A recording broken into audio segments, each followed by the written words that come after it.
All right, welcome to tonight's quad wrestling meet here in Baxter, Iowa. We will feature the Baxter Bolts, the ACGC Chargers, the South Central Calhoun Titans, and with the Woodward-Granger Hawks.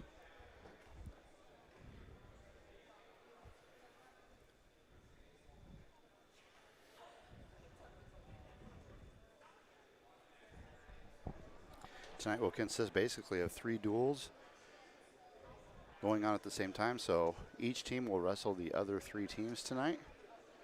We're set to get started here at about 5:30.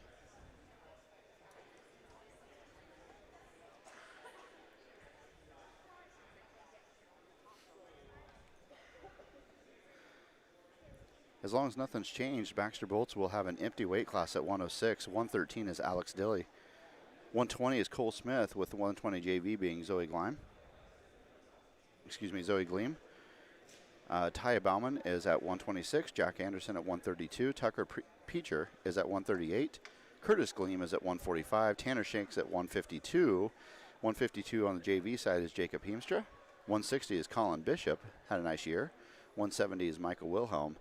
182 will be open. 195 will be Jace Bodorf. Grant Anderegg is at 220. Aiden McFadden at heavyweight, and the heavyweight JV wrestler tonight is Carter Smith. Bolts are coached by Joe Amadeo, assisted by Dwight Gleam and Jeremy Smith.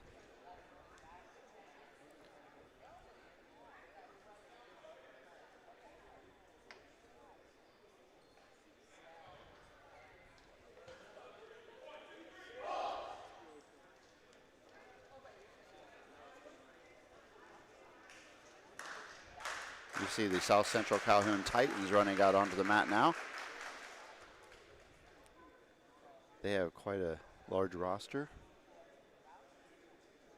but several changes from what was originally on the programs here tonight. So I tried to talk to each coach and get all the changes that we could. I appreciate them working with me here, and I will do my best to keep up to date on that.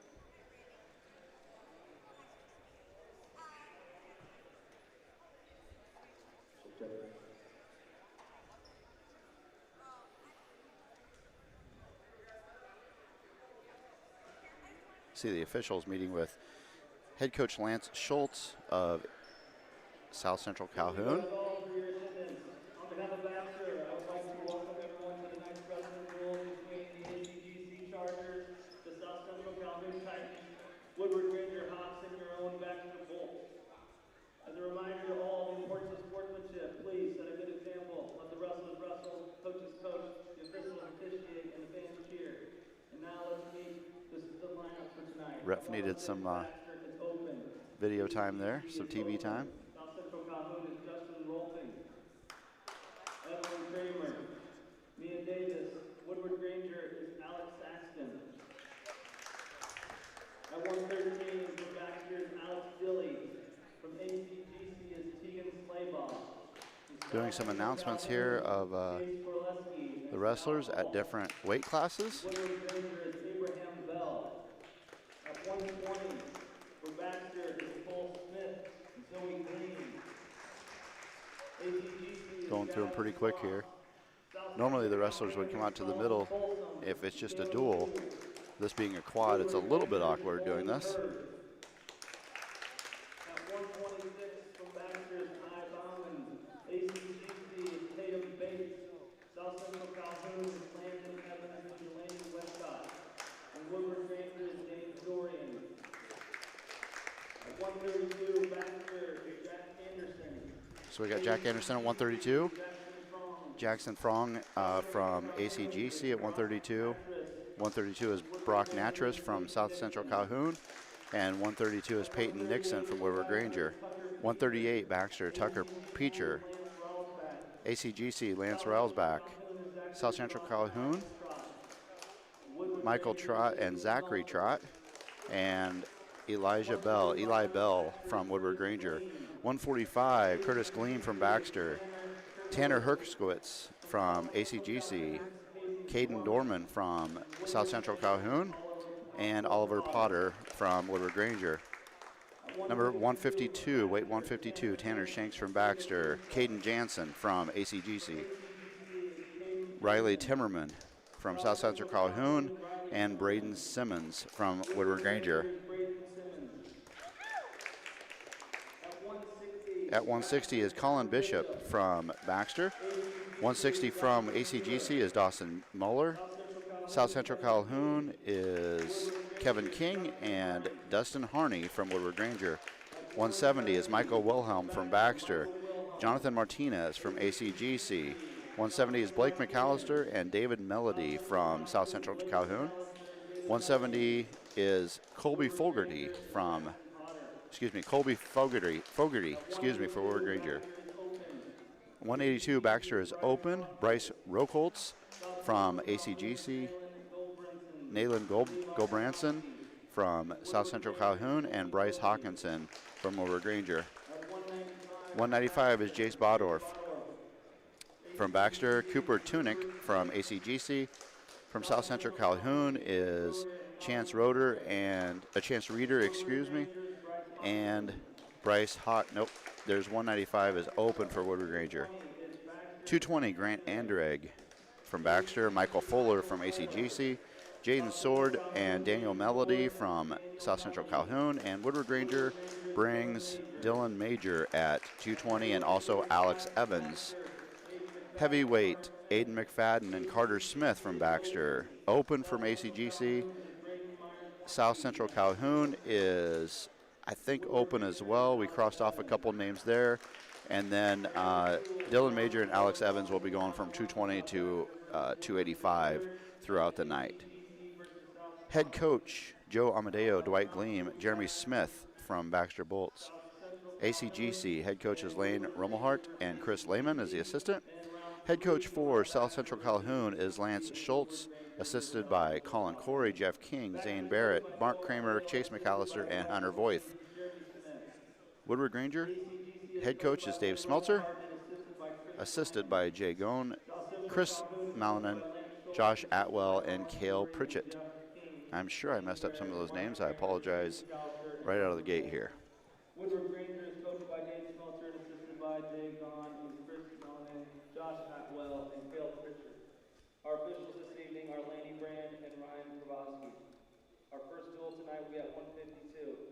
Now please rise and remove your caps for the playing of our national anthem.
All right, I believe I heard him say that we're starting with 152 tonight. And I'll try to get the dual matchups here shortly.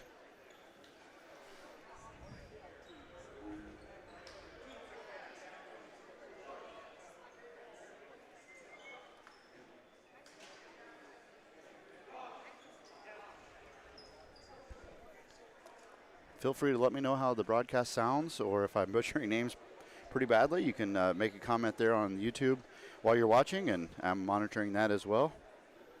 And I hope to be joined here before too long by my sidekick, Jimmy, bringing the dream team back together here. Most people are cringing right now because they enjoy listening to Debbie Meyer and her daughters and other people do basketball.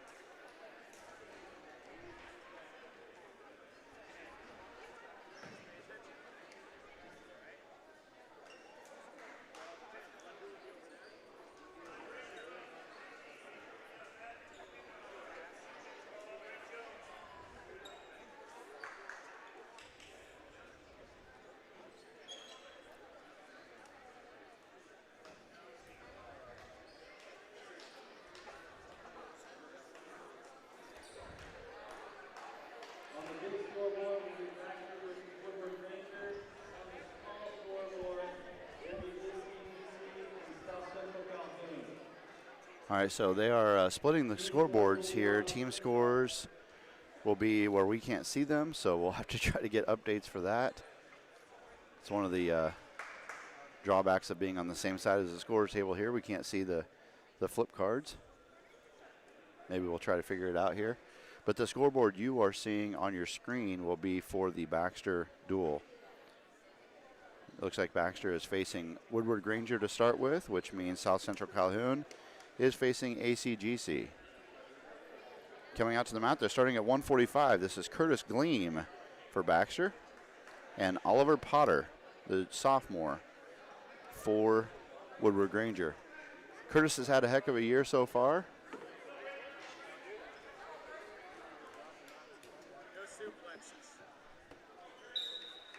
All right, we are ready to go here. We are underway here in Baxter for this quad.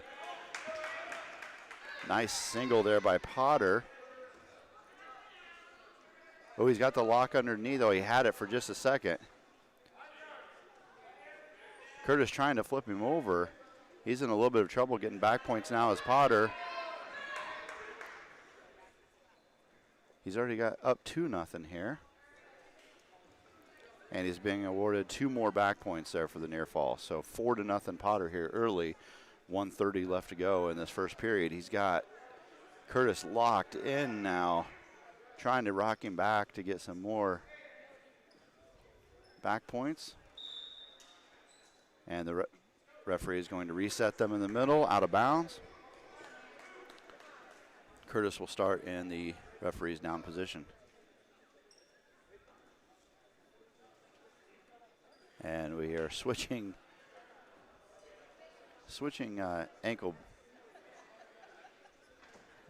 colors here. So maybe the Woodward-Granger student athlete went right for the green because that's their colors. I don't know what happened there, but Curtis attempts the escape, tries to do a sit out, attempting to get to his feet. Potter trying to wrestle him back down. Controlling both those wrists right now is Potter.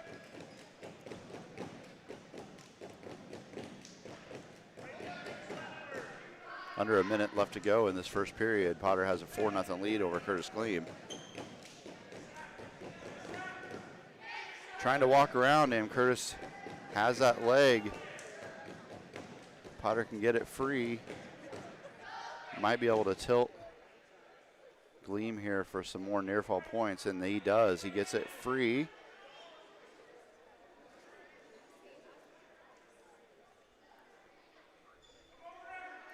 See how he gets here. Curtis is close to a reversal here if he can get him flipped over. Potter does get 3 more back points for a 7-0 lead. And both wrestlers are off. We will reset in the middle here. But they did get an escape to Curtis Gleam, so I believe the score is 7-1 now. I believe it's 7-1. We'll see here.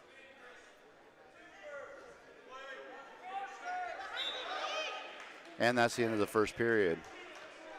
They're getting the scoreboard figured out here, but I believe it's 7-1 Potter over Gleam here to start the second period.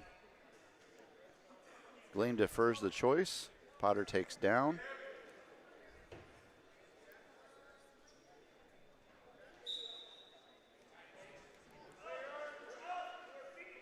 Again, this is the 145 match between Baxter's Curtis Gleam and Woodward-Granger's Oliver Potter.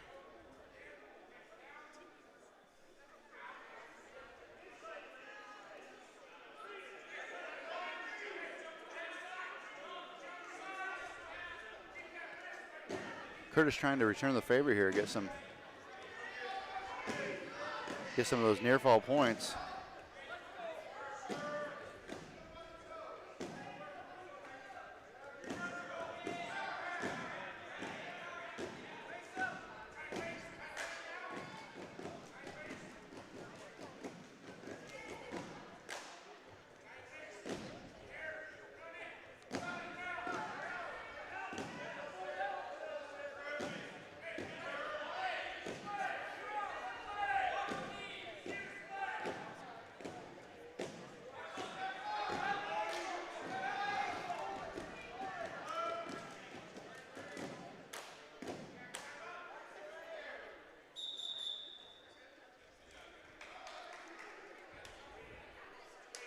Ref's going to reset him here.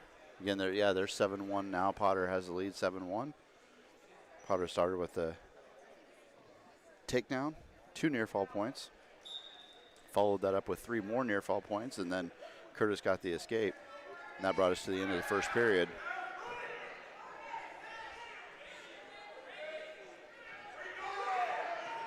Gleam trying to control that head, get the half in on the left side. He is unable to do it there. This Potter kid is strong. Under 30 seconds left to go in this period here. Curtis doing a good job with riding time this period. Has yet to score any points. Trying to break into that 7-1 lead.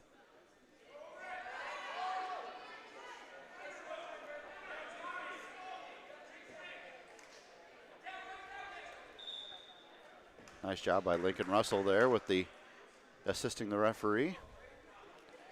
Now after he deferred to the third round, Curtis chooses the up position. Down 7-1 here, got to get some near fall points here to get back into this.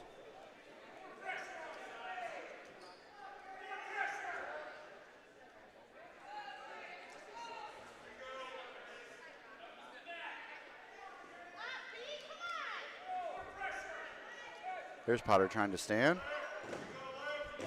And not given the reversal yet. Still not. And now he has. There's a reversal by Potter, making the score 9-1. With 1:30 left to go in this third and final period here. In the opening match of the night, 145. And again, Baxter versus Woodward-Granger in one duel. Potter's got a nice cradle in, but Gleam gets out of it. Gleam pops his head out, might be close to a reversal here, and he got it.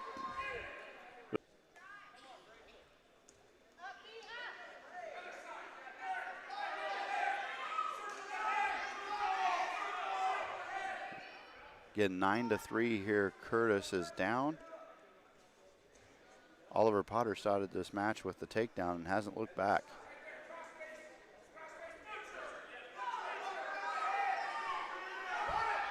Less than 30 seconds left now. Coach is trying to encourage Curtis to get that tilt going.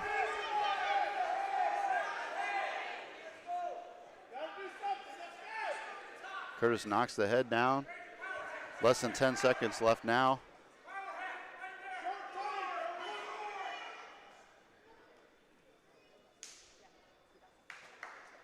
And that'll do it for the first match of the night. Woodward-Granger's Oliver Potter defeats Baxter's Curtis Gleam 9-3 in the 145 match. Now we'll have the 145 match for South Central Calhoun and ACGC.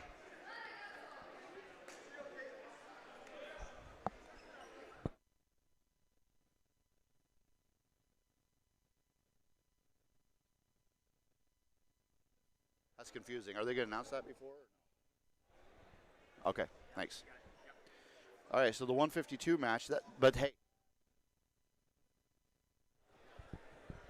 All right, the 152 match here, I just got corrected. Curtis was in the 152 match, wrestling up a weight compared to what the program said. So this is ACGC versus South Central Calhoun. South Central Calhoun 152 is Caden Jensen, and I'm sorry, Riley Timmerman for South Central Calhoun. ACGC is Caden Jensen, 152. So Jensen versus Timmerman. Jensen for ACGC has the early pin. 35 seconds elapsed in that period, and ACGC's Caden Jensen gets the pin over Riley Timmerman. And again, the scoreboard you're seeing on the screen, we can only display one scoreboard at a time, and that is going to be the Baxter matches. So I will try to keep the score going for the other one verbally. So, but it will tell you what weight class we're in. So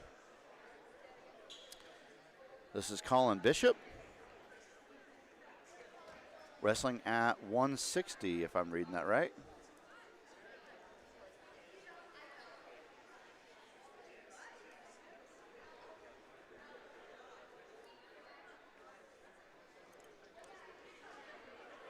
So this is Colin Bishop, 160 for Baxter.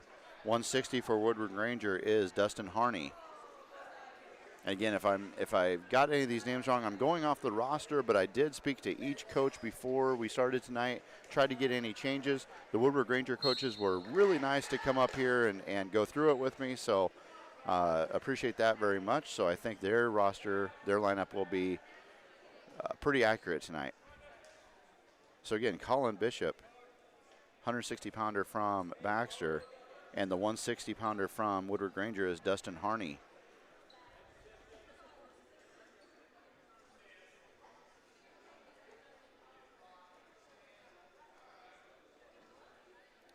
Woodward-Granger has the 3-0 lead so far with the minor decision by Oliver Potter over Curtis Gleam. And here's a takedown by Harney.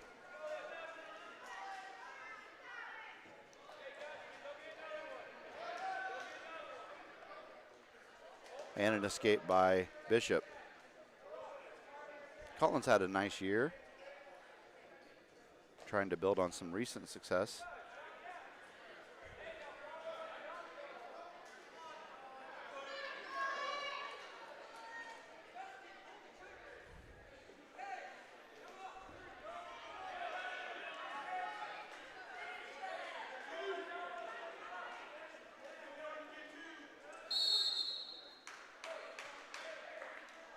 $23 viewers right now.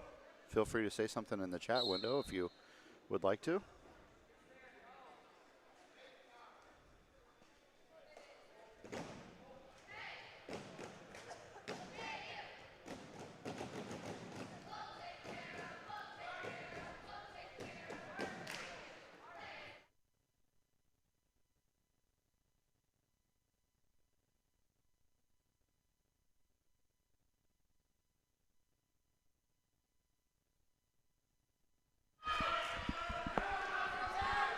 All right, now we have some expertise joining me here on the broadcast.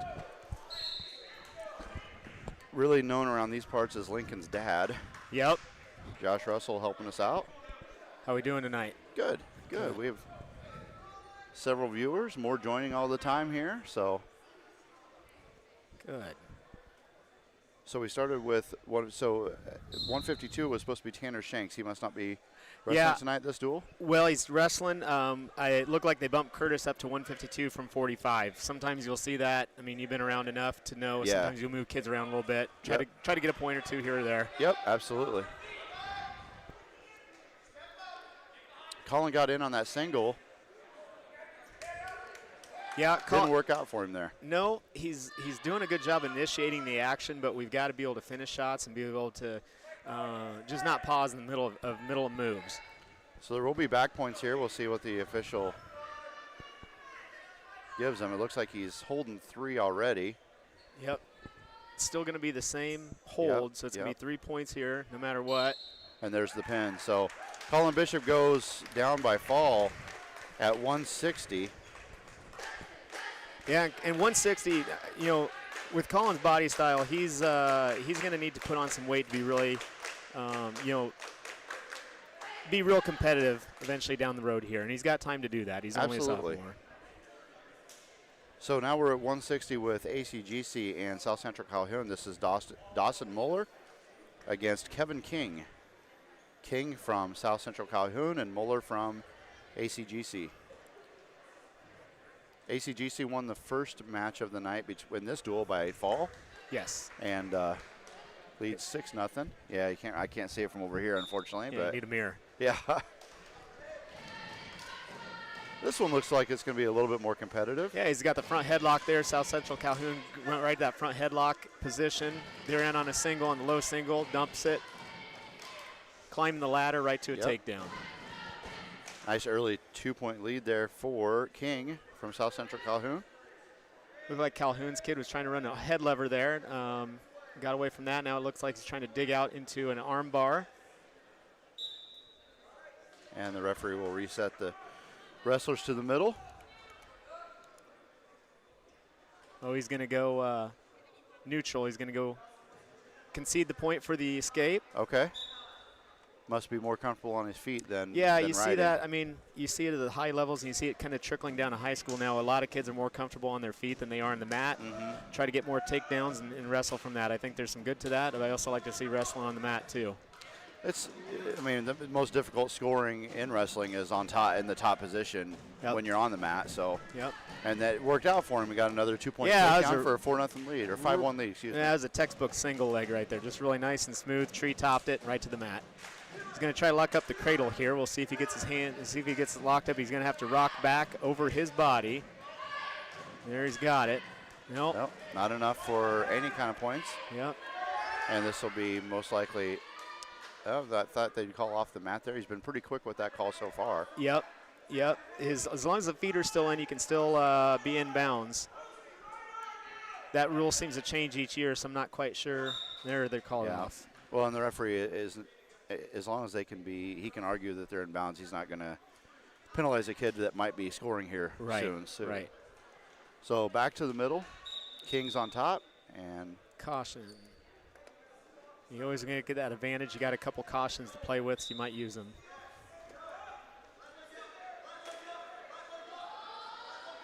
So you guys rated yet? Nope, not yet. King does a nice job on top for somebody that didn't really want to do that. Right. And you want to see the kid from ACGC. You want to see him get his head off the mat, get those eyeballs up, and try to come up, try to elevate. Nice attempt sit out there. Yeah, he had a nice hip heist and just need to keep going with it. Oh. He's going to run out of time. Yep, that's the end of the period there. Had a nice half in deep. The score will remain 4-1 here. King from South Central Calhoun over Muller from ACGC. And I believe this is third period, is it not? Yep. Yeah. Pass. Tell her watch. Is this third period? King in again. Yep. Oh, he switched to a double there. Yep. Got to get that head out. He doesn't do it. He's out of bounds. Back in. Okay. And the ACGC kid did a defensive move right there. He had a neck wrench on to try to defend that shot and just didn't have quite enough on it. King has a really nice tight waist ride here. You can see he's just kind of really clamping down around the waist. He's trying to capture that wrist and hold on to that. A lot of downward pressure right in the back of the ACGC guy. That's that head lever move I was talking about. You want to take your head right in the armpit and then drive it underneath. Potentially dangerous situation. Stop the match, and he's going to talk to them a little bit too much flex on the arm there. Yeah. You see that a lot with chicken wings and head levers. See it a lot at the college level. My goodness, they don't call that until it gets really bad. Right. Wonder how their arm doesn't snap off. He's got that reinforced bar there. It's where you get that arm caught underneath and you capture that far wrist. You see Spencer Lee do that a lot at the collegiate level. That's his signature move. Does it well. Yep. Well, maybe next year he'll do it well. Next year he will do it well, hopefully. He's trying to lock up that cradle again. ACGC's kid is doing a much better job this time trying to defend it early by staying big. There he did get it locked up. 6-1 here. Yep. King. That's tight. And we got some more back points coming. That's tight. ACGC's kid did a nice job of constantly kicking, trying to get out of that. 3 more back points makes it 9-1 here. King over Mueller.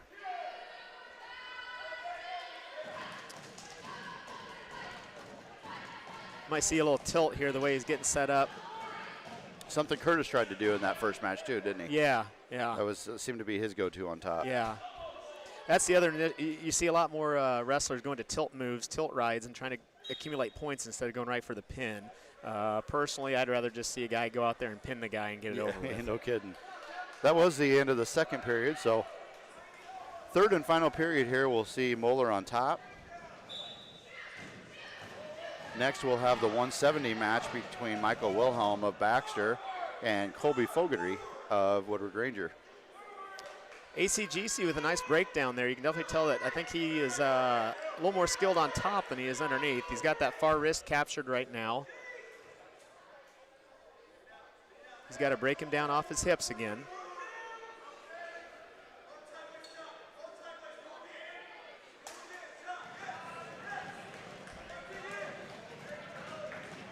Yeah, you're right. He is very skilled on top. Yeah.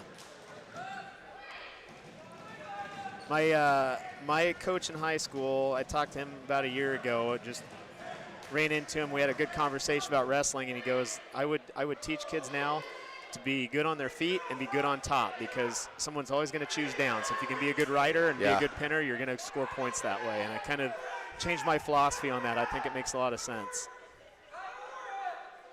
He's got that tight waist and wrist capture, but he's not doing a whole lot with it. I'm not quite sure what kind of ride he's trying to get here. He's got him broke down to his hips now. Now we got to try to work for something. You got to try to work for, he's trying to get that arm captured underneath, go to a chicken wing, it looked like there for a second. Now we're back underneath.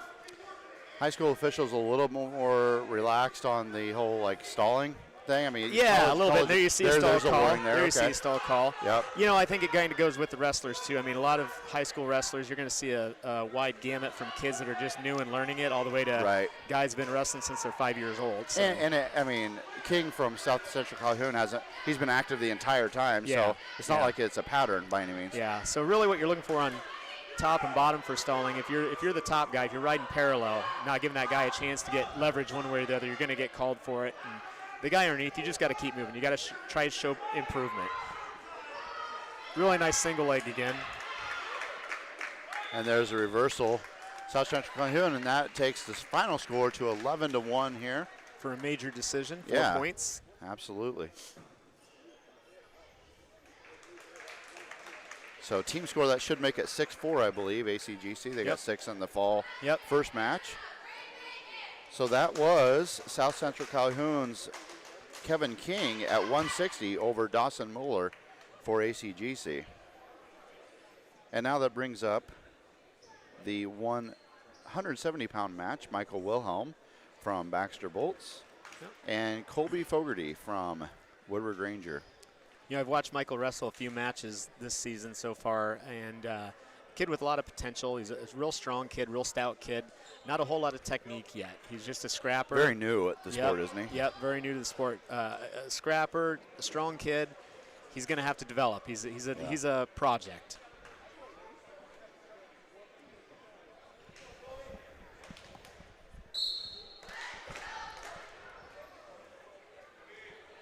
Wilhelm and Fogarty here at the 170-pound match. We're going to collar tie ear to ear. That's really a defensive tie. It's really hard to shoot. Hard to get to a shot from that ear to ear tie up.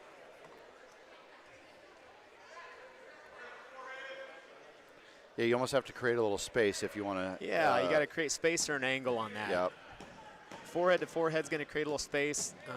Forehead to temple, you're going to create an angle for you. That's what you're trying to get to. Woodward-Granger's got a double underhook tie now. See if he does anything trying to get with a throw. It. Yeah.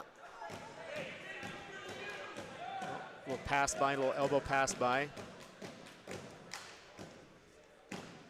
What Michael wants to do here, what Wilhelm's got to do here is get inside of that arm. That's called inside control. He's got the collar, and you can see on the other arm, he's got the outside of that tricep. You really want to be inside that tricep. Woodward-Granger with a nice little toss there, hip toss. Yeah, and Wilhelm is in trouble here. Does a trouble. nice job bridging there. Yep, we got to keep bridging and rolling through this right now. That's a really tight squeeze. He's got to get the arm through between the two bodies and get the hips parallel with the other. Well, there you go. Get hips parallel. Get your hips close to his and try to elevate that shoulder. Doing a nice job trying to lift the hips and it's a long time get that to try head to fight. Out. And there's the fall. Colby Fogarty gets the fall at 170 over Michael Wilhelm of Baxter. It's a good fight. He's got a lot to learn. He got into a situation there in a tie he didn't want to be in, and just kind of gave up the leverage on that tie and that toss. So now it looks like we'll have the 170 match with ACGC Jonathan Martinez and either Blake McAllister or David Melody. They've got two listed at 170. Which one's out there? No idea. No idea. Do you have any idea? Nope. All right. The Titan is out there. The Titan. The Titan and the Charger. We'll see if anybody would get on YouTube here. And problem is that matches are so quick that nobody can get on and help us out. There you go. Do you see comments on your Oh, screen yeah. right there? Yeah, we Really? can, yeah. Oh, that's cool. We get a ton during football and basketball. There you go. What happened right there, ACGC's kid really took kind of a bad shot, and the Titan really just kind of capitalized on that bad shot, trying to turn him over right to his back here. He's got that half in deep. Yeah, and there's the fall. Yeah. South Central Calhoun gets the fall there over Martinez of ACGC. Yeah. Again, I apologize, can't see the team score.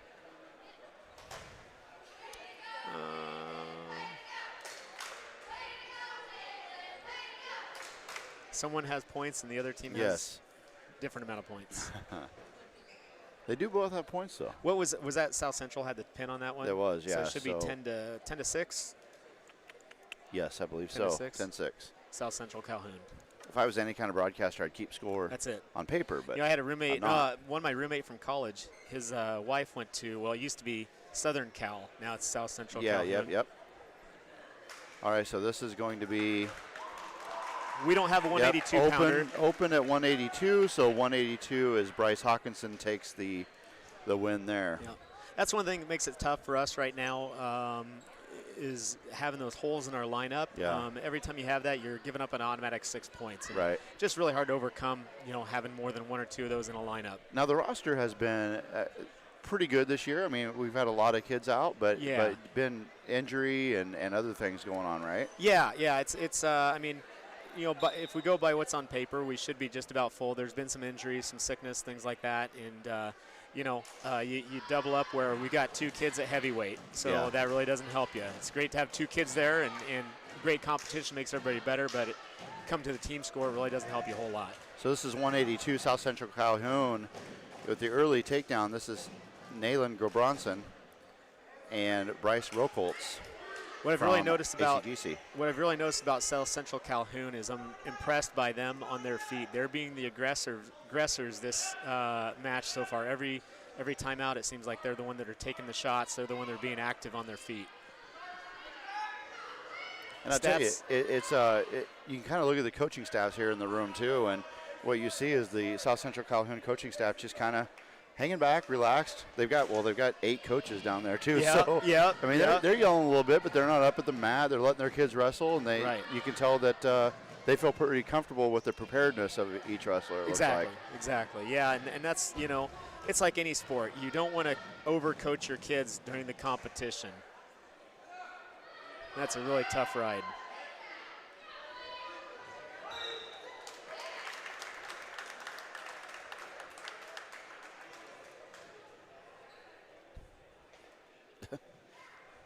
That was like the college handshake there. The handshake it was. passed by.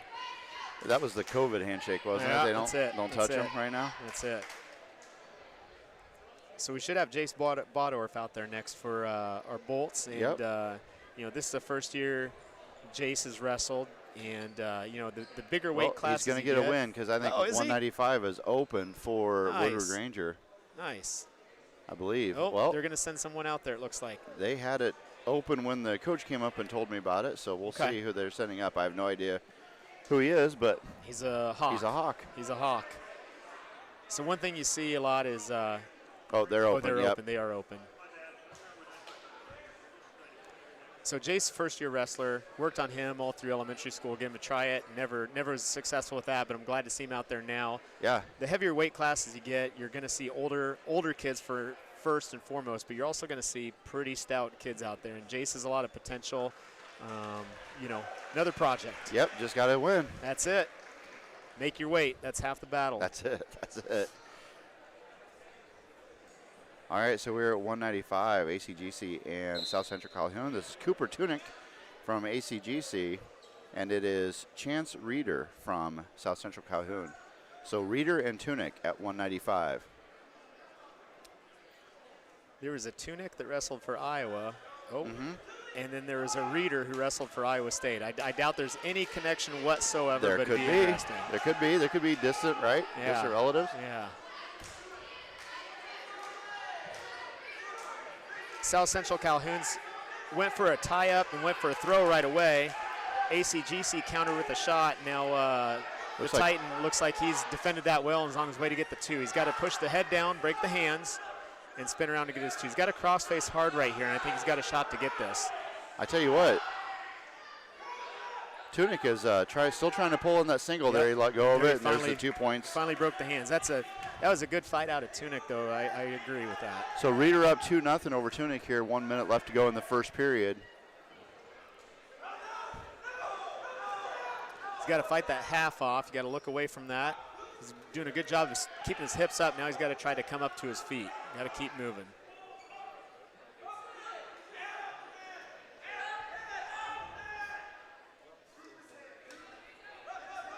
No Jimmy tonight. He's on his way. He's supposed to be here. It's supposed to be here at 6. So there you go. Hey, don't you think that dude down there looks like Caleb Young in the black T-shirt and the sweatpants right there, the Hawkeye shirt on? Not seeing. Right on the bench right there. Right on the bench. Caleb Young. Oh, yeah. Iowa's 157 Yeah. He does.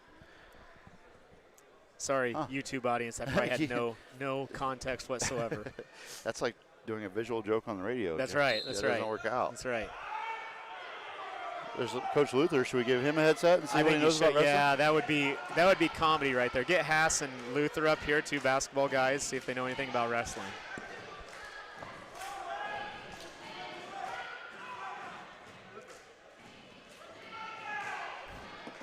He said no. He said no. All right. I do have to say, though, he might want to move there a little bit and get glare off his head there. So.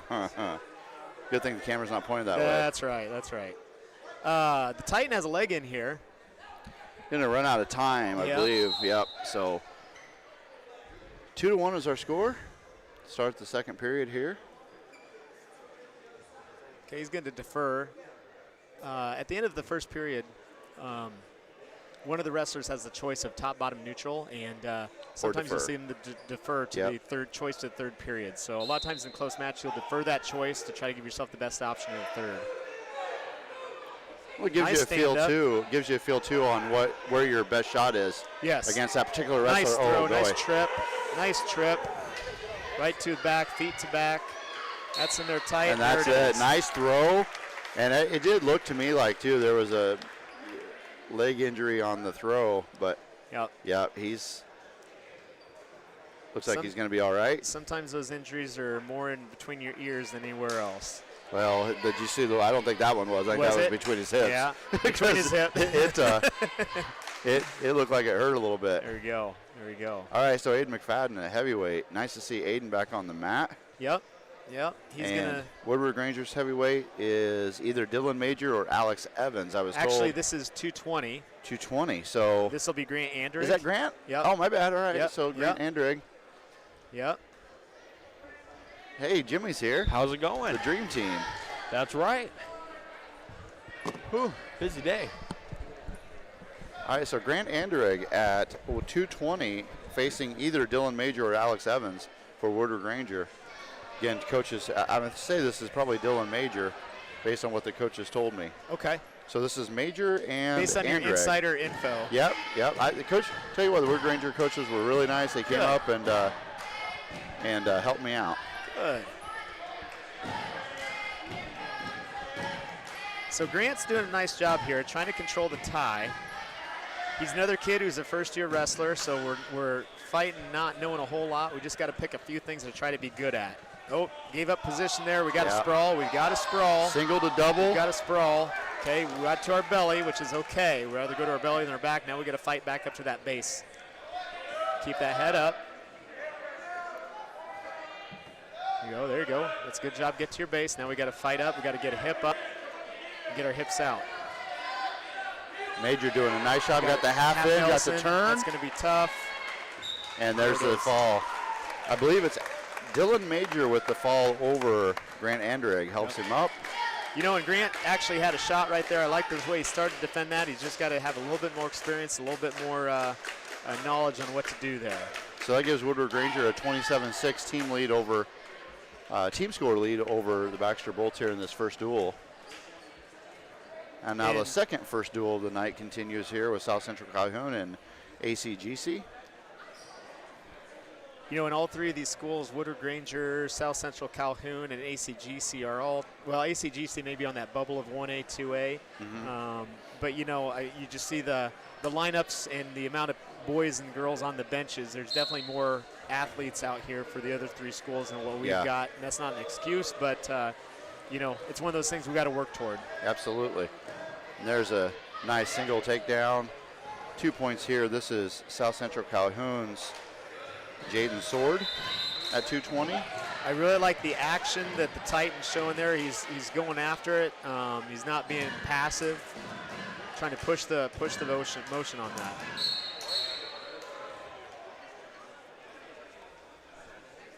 Kind of a caution call for movement.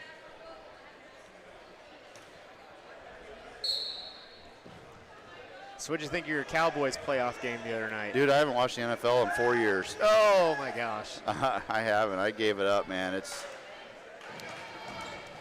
intentional release for the escape. just tired of the lack of character in the NFL. Yeah. Being celebrated. Yep. Yep. So I gave it up. Yep. It's a nice low single. Nice. Oh, we finished it. Nice low single there. And to your point, landed on his side instead of his belly. So it's a little bit worse He's got position. the half in there. He's turked the leg. Now he's just, what do you call that, Josh? Something the FCC probably wouldn't allow. There you go.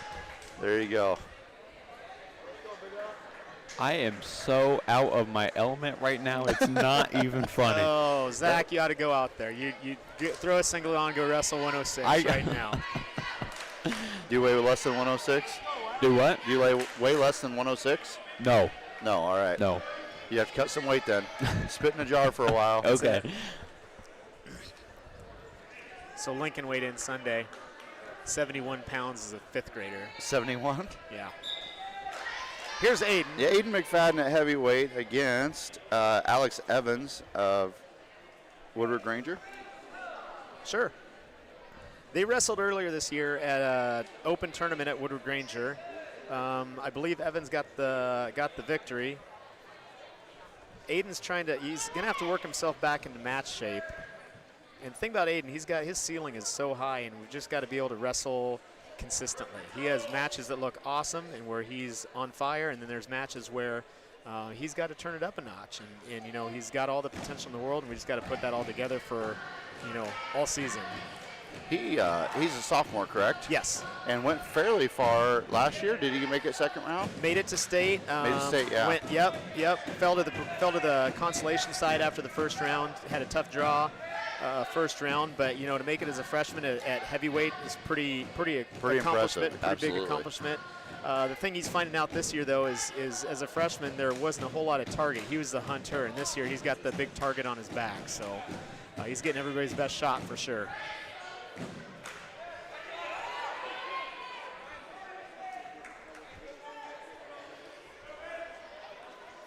You watch Aiden, he kind of actually has a style. He wants to wrestle like a smaller guy than what he actually is half the time with his stance and some of his movement and things like that, which is a little unorthodox. Yeah, he's definitely taken that success that he had on the wrestling mat last year and put it on the offensive line for the football team. Yeah. For Coach Luther down here. Absolutely. Wrestlers do make the best offensive linemen. Yep. John Madden, I saw a quote, after he passed away a couple weeks ago, that he always wanted all of his linemen, defense and offense, he wished they all would be wrestlers. And, yeah. There's something to that. Whoa. There's that trip. Yep. No points awarded. Nope. Both wrestlers up. Neutral position. I like the movement. I like the action there. And we just got to watch, be a little more aware of where we're at on the mat. 5 seconds left here in the first period. No score out of these two. Both wrestlers have stayed up the entire time. And there's the end of the first period. Aiden's choice, and he is going to defer to the third period. Evans takes the down position. You want to take this one, Jimmy? This has reminded me of first year football. Okay, we got to try to do a mat return here. He's going to lift. He likes that trip here, doesn't he? Yep, he does like the trip. Oh. We're out of bounds. Out of bounds, so he So- will start again. No position gain, so start down again. An intricacy, if you watch college matches and you see that kind of action where you're just hanging on the hip there, they're going to start a 5 count, and it's an automatic stall call Yep, at the 5 count for that. but double stall, correct? Nope, just on the top guy. Okay, all right. Yep. We got to get our hips up here. A dangerous Gotta get our position hips. for Aiden, Yep. and he is going to give up the takedown. So Yeah, Evans that- with the first 2 of the match here. Yep, that really started on our feet. Aiden lost leverage. He kind of lowered his hips down and didn't maintain leverage in that mat return position. Not a great move, but we can come back from it. We got to get that arm back now. We got to get to our belly. The way these two went to the first period, Aiden can't give up any more points. It might be insurmountable. Yep. Okay, we're in a good defensive position there. Now we got to get up to our hips, up to our base, and keep moving. We got to keep wrestling from this position. Pretty important here for Aiden to get this escape here in the second period. He's got an ankle unhooked. Tried a little bit of a Granby roll through there. He's got to get that wrist back. The Woodward-Granger's wrestlers, he dug it out into a chicken wing onto his back. Now we got to fight hard to get that arm back onto,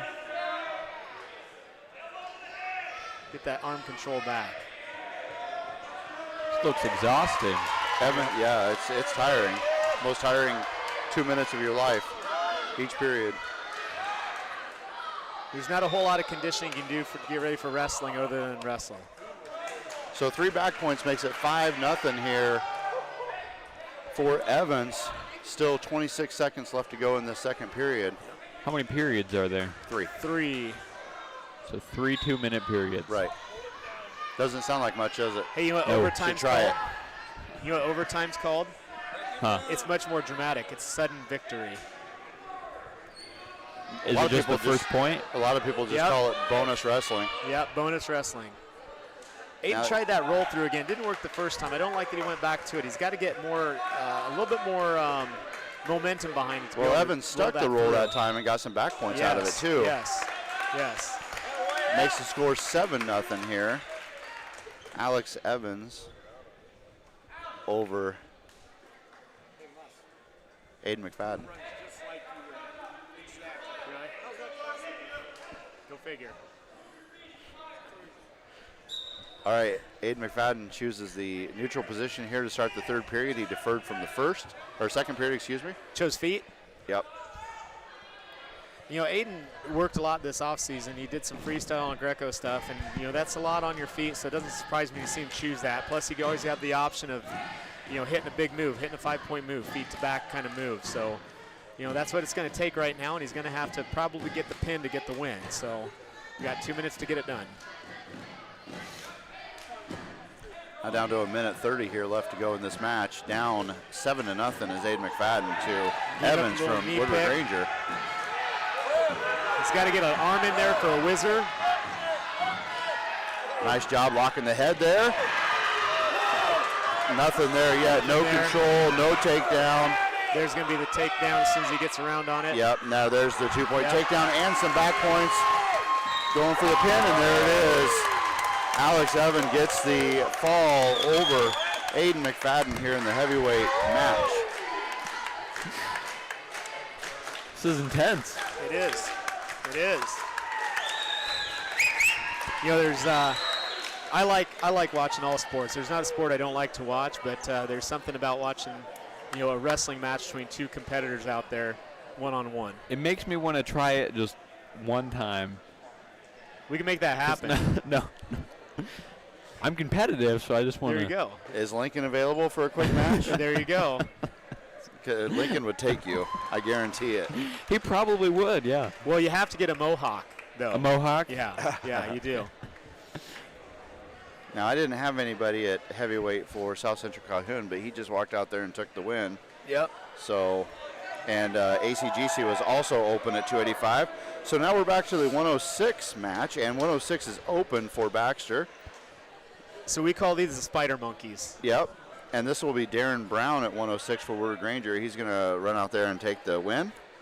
You know, this is one of the benefits that I really do like about having a triangular or quadrangular, is that a lot of these weight classes, especially your smaller weights or bigger weights, you know, two teams may not have a 106 pounder, but if you can get 4 teams together, and 2 of them do, at least somebody gets a match. Exactly.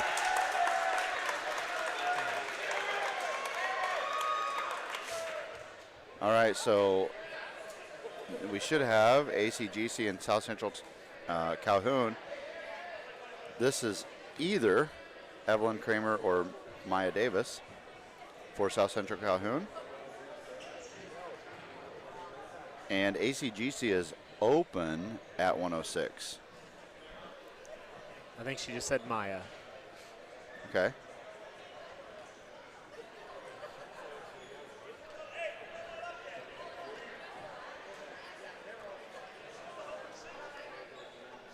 So ACGC is open at 106, so Maya will take the victory here. Gets her hand raised. It's awesome. You know, this weekend is the third or fourth annual sanctioned high school girls state championships. That's right, because Troy Hyde from Newton Daily News is going to be there reporting. Oh, good. A lot of area wrestlers going there. Yep. Colfax is huge in it. Yep. Colfax is actually one of the probably top 5. I mean, as far as participation goes in the state with girls wrestling right now. We saw a ton at. We were in Brooklyn last night for BGM, and and their BGM has a ton of girls wrestlers. Yeah, they do. Yep. They do. All right, so Woodward-Granger, I'm not quite following along here. That might have been the 113. That was 113. Alex Dilley was sick today. Oh, okay. There you go. Alex Dilley was out today, so unavailable. So this looks like 113 Tegan Slaybaugh for ACGC and Casey Korleski, or Case Korleski, for South Central Calhoun.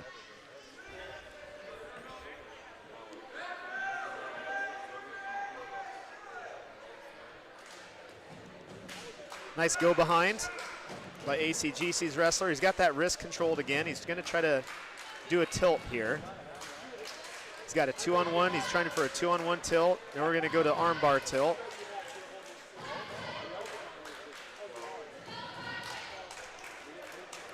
Now teams that have separate wrestling teams, male, female, would they have a mixed match like this? Yeah. I don't think there's, maybe Waverly Shell Rock, a couple teams like that may have their own separate girls team. Right now, girls wrestling isn't sanctioned by either the Girls Athletic Union, so girls' only options right now are to really wrestle for the high school boys, co-ed boys team. Right. I'll be interested to see. On one hand, I think it's awesome to try to sanction a girls division. On the other hand, for a lot of smaller schools, girls are a vital piece to their lineup. And I think there's pros and cons to both. I had thought of that. So you're saying taking the girls out of the co-ed will actually hurt the programs, you think? Right. I don't think it'll hurt the program, but I think it'll hurt your dual nights, because now instead of having matches, you'll have more forfeits. So you could have another open here. Exactly. If I get you. Yeah, I got you. Exactly. But I think one way or the other, I think it's awesome. I think there's maybe a hybrid in the middle where maybe girls can, where it's co-ed for the regular season, and then once you get to the postseason, there's a girls division and a guys division, something like that. But I don't know. Nice match there. Tegan Slaybaugh gets the fall against Case or Casey Korleski. Yep. And this then would bring up the 120-pound match, Cole Smith versus Holden Hurd. And Cole's had a nice season so far. He qualified for districts last year, was actually a match away from state. Cut down from 126 last year to 120 this year. I don't know if he's wrestled Woodward-Granger's wrestler yet this year, earlier or not. So Baxter looking for their first match win. They do have a win by forfeit for, who was that? Bodorf, Jace Bodorf, yep, Jace. Yeah, that's one of the things you look for. Even in a lopsided duel, you want to see how you did in matches contested. And obviously right now that's not in our favor, but then you start to find the smaller wins, find things you can build on. And especially a night like this, you can't let one team victory or one team loss, read too much into the next two for the night. Cole's having to fight real hard here to try to fight off that cradle attempt. Got to get her hips away.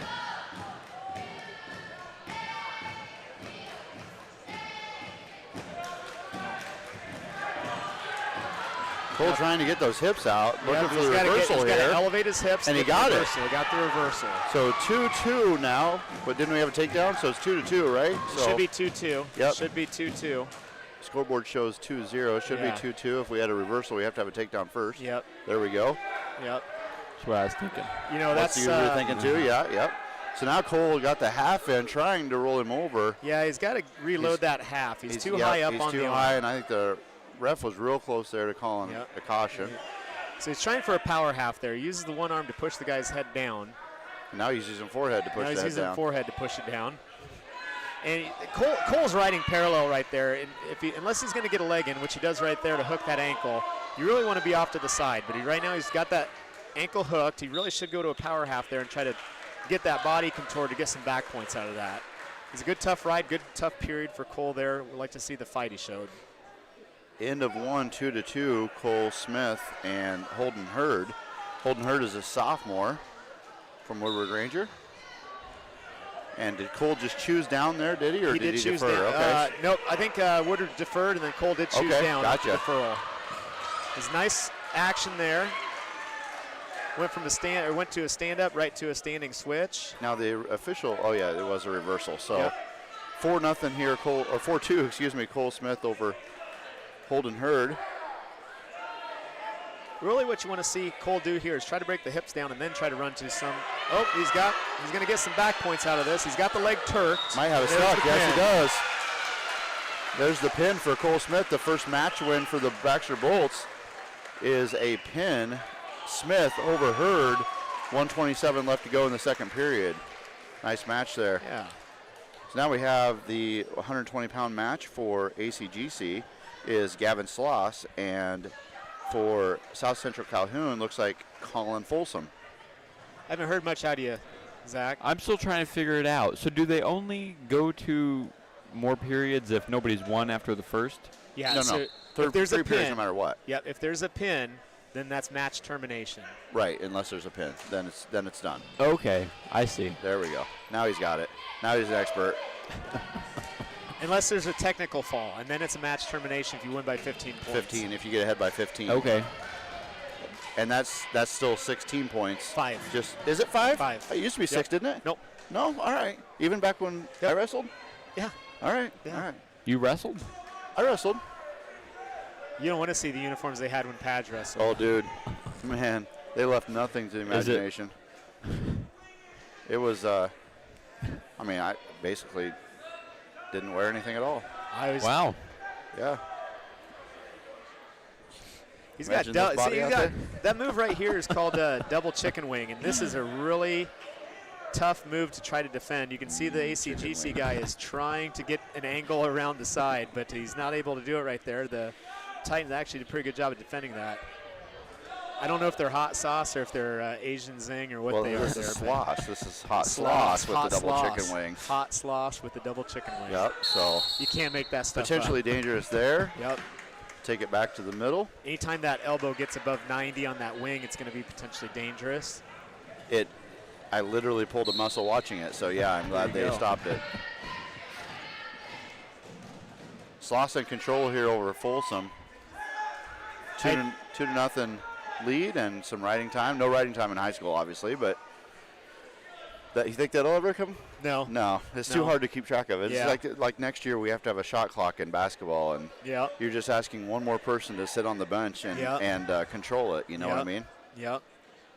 Hard Yeah, I enough think finding there's, volunteers. I don't know the benefit. I'd rather, if there's going to be rule changes, I'd rather see a push-out rule or something like that on the edge of the mat. So if you push the other wrestler out, it's actually a point Yeah.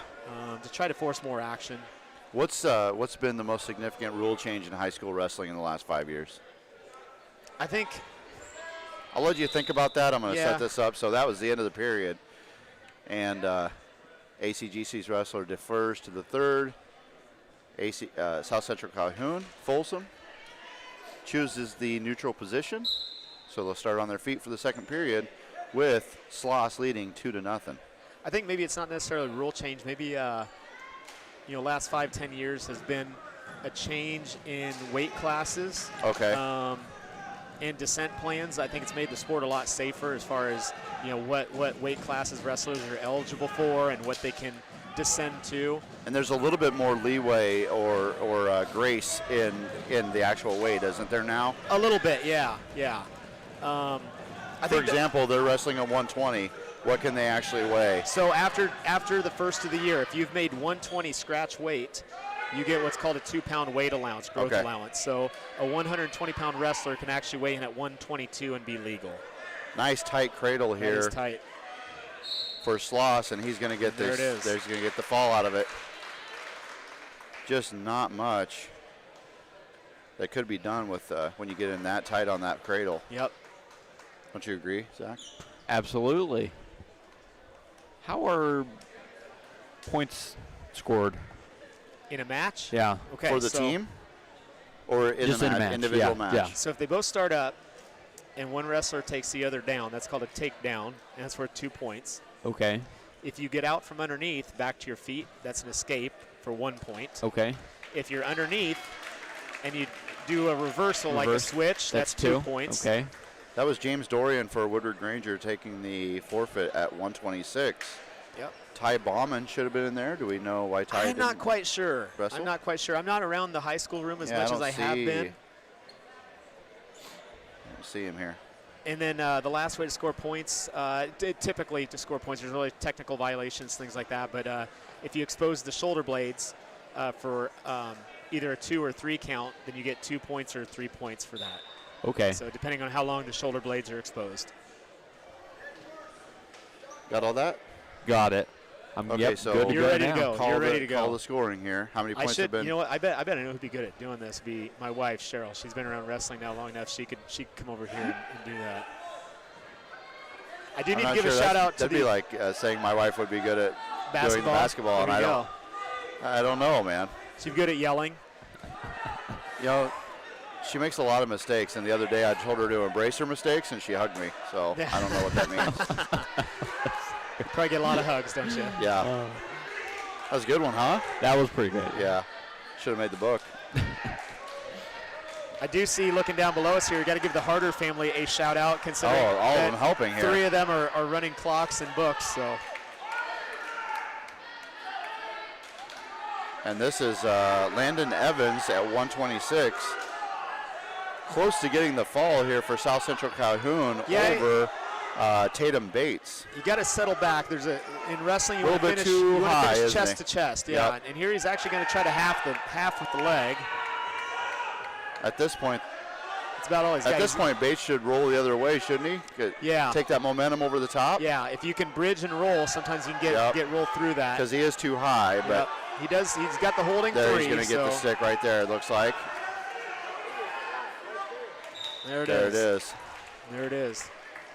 Gentlemen, I'm going to step away because we're going to do something with our little kids wrestlers at, All right. at the end of this duel. So, And we're pretty close, aren't we here? what are we, 126? That was 32, 126. 38, 40, 3 weight classes. So, 2 left. yep. Right. 32, 38, 45. Curtis Gleam's already wrestled. He wrestled 52. Oh, gotcha. Yeah. Gotcha. Okay. Yep. You're right. All right. So, All right, I'll sounds pop good. up later tonight if you want me to. All right. Yeah, so. please do. All right. Zach, I'm going to come back up here and I'll listen to you spout off all these moves and everything like that. Sounds good. I want to see a spladle. a spladle. This is That's Jack my Anderson. favorite move. Jack Anderson at 132 here against 132 Peyton Nixon for Woodward-Granger. Coach Russell, thanks a lot for Hey, you coming got up. it. Please come back up. You got it. You increase the intelligence of our broadcast I don't know if I can by at increase least 2 points when you're up here. Is that kind of like taking the bottom tier counties off Iowa, give them Missouri? Dude, you can't say that, man. I'm teasing. I'm teasing. Thanks, See ya. guys. Yep.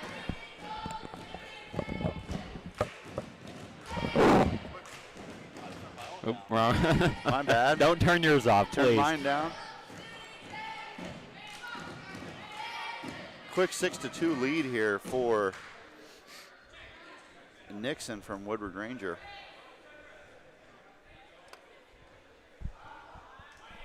It's making a little more sense now. Good.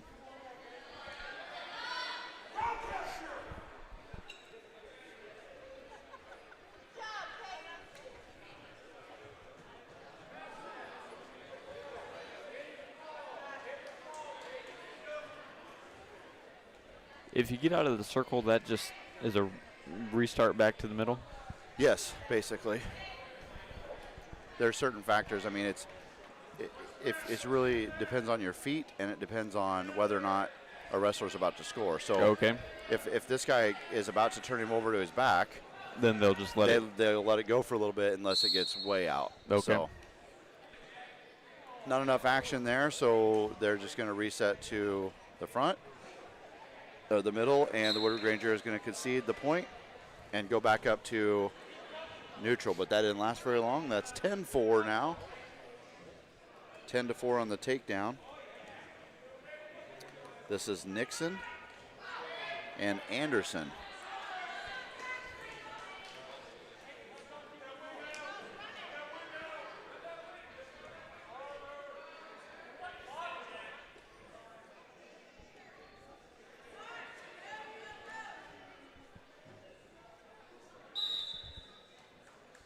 Lincoln does a nice job helping the referee know the time.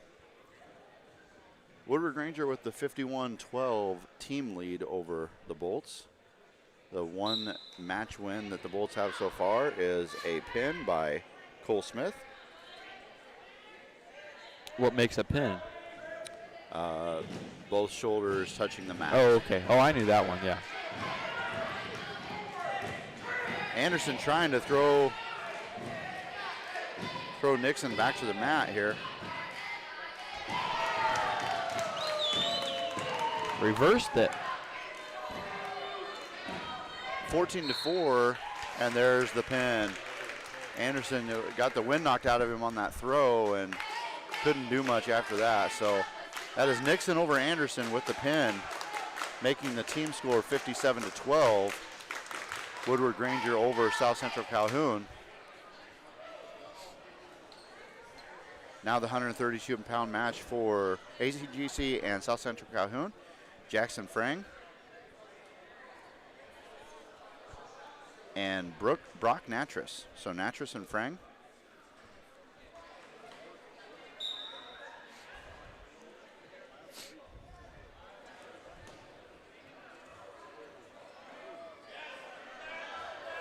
Natras quickly in on the front headlock, trying to get some back points here, and there he is. He's got the takedown already, up 2-0.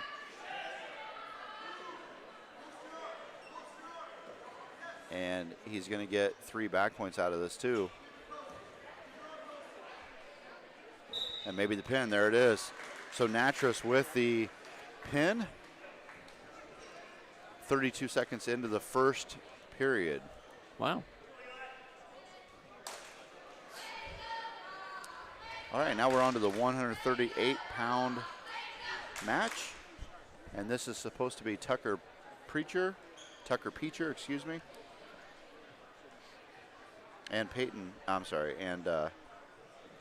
Eli Bell. And it looks like Eli Bell is going to take the uncontested 6 points.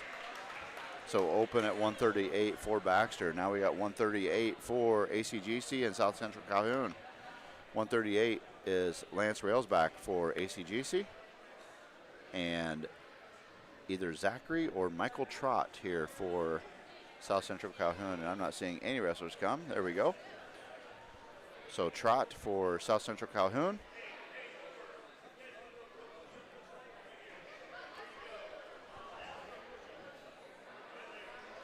And it looks like it's going to be, they're open for ACGC, so no match at 138 at all.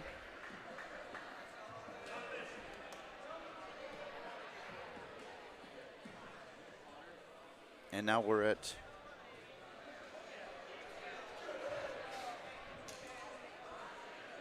$145. Tanner Shanks for Baxter. Tanner Shanks and, well, I had Oliver Potter, but I think he's already, that must have been, okay, this is Potter. Potter and Shanks here. Shanks for Baxter, Potter for Woodward-Granger. Potter in on the double quickly. That's 2. Yeah, okay. Is it better to be shorter or taller? It's actually better to be shorter. Shorter? Yeah. I mean, there have been some really tall, really good wrestlers, but when you are that tall you have like Colin Bishop, for example. There's just so much leg to go in on. You know what I mean? Uh-huh.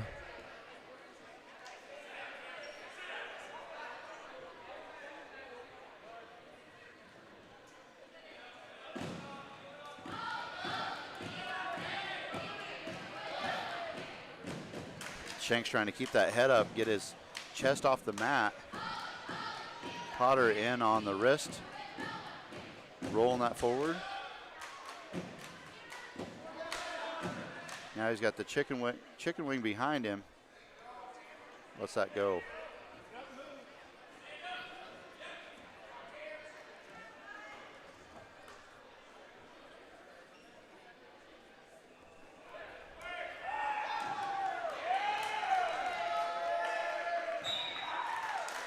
And there's the pin, Potter over Shanks.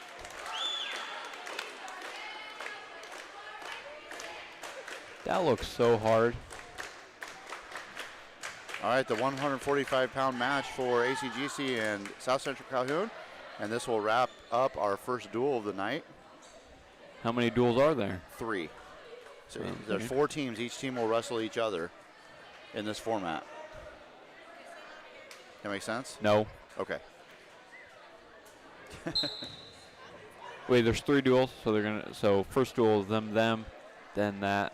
So there's actually 2 duels happening at the same time right now, right? So Baxter is facing Woodward-Granger, ACGC versus South Central Calhoun. Okay. They'll take a break. Then And they'll then go those they'll 2 and switch. these 2 Okay. at the same time. And then they'll And do. then these 2 and those 2 at Yep. the same time. Okay.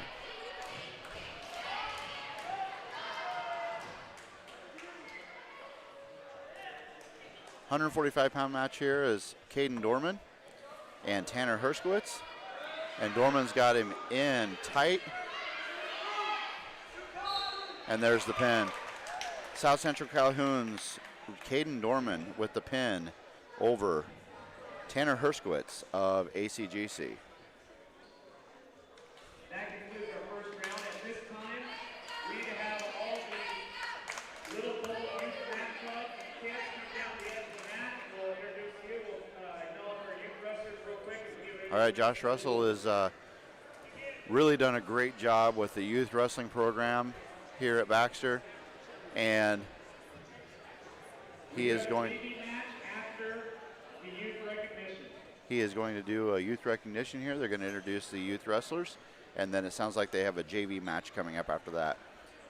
There were 3 JV people on the Baxter roster listed as JV. That was Zoe Gleam, Jacob Heemstra, and Carter Smith. So we'll see who is wrestling JV. I don't have a team score with ACGC and South Central Calhoun. I'm going to try to get that real quick. We were able to get back on the mat after the interruption due to COVID last year, and we had 72 kids register to do youth wrestling preschool through 6th grade, and saw a lot of growth. We actually had to split practices up, so we had 4 nights of practices a week due to numbers. We just getting mat space and things for kids. That's a great problem to have. This is nice not needing a camera operator. You just put it on the mat and call it good, right? It's a big youth wrestling team. Yeah, it is. We hosted 2 tournaments here in Baxter, a beginners tournament in November, and we just did our big tournament last weekend, and about 260, 270 kids here wrestling in our gym, which was awesome, and our kids represented our school and our talent and themselves really well. They're excited to keep wrestling, and there's a bright future ahead for each kid and for the program as well. So, guys, we're going to do this video and give them a applause.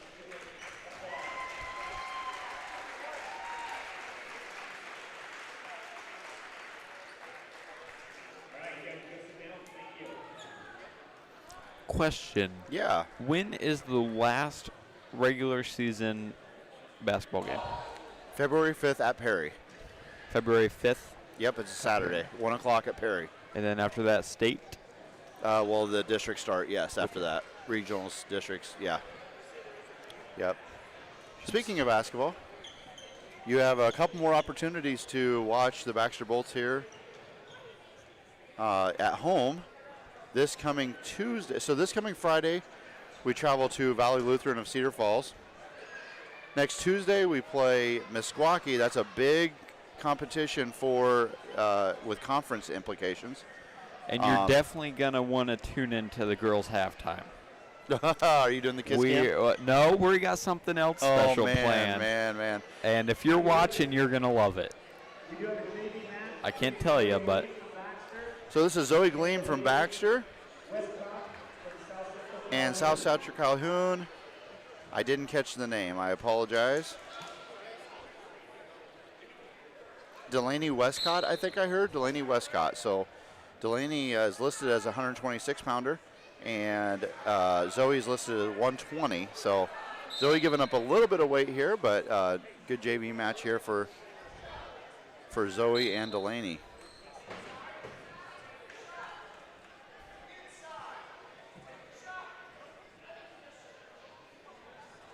Dad is the assistant coach here for Baxter. Zoe does a nice job getting behind and getting the 2-point takedown and the escape by Delaney. So 2-1.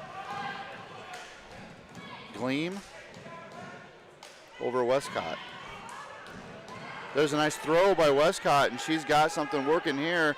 Gleam's got to get those shoulders off the mat. Westcott's pulling it in tight, and that's it. Westcott with the pin over Zoe Gleam here in the 120-pound JV match. Nice job, Delaney Westcott.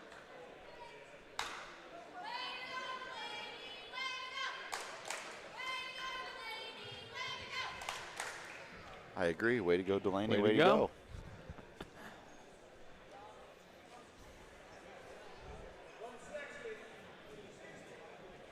And it's just been announced that we're starting at 160 for the next match. We'll have to see which teams are wrestling each other.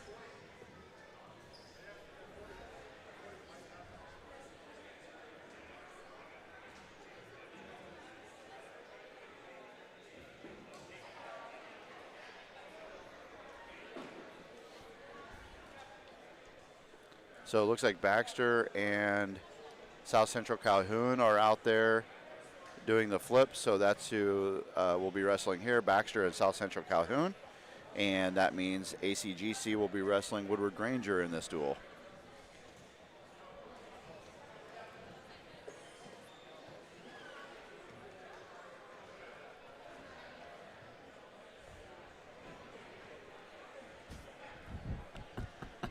This is kind of halftime. Any good jokes lately? This is what we do, right? Photon goes to a hotel baggage guy, comes out to get his bag, and it's just this only little suitcase, and he goes, he says to the Photon, "Why don't you have that much luggage?" I'm traveling and he goes, light. "I'm traveling light." Yeah. I saw that one coming. That's just the first one Hey, that why came would to you mind. pick Photon? You know what I mean? It had to be traveling light. Colin Bishop here, starting at 160. Colin Bishop and Kevin King. King scored a pin in his first match, I believe, if I remember right. I may be wrong there, but I know he did win.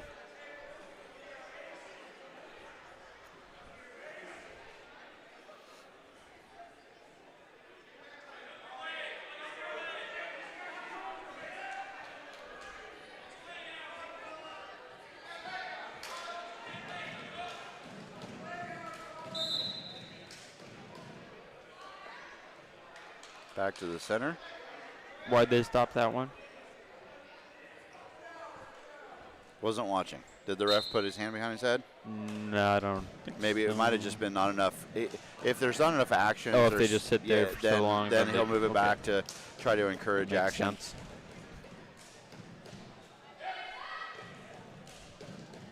Colin trying to sit out, got to get those hips out, but he's pulled back in.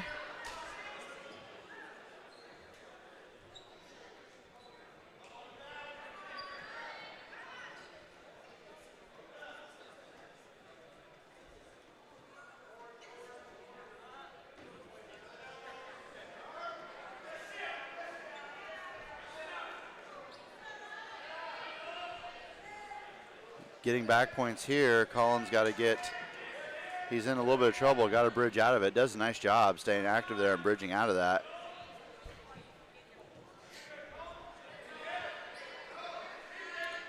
King trying the other side now. Got the tilt. Gets 3 back points from the first time. Makes it 7-0 King over Bishop here.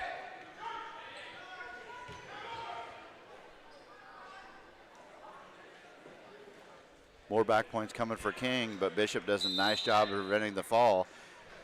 2 back points here for King makes it 9-0 at the end of the first period.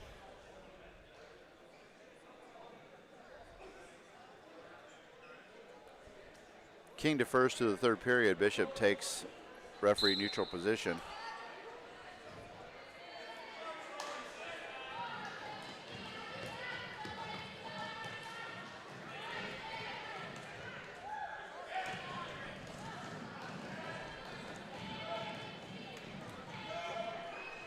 Takedown King.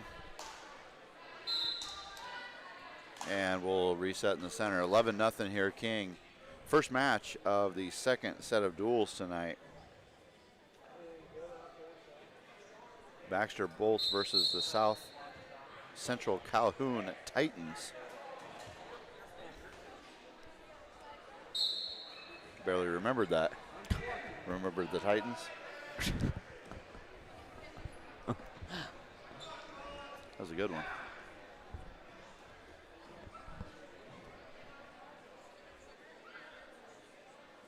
Bishop's got to get that chin out of the mat, get his head up. There he goes.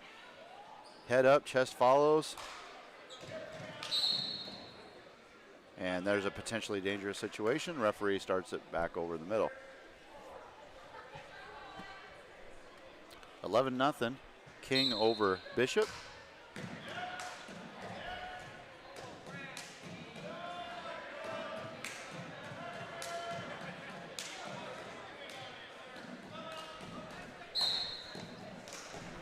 Another potentially dangerous situation.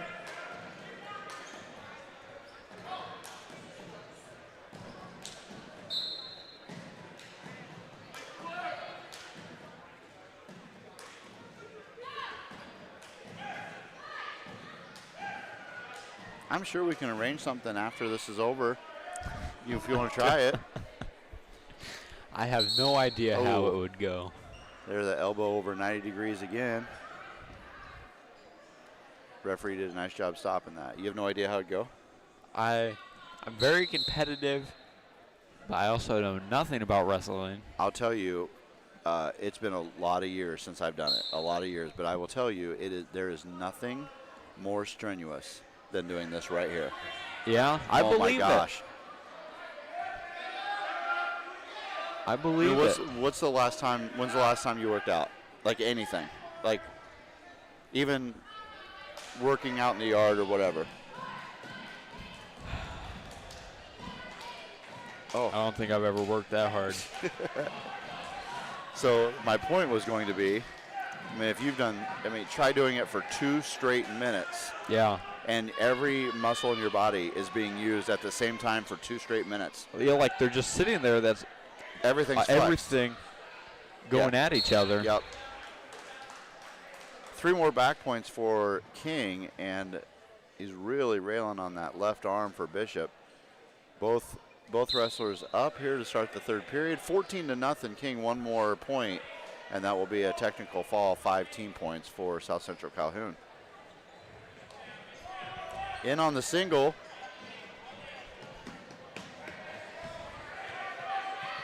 Colin needs to lock his ankles here to get the stall. There it is.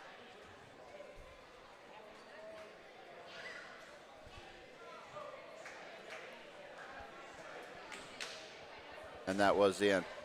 There was 1 point awarded for a potentially dangerous situation, and that 1 point made it 15-0, which is a technical fall, and 5 points for South Central Calhoun over Baxter. Now at 160 ACGC, Dawson Muller. And Woodward-Granger, Dustin Harney. So Dawson and Dustin here.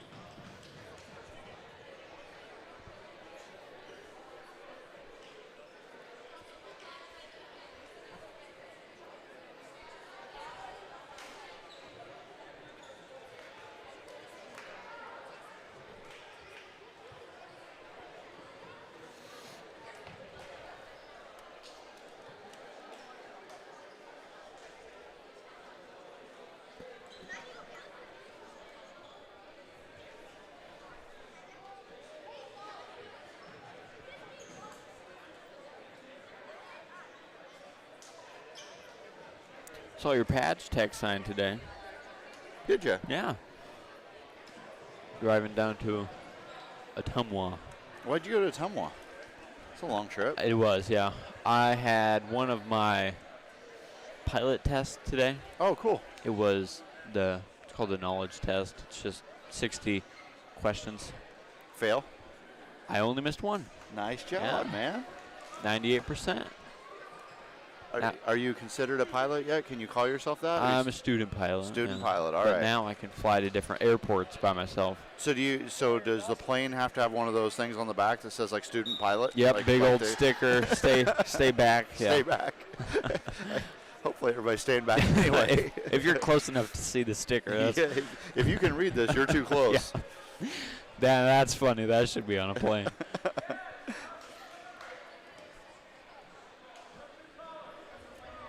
Dustin Harney here. That's a tricky the- spot. Single leg, nice and high. If he gets his hips out, he's going to get the 2 points. Still no score here.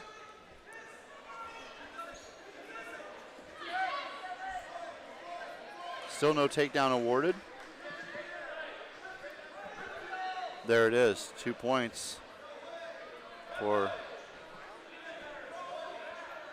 I was surprised with that 2-point takedown there. And so were the ACGC coaches. Didn't look like there was any control. And now they're going to call potentially dangerous situation. ACGC coaches are out on the mat. They did not see control there. So I imagine there's I can't think of the word, but the coaches don't like the point that was given, or they thought there should be a point. There's times like that. Yeah, oh yeah, absolutely. Yeah. I mean, if you ever watch a college wrestling match, it can get very heated. But in high school, I mean, it's very similar to high school basketball. You'll get coaches that yell at the officials or question calls or, stuff like that. Okay. It's no different. And then instead of getting like a technical foul, you'll get points taken away or points awarded to the other team.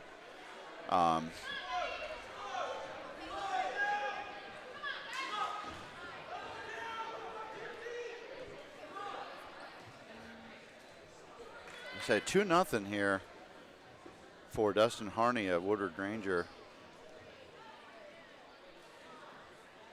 And there's the end of the first period.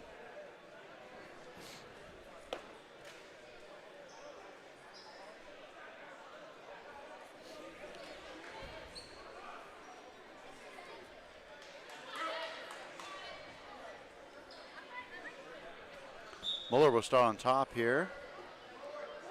Second period, trailing 2-0. Now see, this one being so closely contested might get very intense at the end, you know what I mean? Yeah. Especially when ACGC coaches don't think that he should have been awarded the 2 points anyway.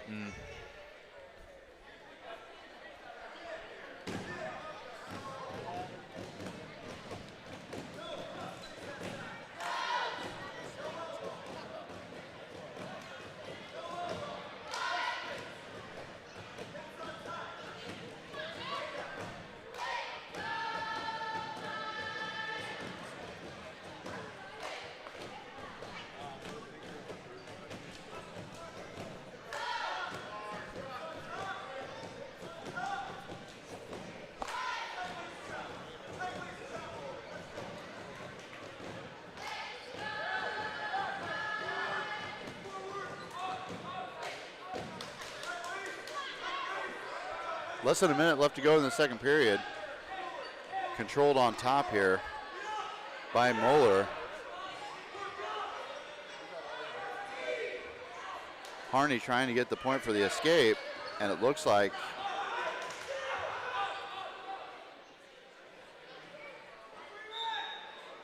he was awarded the escape. No, he was not. Still 2-0. 33 seconds left to go in the second period. Nice reversal there from Harney makes it now 4-0.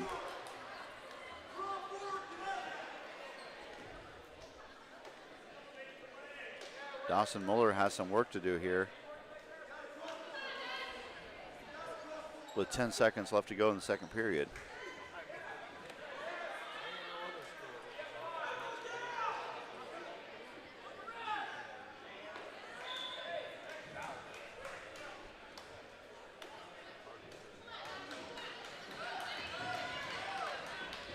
Muller will start on top. Trailing 4-0 here at the beginning of the third period. Woodward-Granger's Dustin Harney has the lead.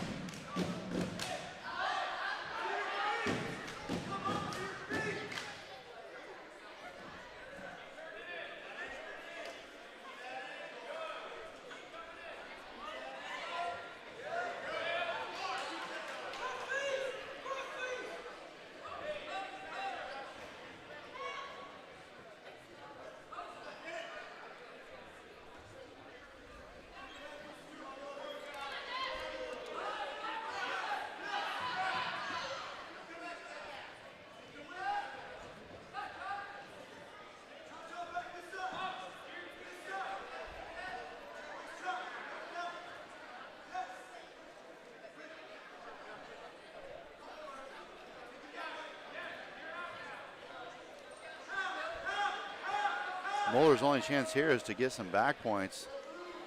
A minute left to go. Woodward-Granger gets the reversal, so he's going to go up 6-0. Now he's got some back points.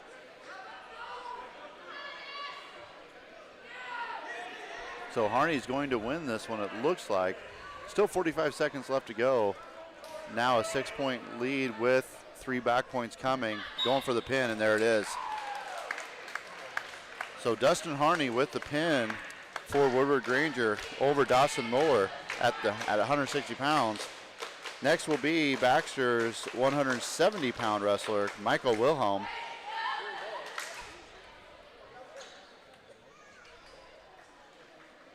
Against South Central Calhoun's 170-pounder, Blake McAllister.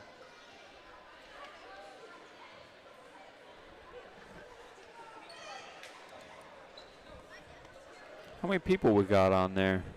I don't know.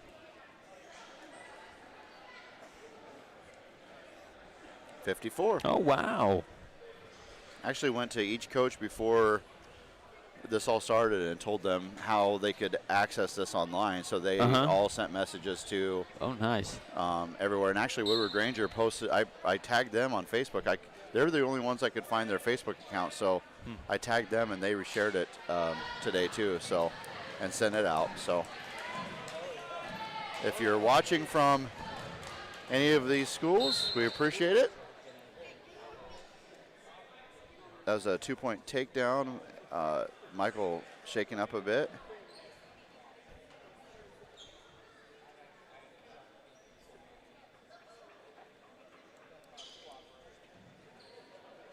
Is this sort of like a timeout? Yeah, a little injury timeout. They're going to get like a minute, and I think they just get a certain number of them before the match is just called, you know. But a lot of times what can happen when you're thrown down that hard is the wind. I mean, you just get the wind knocked out of you, and it just it hurts, and you can't breathe, and so. Not that I've ever had the wind knocked out of me. You never have ever? Ever? Nope. You know, you're underage. I love you, but man, it just makes me want to punch you in the stomach one time, just so you know what it feels like. Never had it done, yeah. I need It to get feels more like you're fights. dying for about 10 seconds. I can and then you're imagine. good. Nice cradle and roll over there. Good job by Michael getting out of that. Kept kicking. And we're going to reset to the middle. Both wrestlers up. So Michael gets the escape. Wilhelm down 1-6 here. Nice heel pick.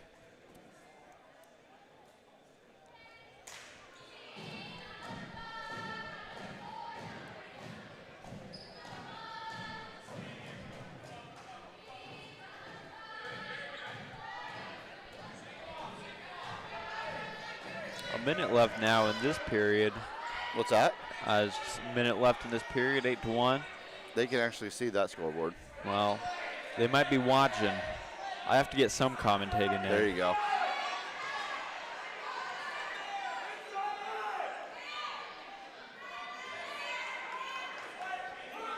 Whoa.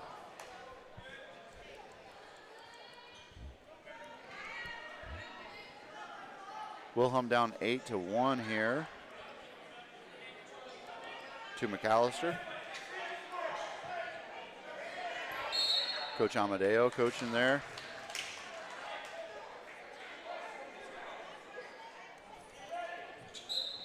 I bet he was a good wrestler. I bet he was too. Yeah. He has a passion for wrestling. He has a passion for wrestling and a passion for teaching. Yes, he does. And I appreciate them both. Nice takedown there by McAllister. Makes the score 10-2. Lincoln Russell out to signify the end of the period.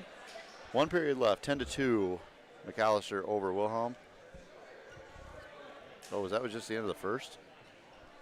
Oh, yeah, because we had that big injury timeout. Yeah. All right, so it was the end of the first period. My bad.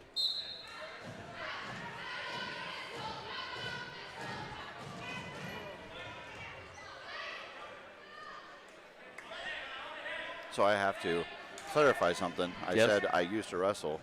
I was terrible, which is why I made the switch to basketball. Right to his back and stuck. Wilhelm did not, that did not go well. That was a nice throw there by McAllister. Took Wilhelm right from his feet to his back and ended the match. And that's 6 points for South Central Calhoun.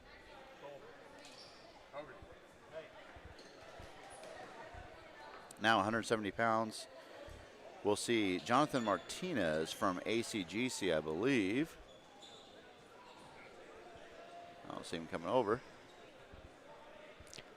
Which one? What teams do we have here?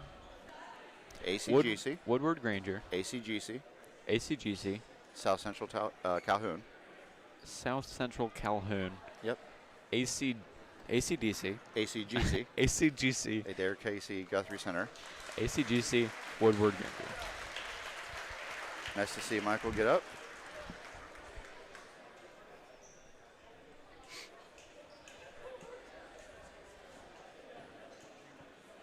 All right, so this should be Fogarty from Woodward-Granger and Martinez from ACGC, but I don't think they're going to send Martinez out. So Fogarty takes the uncontested 6.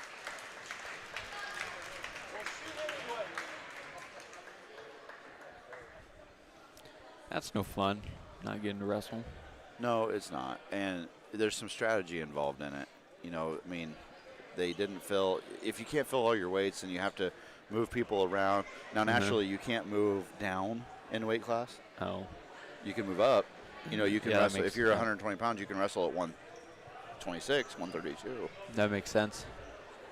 But they're not going to have Aiden McFadden going out there against a 106-pounder, you know? Yeah.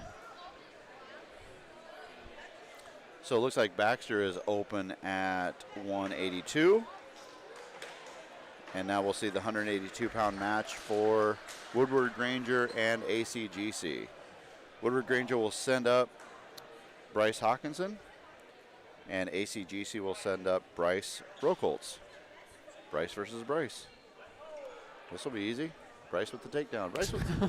Bryce with the escape.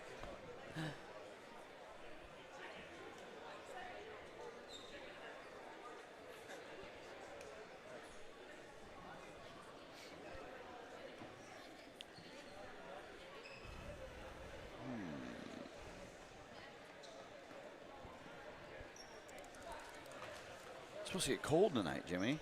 Next 3 days supposed to be really cold. Really cold. Good flying weather though. It is Except for safer the to wind. fly. Except for the wind. It's safer to fly in the cold than in the I the know heat. that. Denser You told air. me that last week or 2 weeks ago. Did last I? time I talked to you, yeah. Yep. All right, here we go. Hawkinson versus Rockholtz, excuse me. Rockholtz for ACGC. Hawkinson for Woodward-Granger.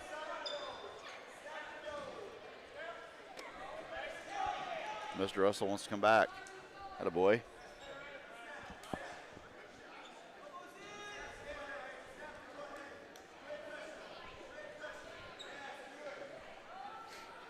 All right, Mr. Russell, welcome back. Guess who's back? We needed some wrestling insight. Oh, I'm sure you guys are knocking it out of the park. Well, of course we are.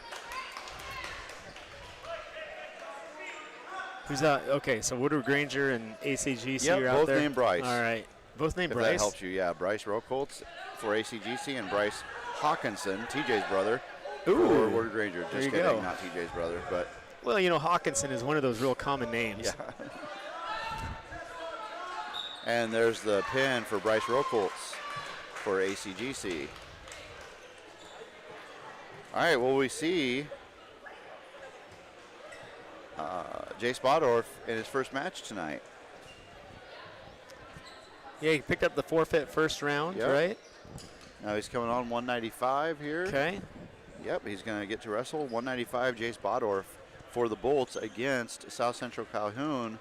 195 is Chance Reeder.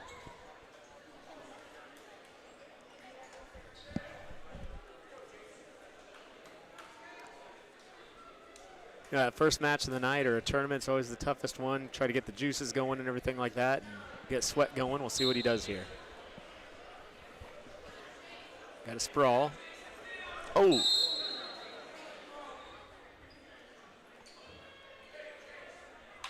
I tell you what, that'll wake you up. Yes, it will. That'll get you going. Nice job by Jace, though. He absorbed that. Didn't, Pop right up, Yeah. yep. He wanted to shake hands again. So Yeah. Say nice throw, but he didn't get to. So one thing I want to see our kids do a little bit more is instead of going to that over the body lock when somebody takes a shot, we got to get in front of the armpits, in front of the shoulders. So right here, he's got to get in front of the shoulders instead of behind him. You're going to get in a better position. Because there he set him down gently. Yep. That's what the referee wanted to see. So Jace got to do a good job of trying to get his arm back, get to his belly. There he did goes. it. Nice job. Yep. 4-1 here. The Titan wrestler over Jace. So we got to try to get up to our base here. South Central's wrestler's trying to pull that wrist out from underneath. Here he's got the bar arm across the back. He's going to try to go a chicken wing and bar arm, it looks like. Now he's going to rotate around and try to elevate the shoulder. Oh, and he's going to dig it. And that's going to be a tough pin. That's a tough ride. He had that in real tight. And Yep. nothing Jace could do about that. Nope.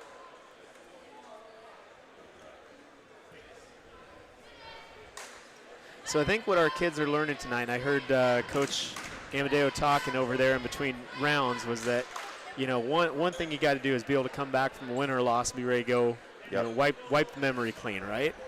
I think the other thing you got to do on a night like tonight, when you got a couple of schools that are pretty well stacked up here, is you got to be able to come away with small wins and realize what you've got to do to take a step up to that next level. I think with a lot of our young kids, that's what they're trying to figure out right now, is how to go from, you know, being a beginning wrestler to being someone who can be competitive on a nightly basis. So we're at 220 here. This should be Michael Fuller against Jaden Sword. Yep, and that's, oh no, sorry. I Is there skipped a ahead. 195 from, or is it double forfeit on the other? Must have been a double forfeit. They had wrestlers listed, Okay. but no, it was a forfeit for Woodward-Granger, so Okay. ACGC must have done it too. So Double forfeit, no points. So here we go, Grant Anderegg at 220 versus Jaden Sword. Jaden was extremely impressive in his first match of the night and wasted no time in on the hips, sets him down, and we're going to have a quick pin, 8 seconds into the first period, and that match is over. Jacob Sword, very impressive tonight. Yeah, and that's, you know, a credit to South Central Calhoun. They've got a good group of guys here. It looks like good program, and you know, ultimately you got to figure out what you need to do to get that next level, and we're going to get there. And he won with class and respect. Absolutely. And that's what you like to see. Yep. I think in general, I think that's one thing you're going to see out of wrestlers is they understand how tough it is, how tough the sport is, and you're going to see that out of most guys out there. And you being being involved in cross country, you see the same thing there. Absolutely. It's very, very similar. Yep. Because again, there's a mutual respect for the difficulty of the sport. Right.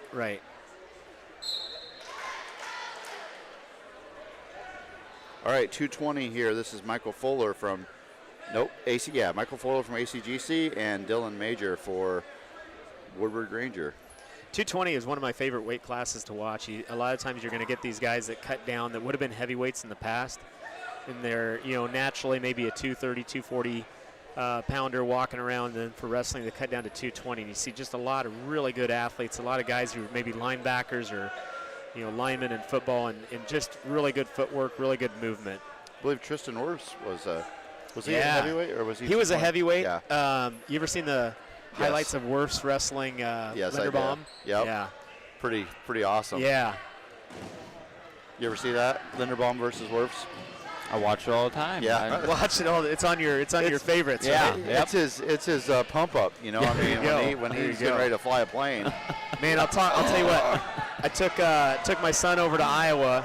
We have season tickets. Took him over to Iowa to watch Iowa, Minnesota. Yeah. And you talk about one good athlete. Gable Stevenson is just an amazing athlete. He's so far above the level of any other NCAA heavyweight right now.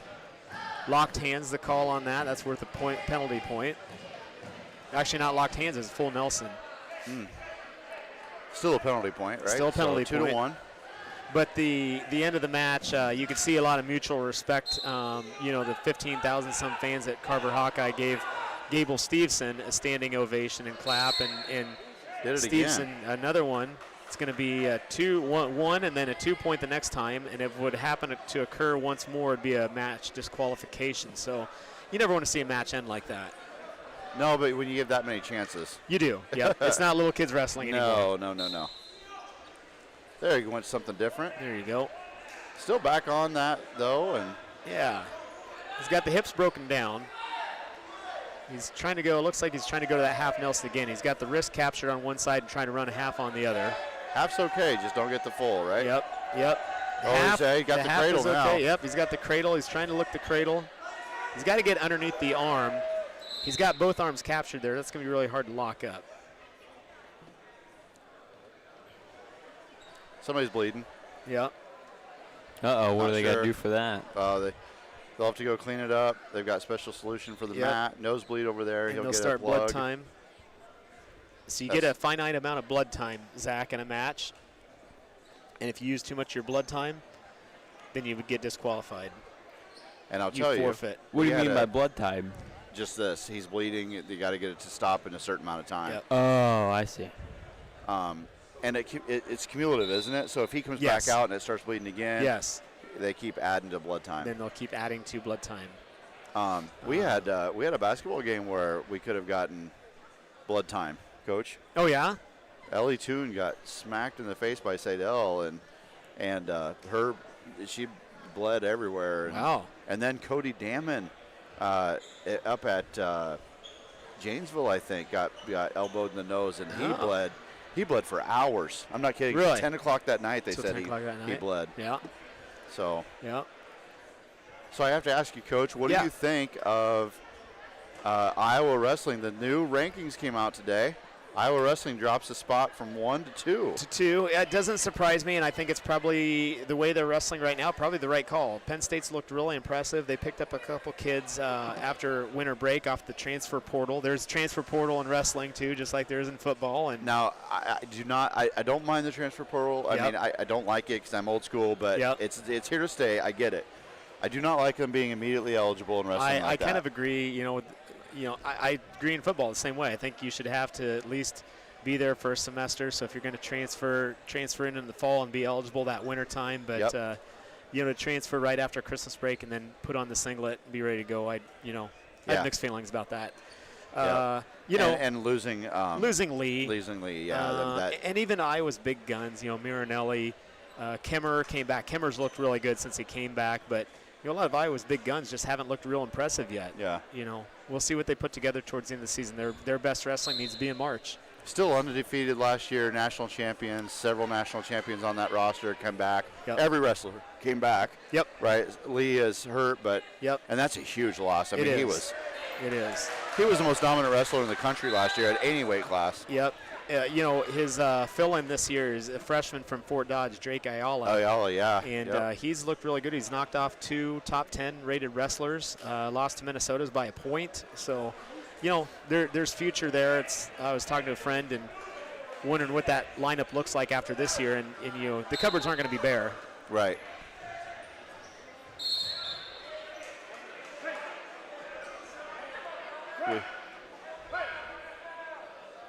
We have an issue here. Have a track wrestling issue, it looks like. So track wrestling is the kind of It's online. it's live online stats, live isn't it? stats. Yeah. Yep. So It's the official scorebook. So if anything were to be questioned, you'd have to go to the track wrestling book to see if everything's good. all right, so we are ready for action again, except we got a little bit more blood on the mat, it looks like. Yep. Trainer does a nice job for us. She's been with us every home basketball game. And she does a nice job for us. Is there third year? Second, I believe. Okay. Third year for the company, her second year Okay. that she's represented here.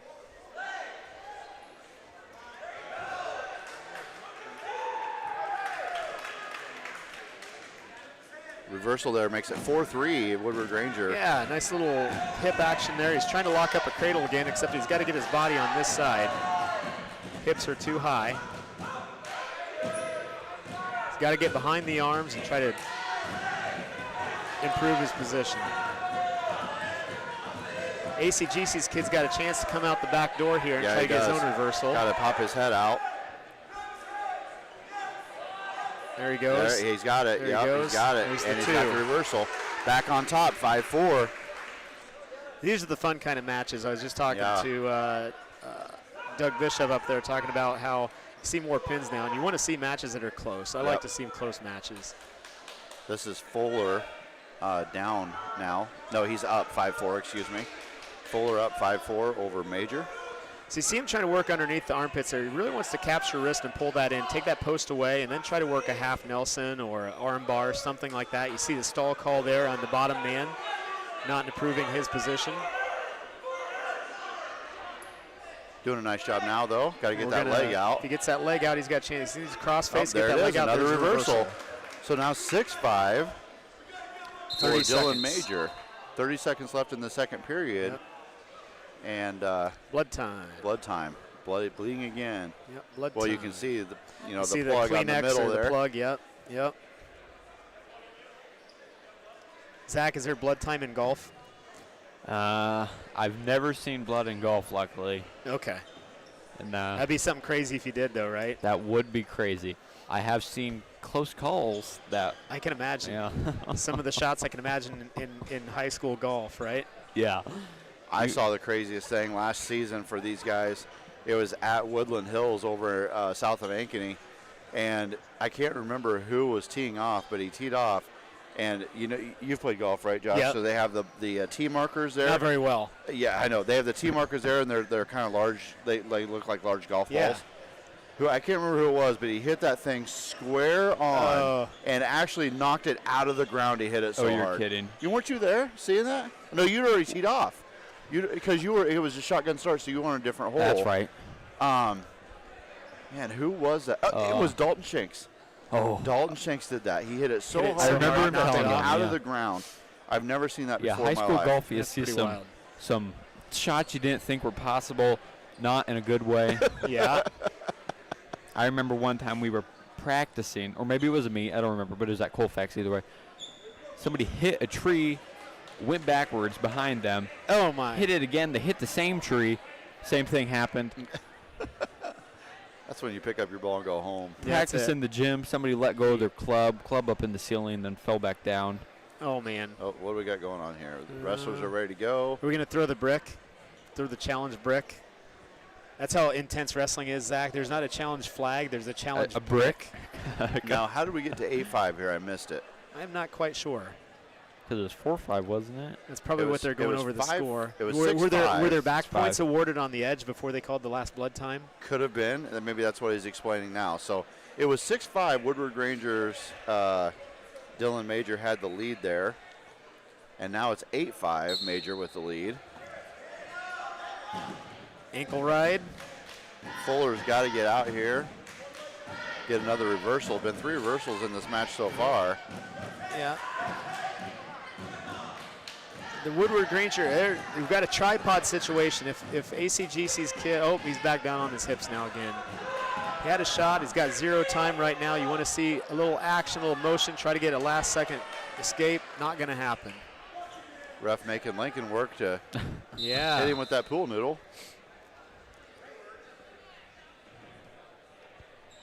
Can't believe you're using my pool noodle. I use that for basketball practice. What do you use it for basketball practice for? Have the girls come in for layups, and I hit them with it to practice focus and strength. So you're abusing your girls Yes, at I am. practice? With You get 'em pool to go. noodles. We use pool noodles during track. I make hurdles out of them. Oh, that's probably safer. Got a reversal here. Nope. Oh no, he No, started on top. Yep, Okay. 8-5. 8-5 Major with the lead here. He's got a butcher. A butcher's where you grab that far arm, pull it under. Typically you want to get both arms on it, but he's got the one arm. He's trying to lock up a cradle, it looks like. He's going to Yep. have a hard time on that far side. Oh, there Gotta he's got see the some- body turned. Got to see some action here out of the ACGC wrestler. Yep. He's going to get called for it again. He's kind of stalling. He's got to get going anyway. He's down 3 with 1:20 left. Yeah, you never want to see just lay on your belly. You got to have a little sense of urgency here and try to get movement, try to get something going. You know, the Woodward-Granger wrestler here has left himself open a few times to riding too high. If the ACGC Agreed. wrestler just Yeah. moves a little bit, I think he's got a shot to get out and try to get a reversal. A minute left to go in this match. Clock has stopped though so there it goes.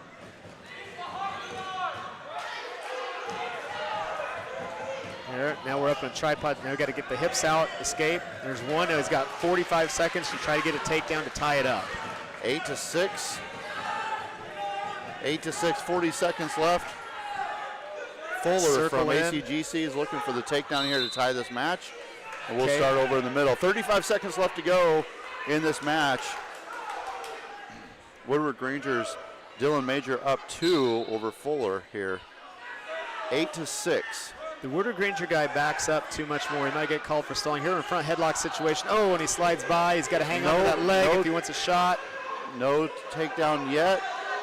Got to keep control of that leg, and There's there's the the two. takedown. So 10-6 now, Woodward-Granger. 4-point lead with now 10 seconds left to go. Going to ride him out here and pick up the victory. Good hard-fought match. Yeah. There you go, Michael Fuller with the 220-pound victory over Dylan Major for Woodward-Granger.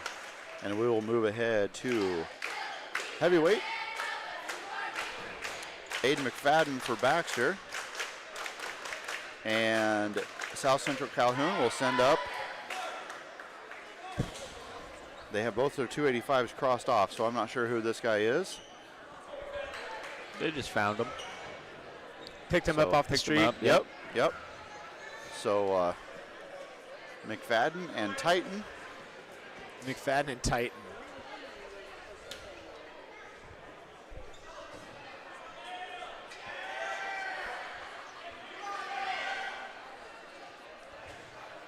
See if Aiden can bounce back from the last match. He's in a collar tie situation here. You want to control that action. Whoever controls the hands and the wrists usually is going to control the match. So you want to have arm control, have control of those arms. Give me a percentage between mental and then actual physical / ability. I would say I would go majority mental in preparation and thinking and just Yep. being able to react. By the time you get to, it's like any sport, Zach, where by the time you get to a match, you just want to be reacting and not thinking too much. Yeah. I've seen a lot of matches. There's a Dan Gable, one of his sayings was that the first match is won by the guy with the best technique, second match by the guy in best condition.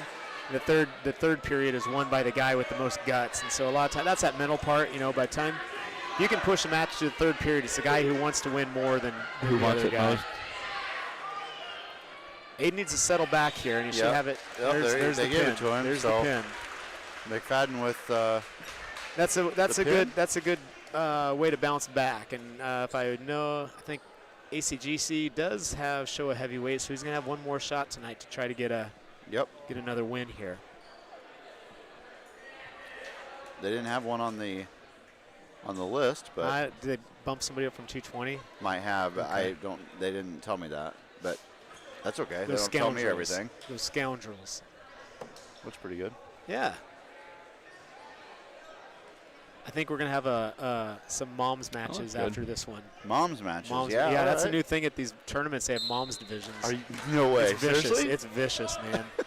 You're lying. No, seriously. Really? Seriously. All right. All right. So my money's on Mrs. Gleam. There you go. A nice go behind. Snap down, go behind. Did you bump the quality up on that? Or is that the same? I think That the was quality got bumped up as soon as I came Yeah, I up here. think you're right, yeah. Oh, boy, I don't know. Looks good, though, doesn't it? It does, yeah. On what? On that? On the scoreboard camera? Or on the whole thing? The whole thing looked good. I increased the brightness and contrast on that, so it looks a little bit better. So front headlock situation here a little bit. Get out of that tie. Nobody wanted to be there. Had the quick escape. Now we're back on our feet again. This looks like a 220 match, just looking at these guys instead of 285. So why do you think that? Maybe I think the ACGC kid for sure bumped up from 220. well, the Woodward kid is who faced Is Aiden here at, last time. Did he weigh in at? He must have weighed in at heavyweight. He's a Yeah. smaller heavyweight then. I think this is Alex Evans from Woodward-Granger, but Yeah. I do not have. I think it is too. Yeah. I do think it not is have too. an ACGC wrestler. That's still one of the best school acronyms ever. ACGC. ACGC. I know. It even tops it. They did go with the Chargers, like a lightning bolt or Yep. whatever. I mean, high voltage.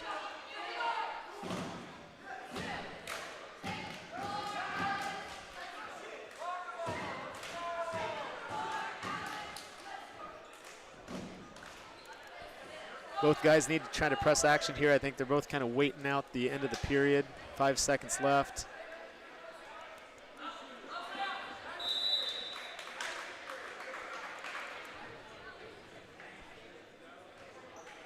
Does your son like being involved like this with Yeah, running I think out there so. and I think so. doing his You know, job? there's not a lot of, with football, there's 4 or 5 home games typically, and Yeah. basketball, what do you have, 10 or 12 home games, something like that in a typical season. And with only 1 or 2 home contests, it's nice to involve the kids who look up to these high school kids and kind of see this as a future for themselves, give them the chance to do something too. So if I remember right, there is another home wrestling meet next week. Yep. What night And is I that? cannot remember next Thursday. Next Okay. Thursday. We will do our best to broadcast that as well. And I cannot remember for the life of me who that one is against. I want to say North Mahaska and Collins Maxwell, maybe. Okay. So yeah, we'll try to do it again, right? Sweet. You don't Yes. think- Okay. Yeah.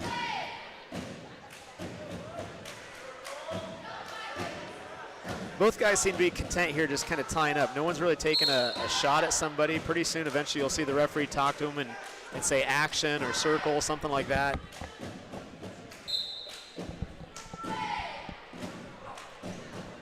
Brianna Evans says this is Alex Evans for Woodward-Granger, so we were right there. Oh, thank you. Yep. Guessing they're related. Just a guess. Just a guess. But An educated guess. thank you for letting us know. What's the strangest comment you ever got on a video? Oh, you don't even want We've to go had there. some Don't even mean wanna know, ones. huh? We've had really had bad mean ones? Oh yeah. Oh, Debbie and I had some mean ones the other night. I Did know. you see I that? saw it, yeah. You We've had inappropriate. Oh. it can get bad. Can you delete those? Yeah. You can, yeah. They're usually pretty funny. Usually pretty funny. Oh, a little shot at the ankle. We've had some adult men who are very immature, but get on there and, Oh, I can and imagine. say some stuff. You know, say it's some that stupid keyboard stuff. warrior mentality. Yeah. It's really easy to sit Sure. behind a keyboard. Absolutely, it is.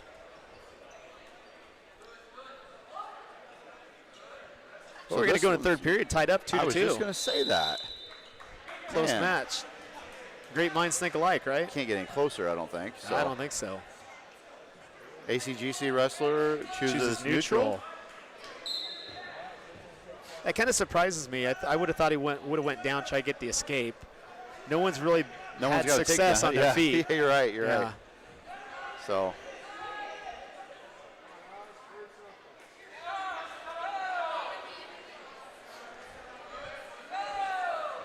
See a lot of Bull pushing. rush right now, yeah. And that's what you kind of want to see, you said, pushing somebody out of the ring. Yeah, you want to see pushing, you want to see aggressiveness, but what you want to see really is kind of if you just go and push them straight out of the circle, a lot of times that's not going to get you a whole lot of opportunities at offense. You want to circle and create angles. Evans in on the single Evans leg. did get a good single, nice He gets takedown the right takedown. there. Big 2 points here, 1:20 left to go in this third period. And he's got his Up hips 4-2. captured there, and anytime you can capture the hips and keep those down on the mat, you're going to be in pretty good position. Looks like he's got an arm across the back there, and he's trying to thread the needle to get that chicken wing and arm bar. He's going to run out of mat He's space going to run here. out of mat if he goes that way, yep. So we're going to reset just a little bit over a minute. 4-2 Evans here. Minute 3 left in this match, in regulation anyway. At this point in the match, we're going to see who's got better conditioning. Oh, nice mat return. He's got the chicken wing on the near side. He's trying to run that. He's got a shot to run this. He's got to take a big step around the head. There he's getting back points. He might be in trouble here. There it is. And you're right. I think that did come down to conditioning there. So I think it just kind of ran out of gas. steam. Yep. Yep. Ran out of gas. All right, we are back up to the top here. This will be 106. This is, I believe we confirmed this was Maya Davis here at 106. Yep. And she's going to be uncontested at 106 for Baxter.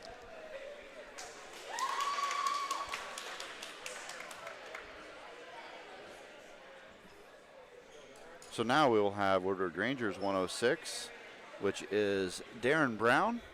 And I don't think against, there's a no, ACGC. ACGC says they're open at this weight. Okay. So this will be the second time Darren gets. So Darren's going to get one match tonight against Maya later on. So. Yep.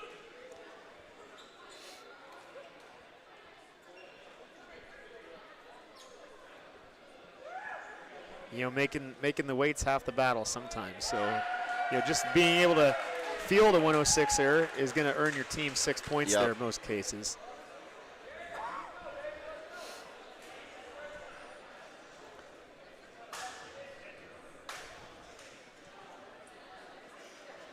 Now the 113 match will be, well, it was supposed to be Alex Dilley, but you said he was sick earlier today. That's what, so this Coach is Gleam going to be told me. open for Baxter, and South Central Calhoun will take the win there. And now we're at 113 for Tegan Slaybaugh and Alex Saxton. Alex Saxton from Woodward-Granger and Tegan Slaybaugh from ACGC. ACGC.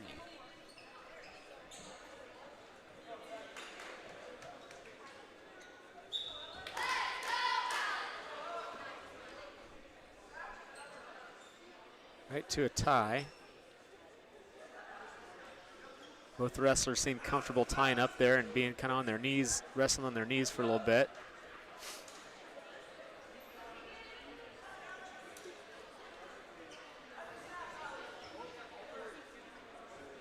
Really, both guys had a really aggressive tie, almost throwing punches a little bit. got a whizzer in. Yep, Baxter trying to get behind it. Nope, there he's able to, no, not yet. There's the 2. There's got to be the 2, yeah. Yep. And might get some back points if he stays after it. Nice job recovering there by Slayball. Yep.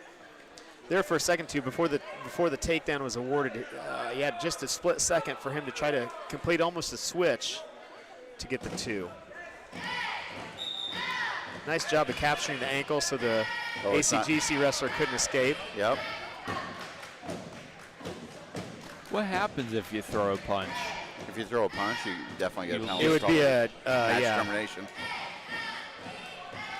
It'd be a technical violation, and then ultimately, if you did it more than once, you get DQ'd. Huh. There's a fine line, Zach, between being aggressive in a wrestling match and then being overly aggressive. Yeah. And being illegal. And being illegal, right. Got the reversal. Trying for a cradle, and he got too high there a little bit, it looked like, and just was able to come out the back door. Evens the score up at 2-2 with 25 seconds left in the first period here. Slayball trying to get that. Looks like he might be trying to get it. Yeah, he's got a wrist in. capture. He's trying to get a tilt. Oh, he's got him stacked up. He might be able to get a pin out of that if he held him there, but he's going to get back very points difficult to nonetheless. Yeah, he's going to have to get his hips elevated, or else he's going to give up the reversal of his own. Oh, there he's got that ankle captured, and he's going to pick up a couple more back points. He still has control. 2 more back points going to give him 6-2 lead.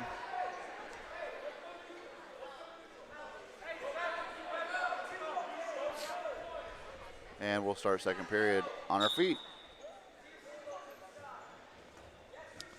Well, shot, sprawl, and reshot. Finishes with the 2. He's got the leg turked again. He's going to try to go to that ride again where he kind of does a cross body ride. Likes locking that ankle, doesn't he? Yes, he does. All he's got there really is a turk. He's turked the legs. He's got the leg captured, and then he just kind of goes across the body and captures the far shoulder and is able to leverage his body over. He's not really looking for a pin there in that situation. He's just trying to get some back points. There he's looking for the pin. Yeah, Yep, there it is. There it is. Very nice job. It looked like Saxton from Woodward-Granger had the early momentum in that match, and then Slayball came back and dominated the end. Yeah. So here we go at 120, Cole Smith against Colin Folsom. Smith and Folsom here. See if Cole can build on that momentum from the first match. Kind of came out slow and ended up getting the pin out of it. Oh, nice ankle pick. And the quick takedown by Smith. He's trying to dig a wrist out. He's got a half. Trying to go for his second victory here tonight, isn't he? Yep. Switches to the other half. He's got a leg in. He's going to try to. He's got to break him down here. He's going to try to get both legs in. It looks like getting too high. He's got to there get back. Yep, he's got to get back. When he gets the leg in, you want to stay. The rule of thumb is you want to keep your arms behind the armpits. If you can do that, you're going to be safe the majority of the time. He's got that half in. Now he's just trying to weave that over and stack him up on it. If nothing else, he's going to get some back points here out of the deal. Now he's got to capture that. Oh, there it is. There it is. Smith with the pin. Did a half Nelson right over the top, stacked him right up on top of himself. 45 seconds into the first period here, and Cole Smith with the pin. He's 2-0 on the night. Nice job. 2-0 on the night. Now the 120 match here for ACGC, you have Gavin Sloss, and for Woodward-Granger, you have Holden Hurd. So Sloss and Hurd.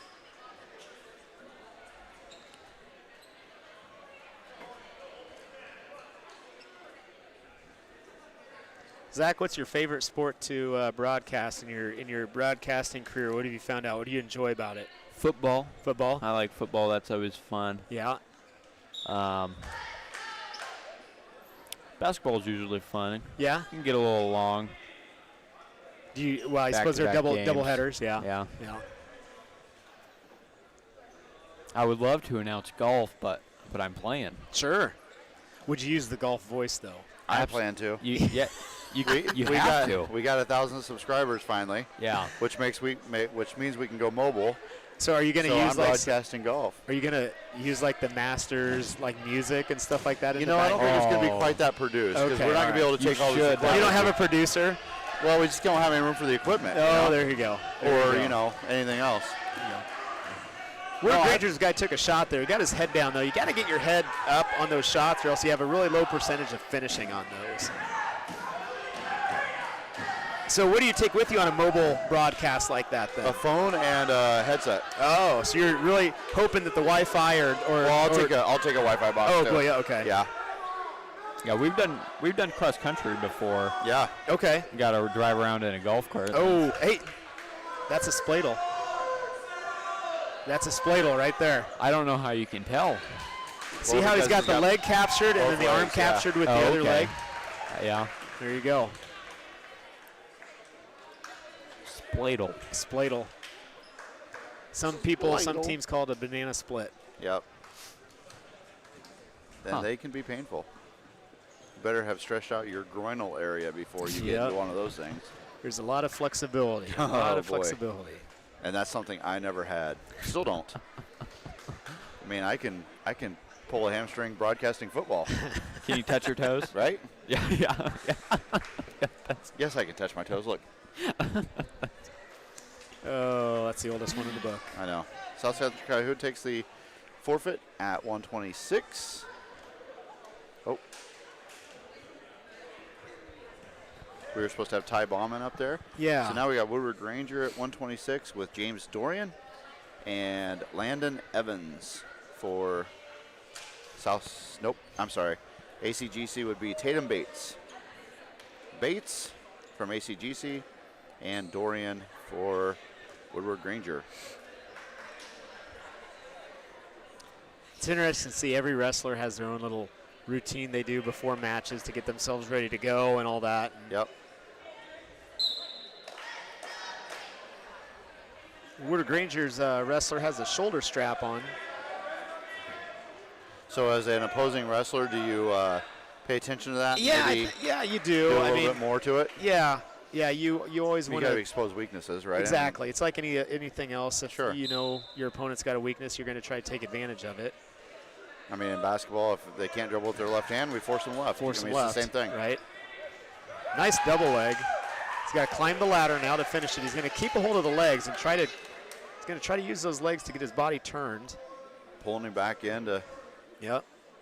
Look at Look at You that. see that? Nice technique, nice mat awareness there. Nice roll through.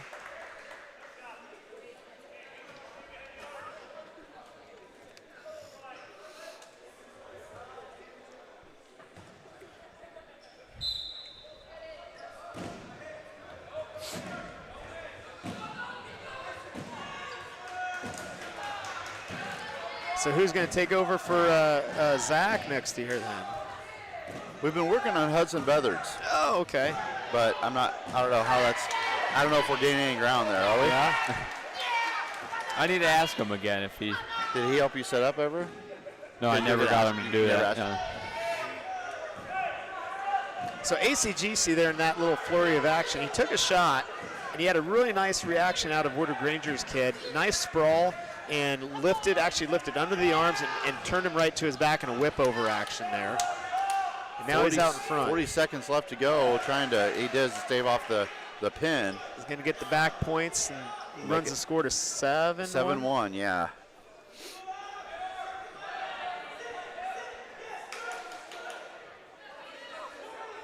ACGC's in a sit-out position. He's looking for either a head or an arm to hang over to determine which way to roll out of this. He's going to try to fight hands. And there it comes up to neutral.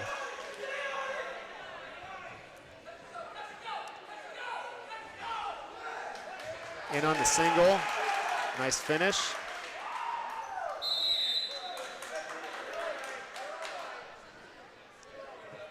Michael Kemmerer for Iowa is wearing a similar kind of situation on his shoulder. We have an injury timeout here for Yeah. the ACGC wrestler. Yep.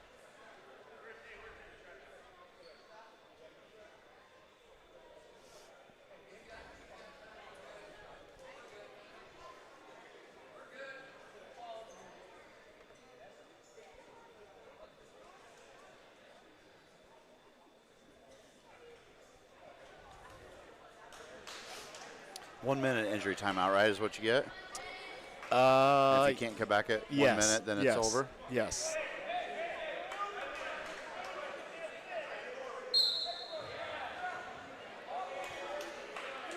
Locked hands going to be the call, so they'll let action continue. And then eventually he will get a point awarded for locked hands. So he's going to get the 1 for locked hands and then the 2 for the reversal. Because the kid trying to stave off the reversal had the locked hands, Yes. right? The action, you can't get an advantage using it. Right.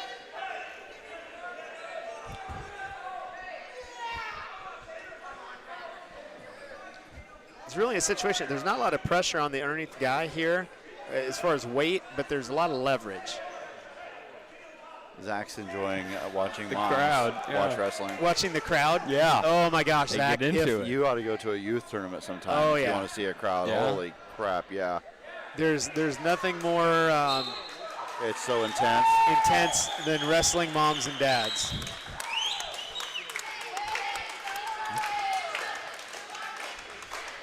Wish my mom was like that on the golf course. Kicked out.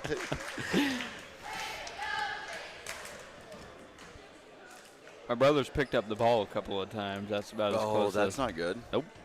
Oh, yeah, you can't do that, can you? No. No. All right, Jack Anderson, we're at the 132-pound match. Jack Anderson for Baxter. Jack's a freshman. He's got some experience. He wrestled all through middle school and even a little bit as a youth kid. And, you know, he's got some good ability and good base to build on. And he's got a few bad habits he needs to break, too, eventually here as a high school wrestler. Things don't necessarily work the same in high school as they did when you were younger. But he's a good kid, and I think he's going to be a good one by the time it's all said and done here. Headgear issue there for Jack. And this is Brock Natras from Nice South sprawl. Central Calhoun. He won his first match, if I remember right. Yep. So Jack had a nice sprawl there, but he let the head pop out the side and gave the South Central Calhoun kid leverage to get that. Jack scores with escape, 2-1. Natras, and in on the single again, and another takedown. Yeah, Jack's got to right now get back up to his feet, and he's got to get to his offense. He can't wait for Yep. the Titan to shoot. He's got to try to take a shot of his own. He's got to wing in here. He's got to try to wing that elbow down. Jack's going to have to fight off his back here for now. Did a nice job with it. If he keeps rolling through, got to keep rolling through. Natras did a nice job of maintaining control of Yep. Anderson's wrist there, not Yep. letting him roll all the way through. Oh, he's going to get that wing again. Whip over Matter if he situation. can stay in bounds here. Yep. Out of the circle, reset in the middle. Okay, resets, and now we've got to try to go again. Anderson down 6-1 to Natras here. Team score is South Central Calhoun 47-12. It's interesting. You don't see a lot of, wrestling matches will typically get out, a lot of points to a few points very quickly. Now, Don't see a ton of close duels. yeah. Good job of getting to his belly. Now he's got to try to get that arm back. He's got the chicken wing in on that arm. Jack's got to try to put his fist in the mat and get that arm down. 10 seconds left in the period. I'm not sure the referee boys see it. Time.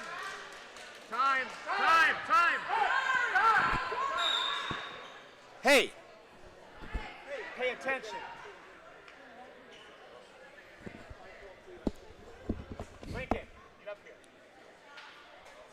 Is that your job? Pay attention.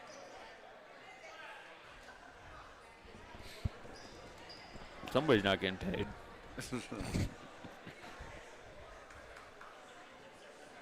Good thing you shut my mic off there. I did shut your mic off, yes. Oh, nice switch there for the reversal. I don't care who you. That's what you want to see. You want to see action right off the Yep, whistle. The best time absolutely. to score is right when the whistle goes off. And that was a textbook switch. It was It really was. nice. Controlling the head, keeping the head down. You got to fight that half. Try to peel that half. Oh, Jack's gonna have to fight off his back here again. See if he can do it one more time. That's Nice a nice bridge. bridge. You Nice bet. fight. You love the fight. Keep fighting. You know, you got to credit Jack in that match. He fought off his back a few different times, and Yep. there wasn't a quit in the match. That's what you want to see. In a loss, you just want to see fight all the way through it. So this is 132 Peyton Nixon for Woodward-Granger against Jackson Frong from ACGC. Fron is from ACGC. ACGC.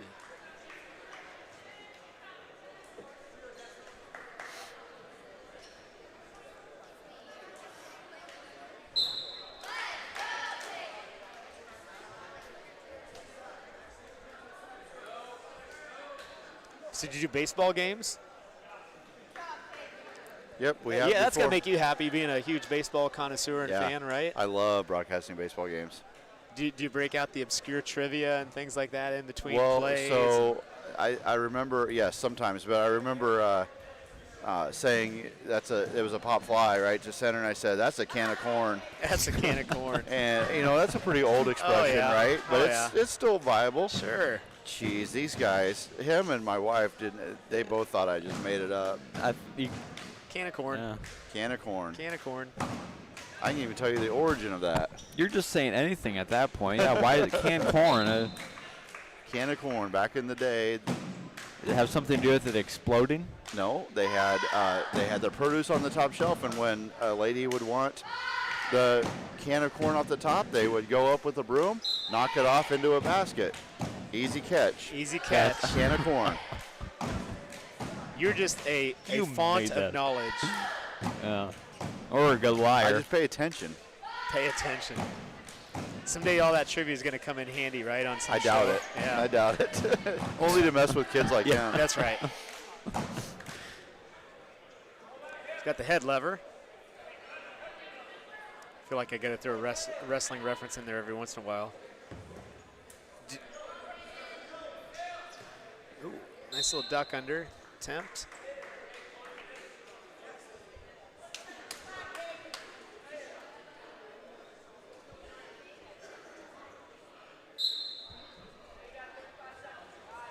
Nice, quick That was a nice takedown. little knee pick there. Nixon goes up 6-2 here.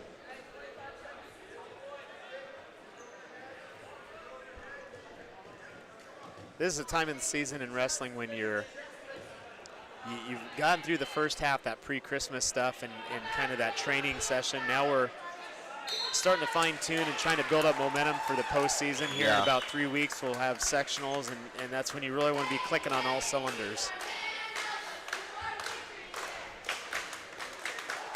Nixon with the fall over Jackson Prong.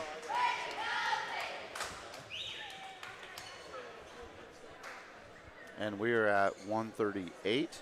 This was supposed to be Tucker Peacher, but he is unavailable tonight, so open weight for Baxter. And at 138, this will be Trot versus Eli Bell. Trot and Bell.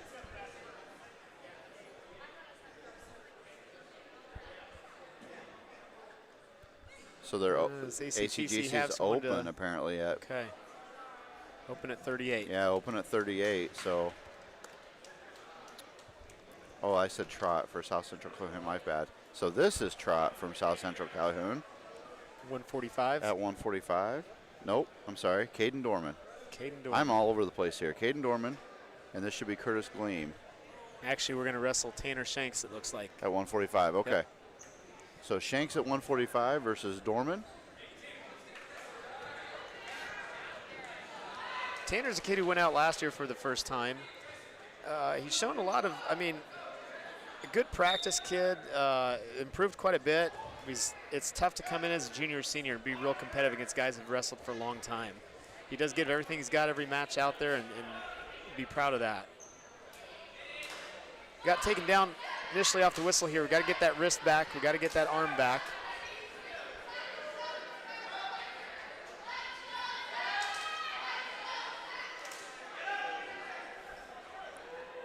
Back points here early.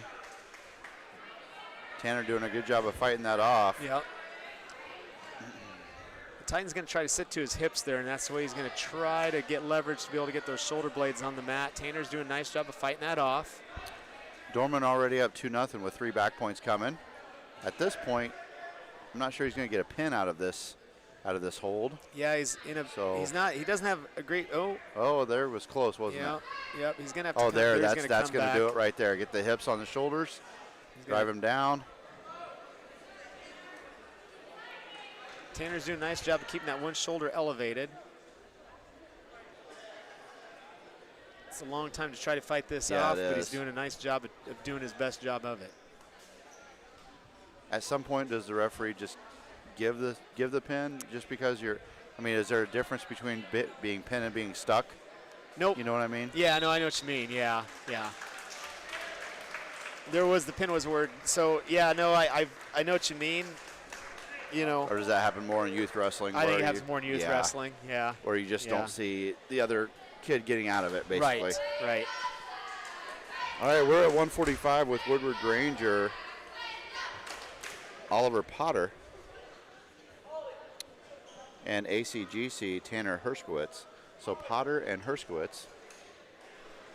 Going back to the blood time in golf, I just thought about it. Yeah. There was one time this kid I was playing with. I'll let you.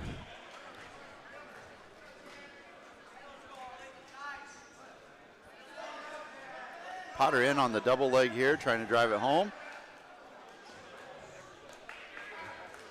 Herskowitz was kind of trying to counter there with the headlock. They're going to run out of real estate here on the side of the mat, it looks like. But we did have a takedown and 3 back points for a quick 5-0 lead for Potter.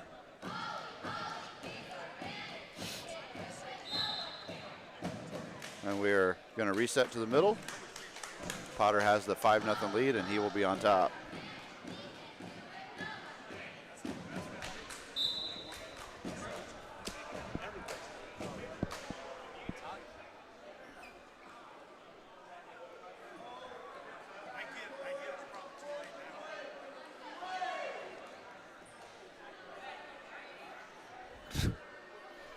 All right.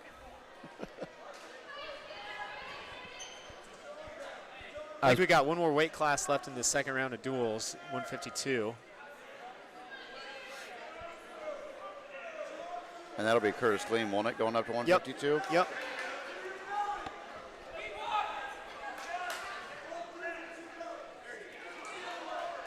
Why are they switching scoreboards like that? What do you mean? Well, they'll do this one sometimes, and then they're 2 controllers. So they're just taking turns. Yep. So basically, one scoreboard is dedicated to each team duel. Yeah, this one's for Baxter Woodward-Granger. I'm sorry, Baxter South Central Calhoun this time. So Baxter's will be on that the entire time. Woodward-Granger trying to run a half Nelson there. Potter's doing a great job here in this. Yeah. Keeping the head down, controlling those wrists. He's got a 2-on-1 underneath. Going to run out of time here, but he's got a major already after the first period. He's got a good start on trying to get a tech fall, if not the fall, if he keeps wrestling hard here. 10-0 lead after period 1 here for Potter over Herskowitz. The ACGC chooses the neutral position. Probably looking for some sort of a big move. Fights off the shot. He's got to keep the hips back, keep the head down.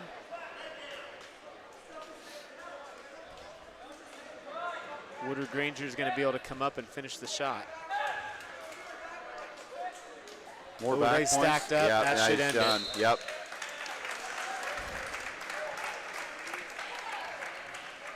So Potter with the fall.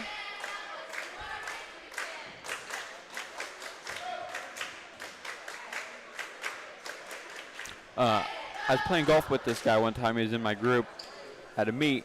Oh, he's coming back up.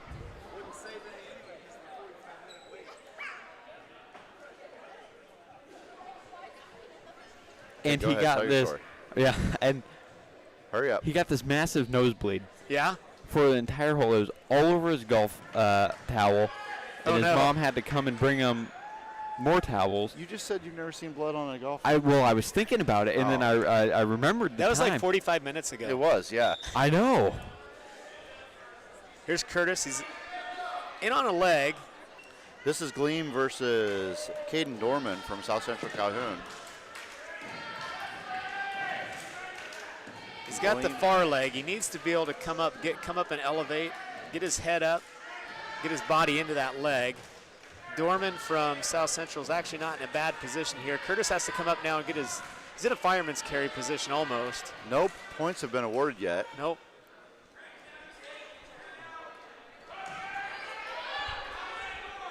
We can come out the back door, and there's the Oh, two. there we go. Should have a 2-point takedown here for Curtis. The scramble position, look for the And he's got half. the half You got to in. look for the half, and you got Got to to try to. get his chest back here. He's got to, yeah, he's got to settle back here exactly right there. He's too high. Now he's got to break him down. It's a lot easier job of trying to pin somebody if you can get their hips broken down first. Now he's got to get his hips Yeah. up. Dorman went for a roll and Yeah. got the 2-point reversal. Now Curtis has to fight to his belly and start wrestling again now here too. He's going to give up some back points if he's not careful here. There's no.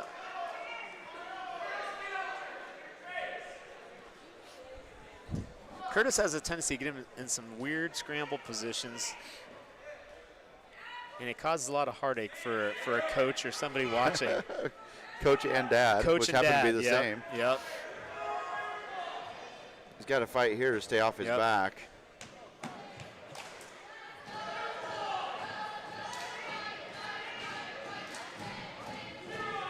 Is it hard when you're actually wrestling? Because you sit up here and you can see, but you're down there, you can't really. Yeah. It's just like anything else, so you have to have look a down lot of on it. minutes on the mat. Curtis going for the pin here at the end of the period. 2 He's seconds gonna get some left. back points and just ran out of time. You know what, though? A good fight, good way to Yeah, come it out. was. He was in a bad position there for a while, but showed some fortitude there to come through it. At one point, I was about to say that Curtis was going to be happy with just going in tied. Yes. Because he was in a bad position there. And Yes. came out with more back points and Yeah. a reversal and Reversal back and points. 3 So back 7-2. 7-2 Yeah, Curtis. there's Zach, to answer your question there, you know, there's so many different positions you can get in, and there's so many technique and moves that you could learn. And what I try to tell, what I truly believe in is I'd rather do a few things really well than try to do it all. Yeah. And so you focus on trying to get to positions that you know and you want to be in. That makes sense, yeah.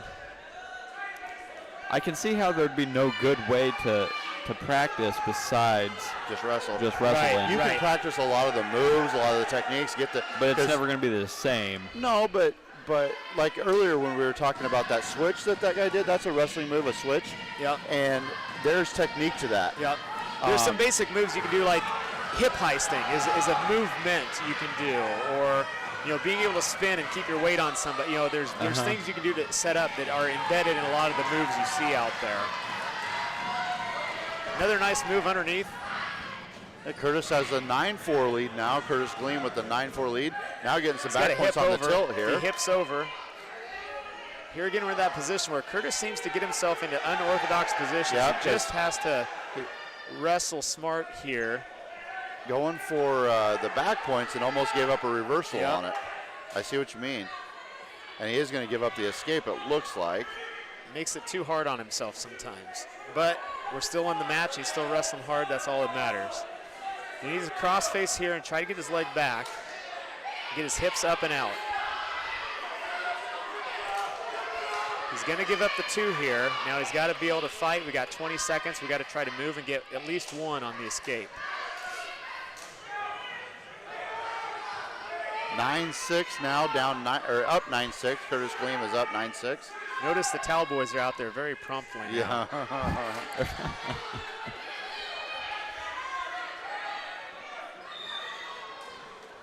All right, and the score will remain 9-6 here going into the third period. Good match. Green has the choice. Curtis is going to go down.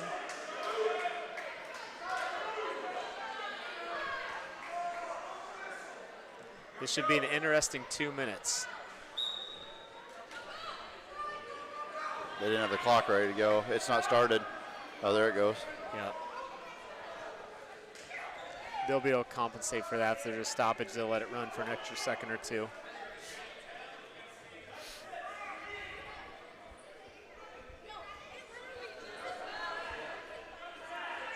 Again, He's got to get Curtis his wrist. Gleam up 9-6 here.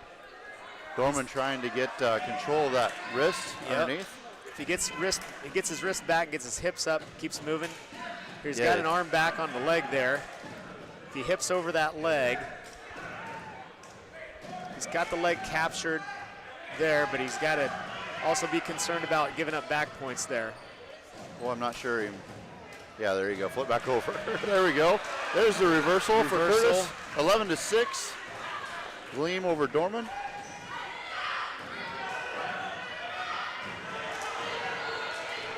And we're going to go back to reversal right to our back. Oh, boy. Did a good job of avoiding back points there. 11-8. Get to our. You got to get to your belly. You got to fight. You got to fight here, Curtis, and get to your belly and reset. Right now it's a 0-0 ball game because we're going to get three back points. So we're going to be tied here unless we get a pin. Yep. Keep fighting, Curtis. 30 seconds left to go in this match. And we essentially have a tied match here. Yep. Because there will be 3 back points awarded. And when this is over, he's got to keep fighting off his back. He must have the far shoulder elevated because I don't see any space on this one. We're down to 15 seconds. He's got to try to keep fighting. He's trying to stay alive. He's got to see that towel boy run out and think, I got to get this for 10 seconds. Yep. 3, 2, 1. And there's time. There it is, and that will be a tied So match. now we go to 3 back sudden points. victory. Sudden victory. First score wins here. And they go back both on their feet at this point? Yep, they go to feet. They'll have 1 minute. Otherwise it ends in a tie? Nope, then they'll go to alternating top and bottom. Gotcha, okay. Nice job, Curtis, being the aggressor there. I like to see that. You got to come Got to up. get his head up. Keep that Get ankle. your head up. Got to keep that ankle. Keep He's driving. gotta- Keep if he driving can with your get his- toes. Free the head. Free the head. Turn. Nothing yet still. No points awarded. Got to free the Still a head. scramble situation. If Curtis can come out the back door now, he's going to be awarded the 2. There it is. That should be it. There it is. That There should it be is. 2. That was crazy. So Curtis Gleam with the sudden victory takedown. 13-11 is the final score. That was a It was a heck of a match. way to come back. It's a good job to come back there and have the lead and then have it tied up, fight off your back for that last minute of the match. It takes a lot of energy and mental fortitude to do that and then be able to come back in that sudden victory to get the takedown. You bet. All right, so what are we going to have here? We got at 152, Woodward-Granger going out there. Yep, okay, so we got Woodward-Granger at 152 is Braden Simmons and Caden Jensen from ACGC. So Simmons and Jensen.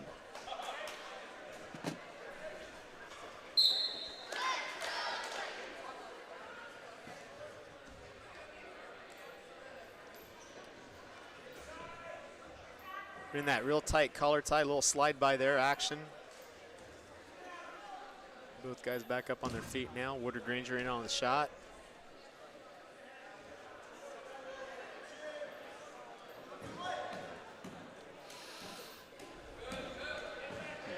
Jensen in on a nice single there. Yeah, He's going to run out of room, though, I think. He's got a shot to pull him back on. Oh, and he did get awarded the He's going to 2. give it 2, all right. As soon as the other wrestler lands on both knees, that's when the 2 can be awarded in that kind of a situation. So good job out of mat awareness out of the ACGC wrestler.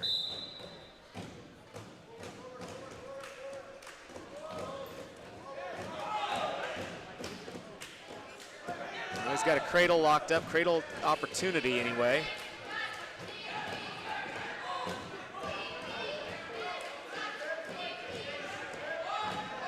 Oh, he's going to have a shot here. He needs to get his head in the side. That's going to bring his body back to where he needs to be at. And he's got a shot to roll him over.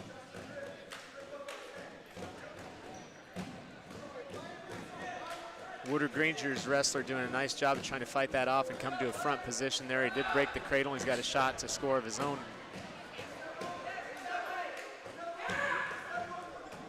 Oh, nice job out of ACGC coming back to have position. This might be it.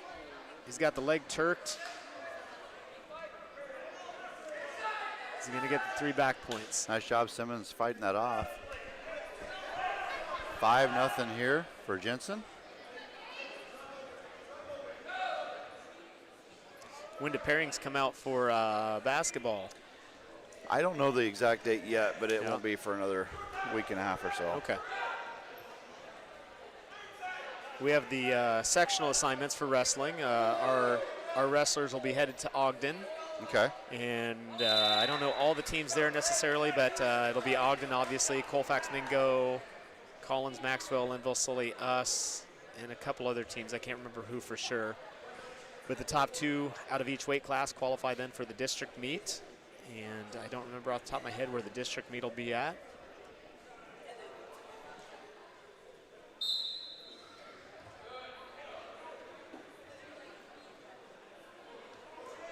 And we've got a few kids that'll have a shot to get through to districts and state after that. And based on tonight, you got to think Cole Smith and Aiden McFadden will have a shot. Yep.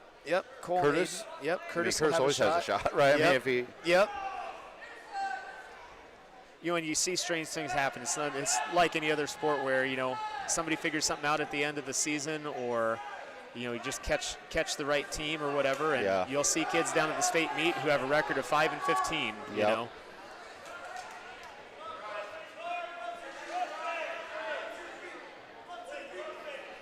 When I was teaching at Central Decatur, I had the pleasure of seeing the state champion heavyweight wrestler every time. He was his senior year. He played fullback for the football team, and he was he ended up winning the state championship at heavyweight. Wow.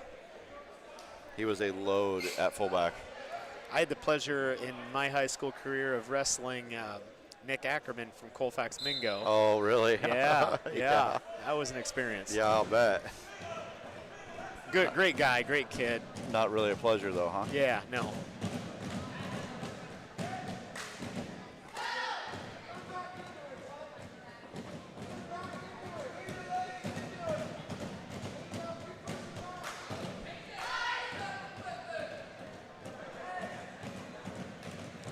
It's kind of a unique situation for our team for scheduling and things like that, because the Iowa Star Conference doesn't actually have I don't know if sanction's the right word or not, but a scheduled season or scheduled dual meet schedule.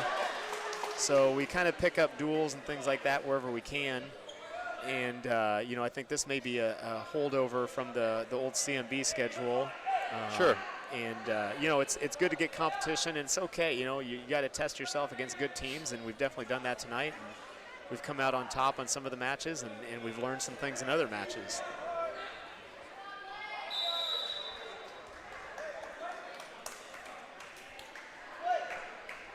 Final duel of the night will be Baxter versus ACGC, correct? I don't think we've wrestled them yet. So Baxter, ACGC, and that'll be Woodward-Granger against South Central Calhoun. Yep. Both of those duels it should be pretty competitive. If you just do comparative score watching and things like that, I think it's easy to say that Woodward-Granger and South Central Calhoun have the stronger teams here tonight, and ACGC against our squad should be a fun pairing. Yep.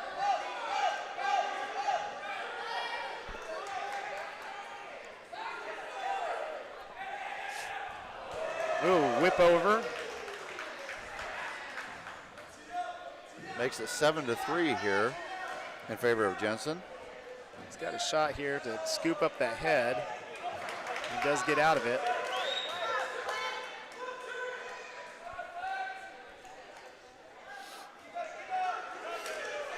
Zach, who are the top golfers going to be this spring? For our team? Yeah. I'll be up there somewhere. We got to get Dalton back out this year. He was good last year. Yeah. He was good last year. How many does it take do you score as a team? Do you have to have 4 or 5 scores or something like that? Or? So they'll take, I can't remember if it's what the exact amount is, but 4 or 5 of the top scorers. Depends on the meet. Yeah. Oh, okay. Whatever works out for all the teams, and then those scores combined. So there's a team winner, and then first and second place. Individually? Yeah, individual. That's what's going on here. They might be reviewing the score.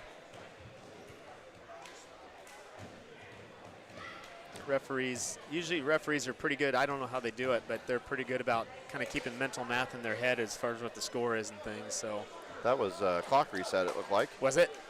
Maybe the clock wasn't rolling in. Yeah, it might not have been.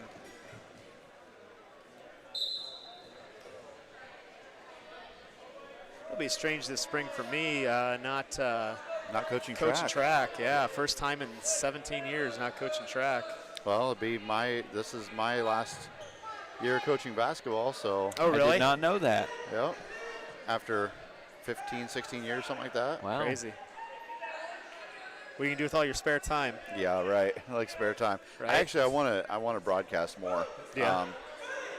With him being gone, I'm gonna have to take a little bit more of it. Yep. I'll teach you everything I know. Shouldn't take long. Yeah. Nice 10-3 victory here for Jensen.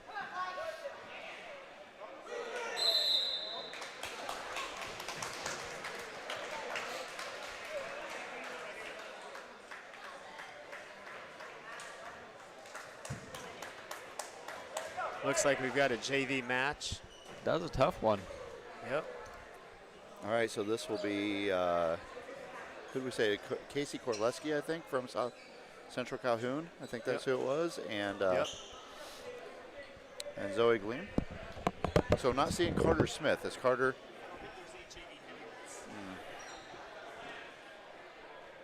No JV heavyweights, he says. We need new. I know. Ear Keep pads. forgetting to tell you, because you can order those, Shirley. Yeah, you can. Don't call me Shirley. I'm sorry. I think they just pop right out. They have to.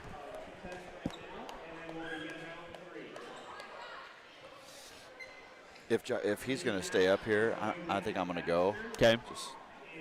Yeah.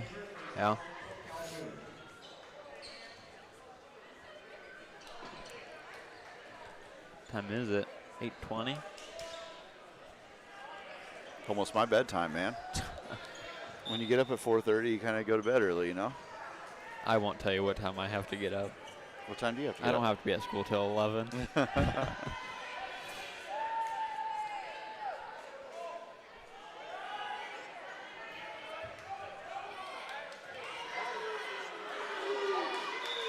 We got 2 points here for Zoe.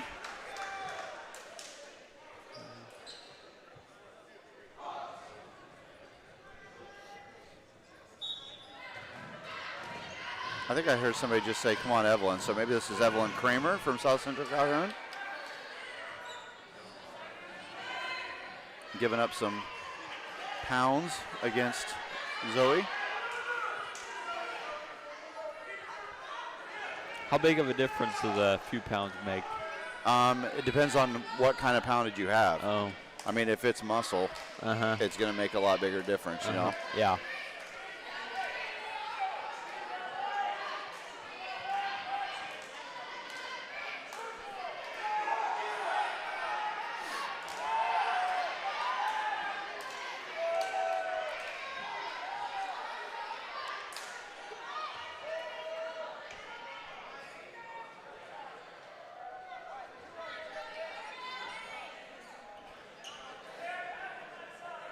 Kramer comes. You said this was Kramer, right? Is that who you announced?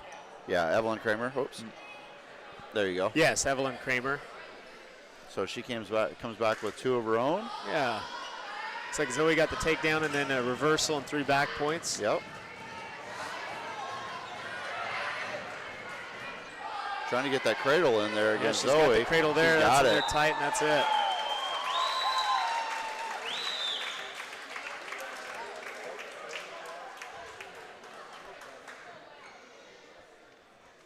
Nice job there by Kramer coming back on that. So are you going to stay up here for a while? Yeah, I'll stay up here for a little bit. Okay.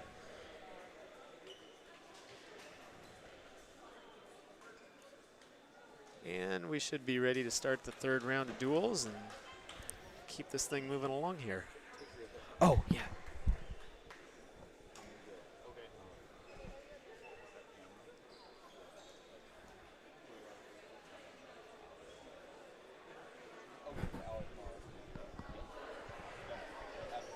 Yep, thanks.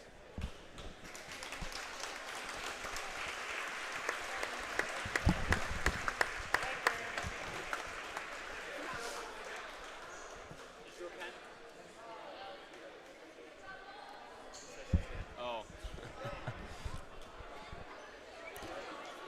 I'll try my best to. Is he ditching you? Yeah, he's got a headache. Oh, okay. Watching all that wrestling tired him out. Oh, man.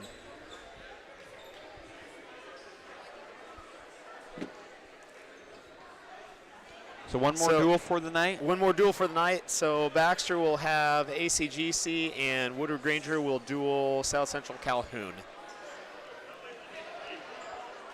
So you got any future plans yet figured out, Zach? I'm going to be a airline pilot. Oh, okay. I'll go to University of Dubuque for that. Yeah? They have a really nice aviation program there. Cool. What does coursework look like that? Obviously, you're going to learn about avionics and get pilots, get hours in a plane and things like that. What else do you have to take? So I do flying lessons right now. Okay.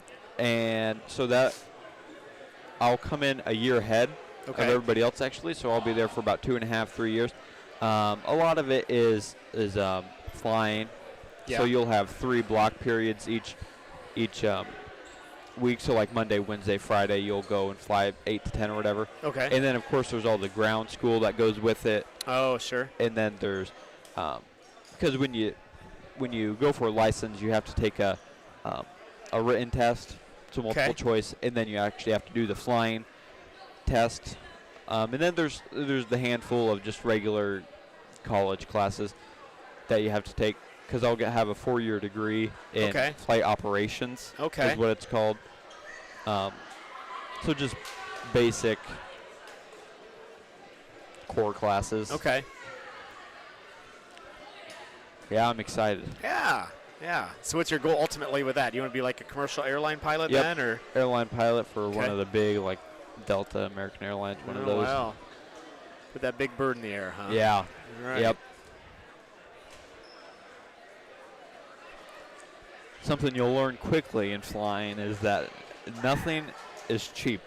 Oh, sure, yeah. I'm sure just There's that to be able to rent the plane for the hours or whatever that is. I'm sure that. My plane right now, $160 an hour. Wow. Instructor is $60 additional. Wow. Not cheap. No. How many hours do you have to become like your base level So I'm going certification? for private pilot right now. Okay. So that you can fly without getting paid. So just general fun. Right. That's 40 hours. Okay. I'm at about 30 right now. Okay. And that's 40 hours of 10 hours of solo by yourself. Right. 5 hours of this, whatever. And then you have to do your multiple choice test, which I took that today. That's 60 questions, multiple choice. Yeah. And then hopefully in February or beginning of March, I'll go to my final test and get my license. Okay. Here's Michael Wilhelm for Baxter. He's going to pick up the forfeit at 170, 160. No, 170. 170. 170.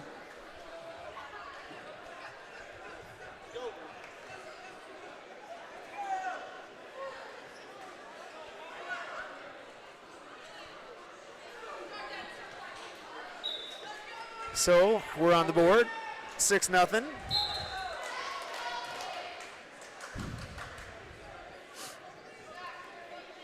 $170 for South Central Calhoun and Woodward-Granger here. I don't have the lineup in front of me, so we're not going to worry about names. Would you like it? I'm good. I'm good. Ooh, nice takedown. They're probably not really supposed to slam them on the ground, are they? Nope, nope. So you have to have control and return them controlled. So meaning that, yeah, you're returning to the mat in a safe manner.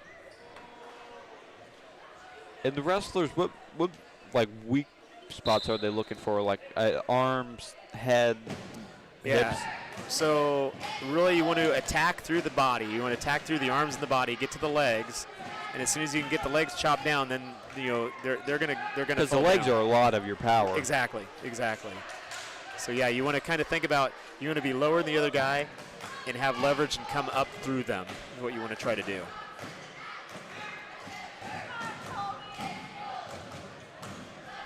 Yeah, if you see enough matches, though, you'll see just about every kind of technique used, and you'll see everything used for defense. You'll see head and hands used for defense, and there is not really a right or wrong way to do it. It's whatever works for you. Whatever's working. Yeah. Going to settle back and try to reverse half, scoop that head. That should be about it.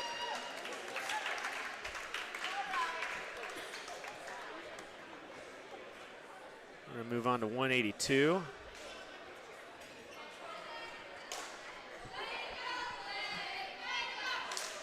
Baxter's going to be open at 182, and ACGC will receive a forfeit.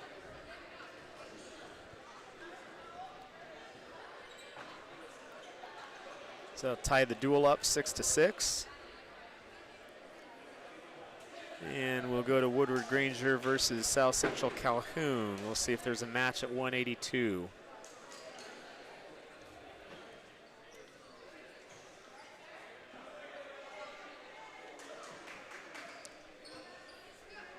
Who do they got here? This is 182. Yep.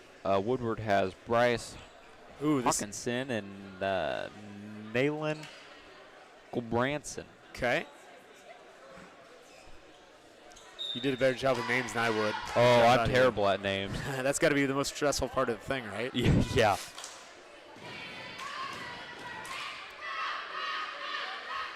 Oh, a little half shot there, and easy to defend. In on the leg. Right to a body lock. We're going to try to do a mat return. Drops down to the leg and scores the 2.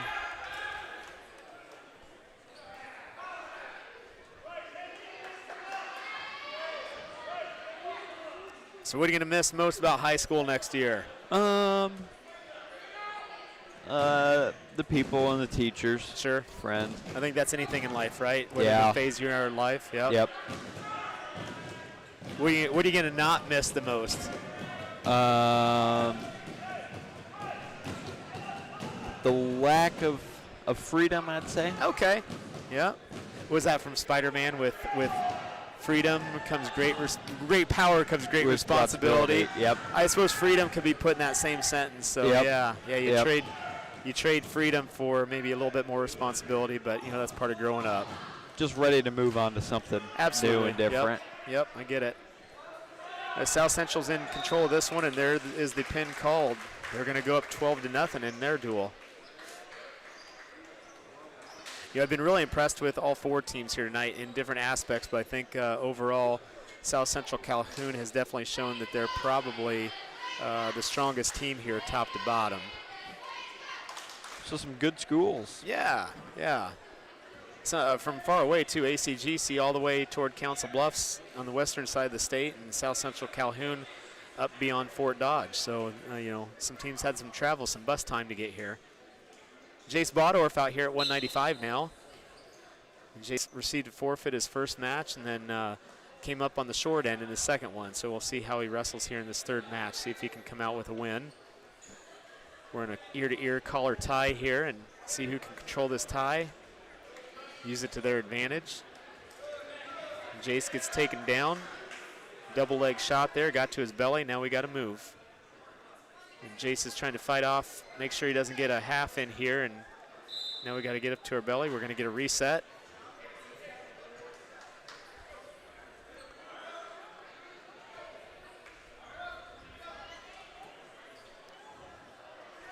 See what Jace does off the whistle. You'd like to see some sort of action right off the whistle. That's usually your best chance to score.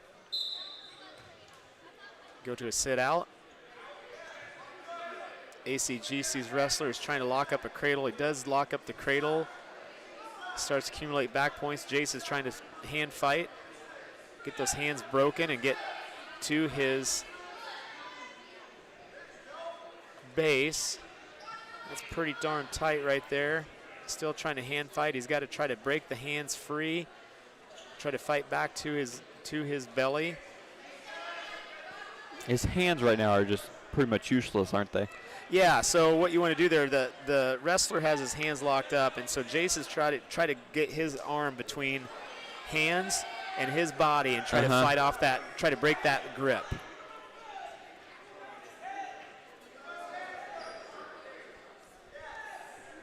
He did that. He finally got back to his base, and now that cradle got locked back up again, and the pin was called. It was a good job of fighting that off for a while, and overall pretty good fight out of Jace there.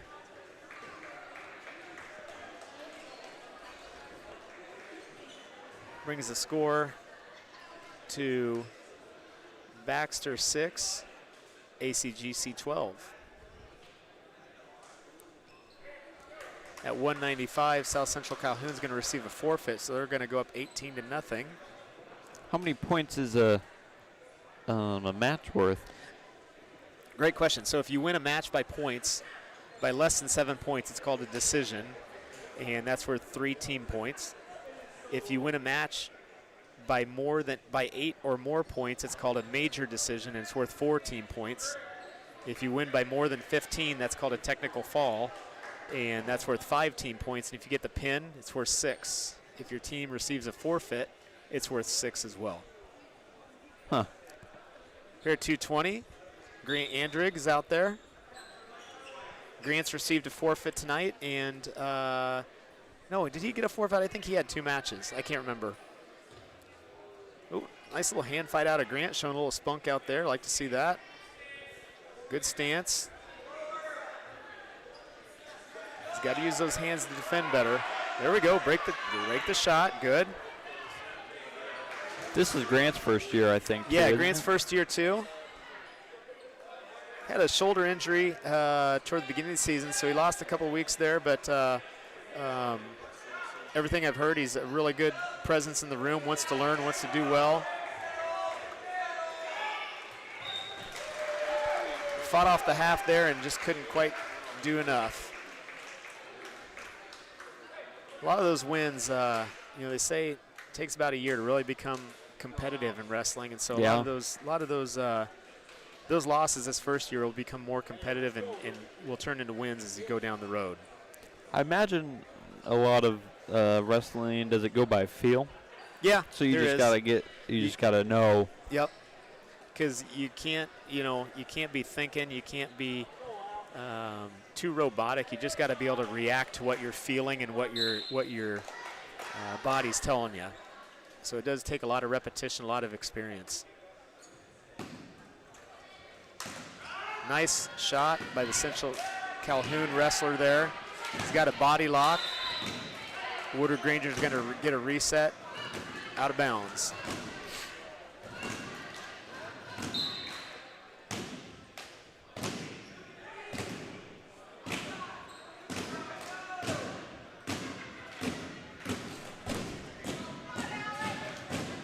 Another shot by South Central Calhoun. Woodward-Granger does a nice job of defending it. Goes to a sprawl position.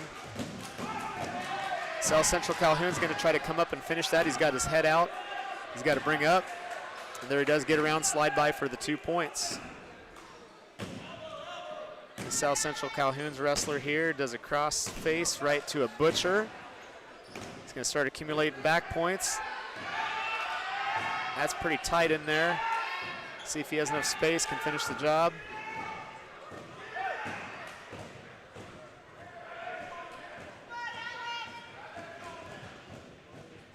Got a crossbody ride going there. Tough to fight off your back for that long. We'll see what happens here. About 47 seconds left in the first period.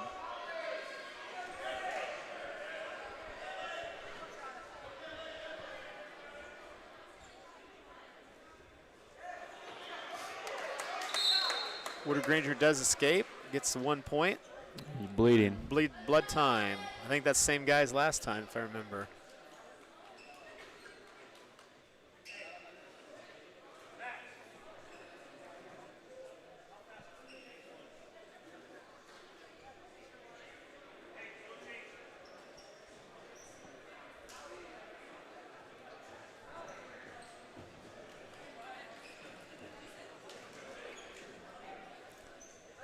What order are they going in here? They started at 170, and this is 220. So are they going to go back down? Yep, they'll go to heavyweight, and then they'll start back over at 106. And Oh, work okay. Back up through. Yep. So in a multiple duel format, you'll start at one weight class by random draw. Oh, okay. And then the next duel, you'll start at the next weight class up and just continue on Yep. that way through the night. That makes sense. I always remember Saturday tournaments in high school. We'd leave school probably somewhere around 5 o'clock in the morning, depending on where we had to drive to, and we'd go be at weigh-ins in the morning. It'd be dark when we left the school here, and then by the time the tournament was over, it'd be dark again. It was like the day never happened. You're in a gym all day long, and kind of depressing, but kind of you kind of get in that routine after a while too. So now what are they doing over here on the side? Just walking, just staying? Yeah, so just staying loose, staying ready to go. You'll see your next couple weight classes kind of get up and move around a little bit, get the blood moving, and get themselves mentally and physically prepared for their match. I'm sure everybody has their own way of getting into it. Yep, you'll see a lot of wrestlers walking around with either ear pods in or AirPods or headphones on, whatever, listening to whatever music gets them ready to go. And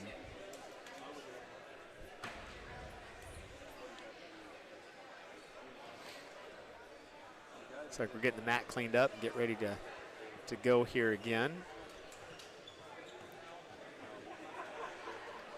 Hopefully he's got that nose plugged up now and be done with that.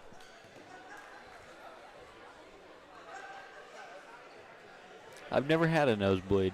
Never? Never. Really? Now that I say that, it's gonna. Yeah, you need to knock on wood or something.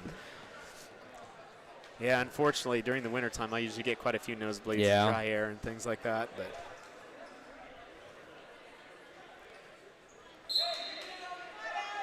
so we start from the neutral position, 30 seconds left in the first period. Woodward-Granger's wrestler is down 5-1. Ooh, in another single leg shot. Tried a hip toss. Nice defense both ways. A few little fakes there, 10 seconds left in the first period. I think it looks like we're going to be heading to the second. 5-1, the score, 5-1. Ooh, nice shot right at the whistle. No points awarded.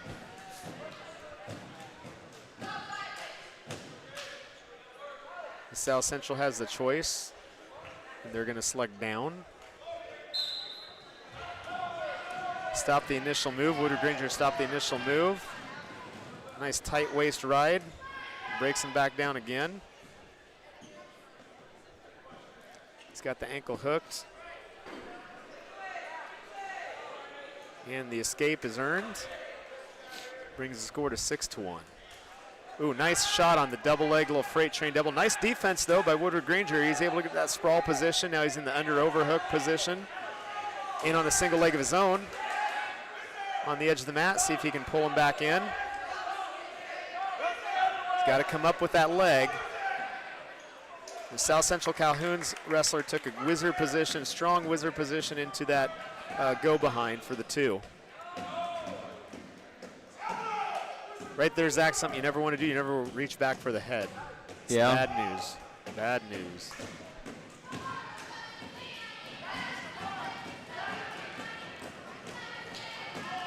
So how many do you guys do, just home games then, or do you go to away games? Or for broadcasting? Yeah. Or just depend on the school, or if they've got their own feed that they're using? Yep. If the school's going to have their own broadcaster, we don't. Okay. There's no point in us going. Right. Yeah. But we try to do at least all the home games and as many away games as we can if nobody's going to broadcast it. Sure.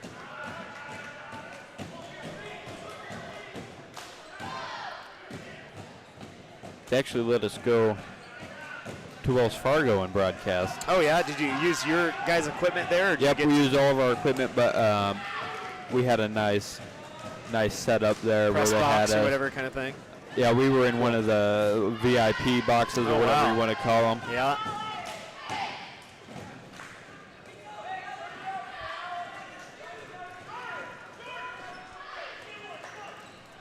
Well, that'd be kind of fun then. Yeah.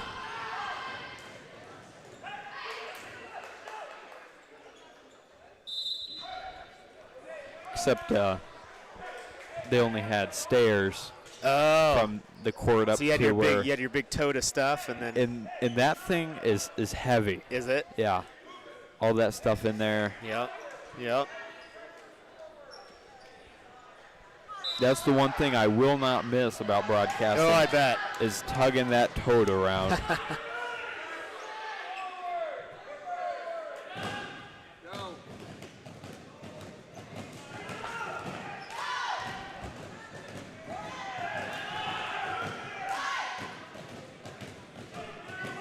So we got through the second period. There may be 1 point scored. I'm not quite sure what the scores are going into it, but a lot of action, but not a lot of points there. Here we are in the third, and Woodward-Granger is going to have to try to find some offense, generate some offense, score some points here if they want to have a shot.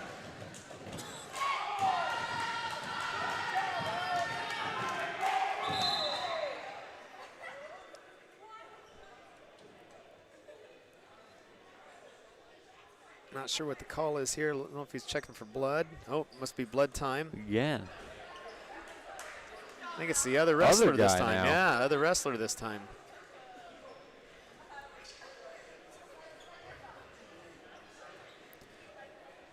Now, during the match, how close can the coaches get on the mat? Yeah, so you're supposed to be off the edge of the mat. At tournaments, a lot of times they'll have chairs set up kind of on the corner of the mat there where coaches can sit. Two chairs set up for that. But in a dual situation like this, yeah, you want to be the coaches are supposed to be off the mat unless a timeout situation or a stoppage situation like this, they can go to the edge and talk to the wrestler. I'm sure it's got to be hard for them sometimes. Oh, it to is. Yep, it is. Stay back. Just like in basketball. Yep. Coaches getting up too close. Yep, exactly right. Yep. It's like anything where you want to encourage, you want to give that little 1 or 2 word action, coaching to your kid.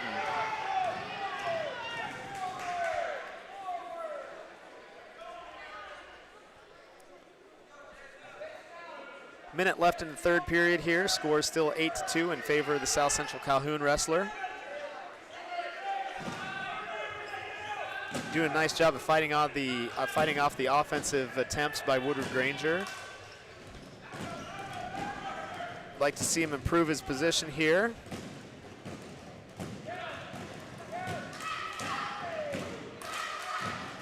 Stall warning given to red. Stall warning given to the South Central Calhoun guy. There he does get some offense generated. He did a nice job of rolling through that pinning combination attempt.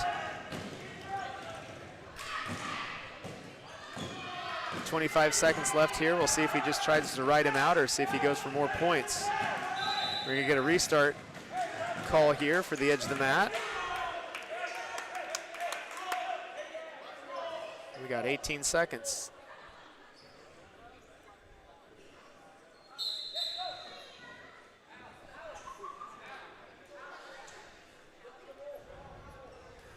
Woodward-Granger's wrestler will probably try something like a roll or something like that right off the whistle here. Try to get some big points and get the other wrestler on their back. Tried it there, but wasn't really successful. And this one's going to end. Nope, take that back. We got 3 seconds. Left, yeah. 3 seconds for another blood stoppage. Now, who gets to choose the starting position when they reset like that? Sure, when they reset, it's wherever they were before the stoppage. So if one wrestler was down, they'll still be down. Oh, okay. Yep. And there's the match.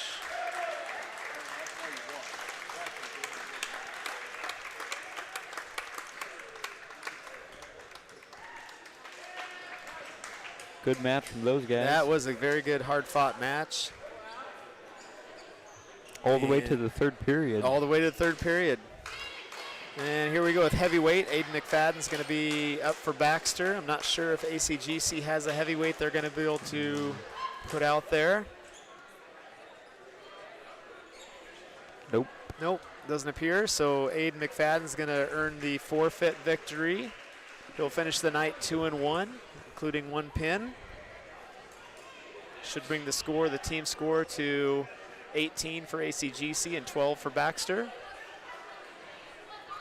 At heavyweight for Woodward-Granger and South Central Calhoun. Looks like South Central Calhoun is going to receive the forfeit.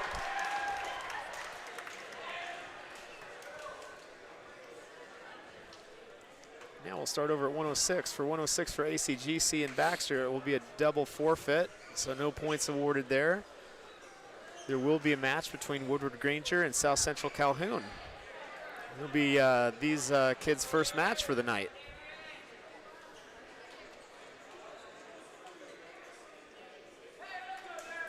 Darren Brown and you decided if this was Evelyn or This one's Maya. Maya. Maya, yep. Darren Brown and Maya, what? Maya Davis. Davis. Brown and Davis.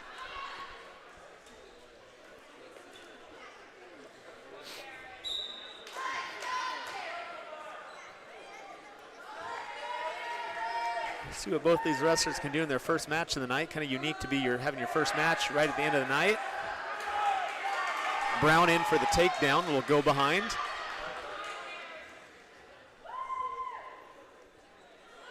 Breaking the hips down, trying to go for a cradle or a butcher move here. We'll see what happens. Gonna try to capture that arm.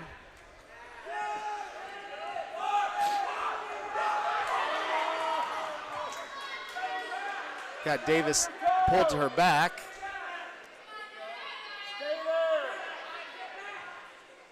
Oh, got to scoop the head, readjust.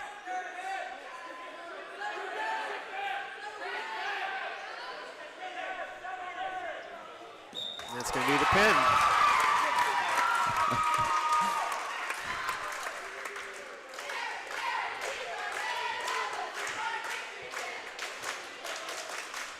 What do you think of the cheerleaders? They have a great cheer squad. Yeah. There.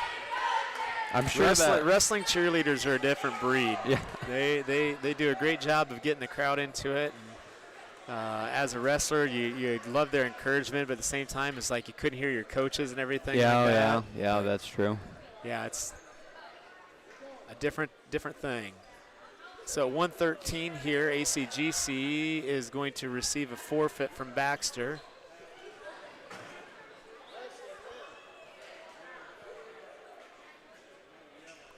Bringing the score of the duel to 24-12 in favor of ACGC. At 113 for South Central Calhoun and Woodward-Granger, there will be a match.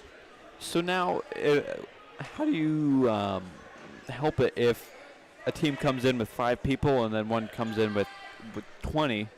You just wrestle it out, and you know, if you give up the forfeits, a lot of times, like one thing we always talked about, I know that they still talk about in the room is, you know, sometimes the team score is out of our hands. You know, you're going to go up 30 points in forfeits, but what about the matches that were contested? Can you win more matches that were contested than the other team? You know, so you start looking at stuff like that. Yep. You know, ultimately, yeah, you want to win the team duel and be able to fill a lineup and things like that, but along the way, you got to find those other ways to measure improvement, measure success too. Yeah.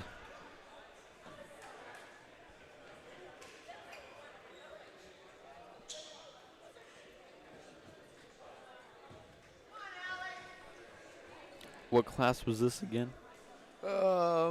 This is 113. 113. Yeah. Case Korleski and Alex Saxton. Okay. Woodward-Granger kid, Woodward-Granger wrestler. Looks like they're trying to work in a chicken wing combination there.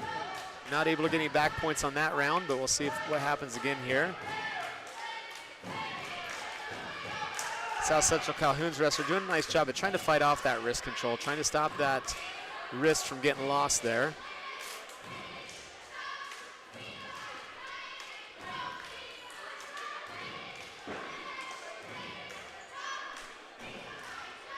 There he is able to get the chicken wing weaved in.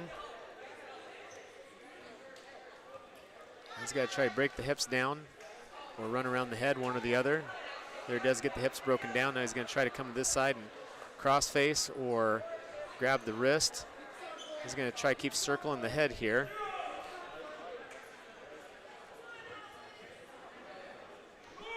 There, he's got the wing and the arm bar.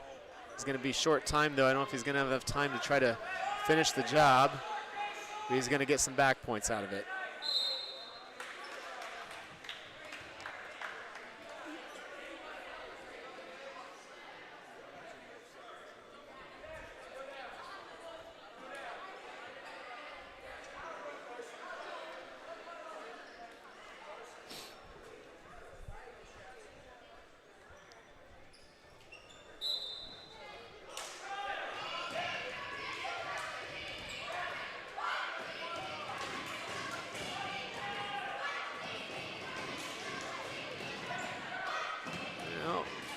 Woodward-Granger's wrestler earns the reversal right to his back. To his credit, South Central Calhoun's wrestler is able to fight that off and get back to the belly to fight another day and see what we can do here. Out of bounds. Gonna get a reset.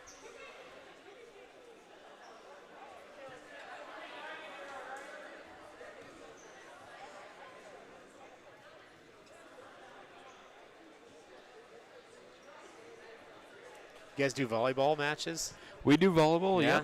How's that for? I mean, there's so many things to learn in like all these different sports to try to broadcast. Especially coming in playing no sports. It's been a learning curve. Well, good for you though to try that and do that. Yeah. The only sports we haven't done is we're going to try and get a soccer match in, and we've never done a track meet. Oh yeah.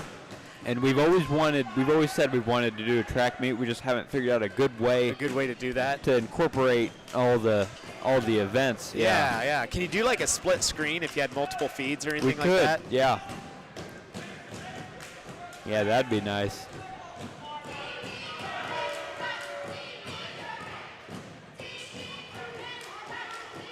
Woodward-Granger's done a nice job in this match of just continuing to try to work different pinning combinations and work this guy over. And on the same token, South Central Calhoun's wrestlers doing a nice job of fighting that off. Never saying die, never giving up on this. So, it's been a good match. The score is 11-0 right now, so it doesn't necessarily, indicative of the effort out of both guys, but it's been a good fought match so far.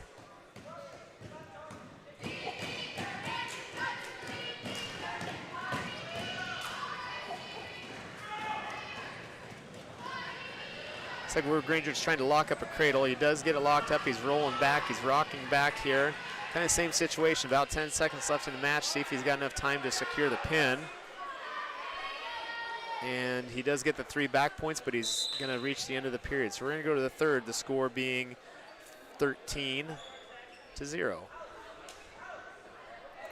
That's exhausting. Just 2 people, every muscle they've got, canceling each other out. Yep. 2 points, and that's going to be a tech fall for Woodward-Granger. 15-point victory. Yeah, you see, it doesn't look like it's that much physical exertion. Then you see all the sweat and everything like that. It's like, man, it's tired. You're tired. Okay, we got Cole Smith up here at 120. We'll see if he can finish the night undefeated. He's got 2 pins under his belt already tonight. We'll see if he can end on a good one here. Gavin Sloss. I think this is. Okay. I don't know if these two have ever wrestled before. Cole in, tries a double leg there. Gavin able to fight that off, to defend that. Back up to neutral position.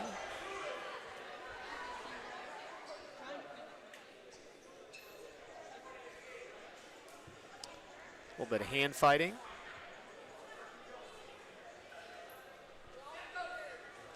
Now Gavin in on a single leg shot. Cole's got to try to get a whizzer in here, or no, Gavin does get the takedown. 2-0. Cole's got to try to get up here. He's got to break the hands, get the hips away. Mat return attempt. Mat return successful. Now Cole's got about a minute left in this first period to try to get back up on his feet.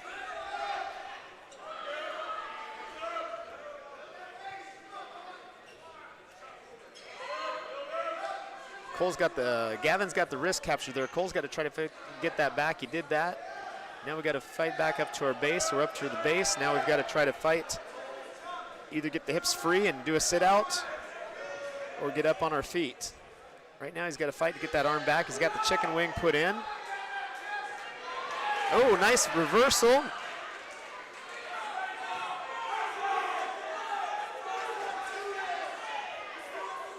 They get the 2 or they wave it off? 2, they did get the 2. And Cole had a cradle there. I don't know how many back points were awarded. 2 back points awarded.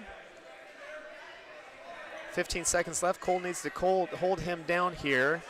He's got the leg captured on the far side. See if he stays behind the arms. Rides him out for these last 7 seconds. There's the end of the first period. Score 4-2. Gave up. You never want to see that first takedown being given up, but he did a nice job of fighting back from that, earning a couple points of his own. We'll see what we can do here. Smith chooses down to start the second period.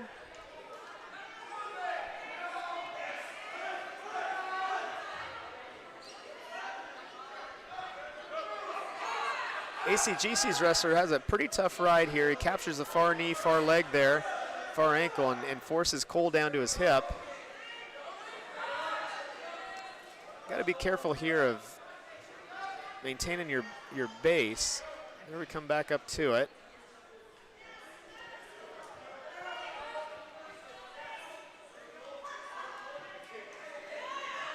Let's see some offense here out of Cole. Right now we're just kind of defending. There we go. Got to keep coming up. Switch position. Pull that leg in. There it is. There's a 2. There's 2. Oh, he awards the 1. We're going to be neutral. We're going to be 1, and we're going to be neutral.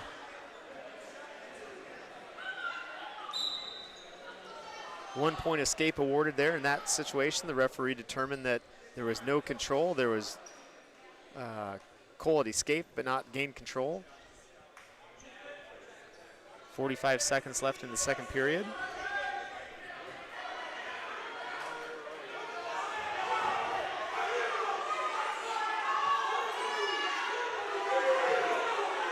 The coach is looking for some points. The coaches are looking for points there, and there the 2 is awarded. So it's going to bring the score to 5-4 in favor of Cole Smith here. He's going to give up some back points if we're not careful. This is a pretty intense match right here. Yeah, it is.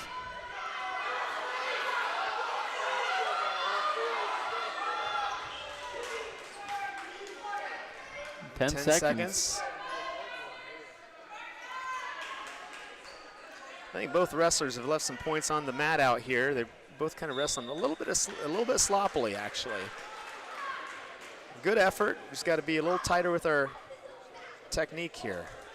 ACGC chooses neutral.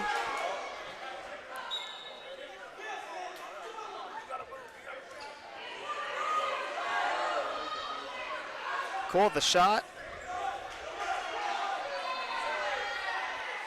You get the legs back there.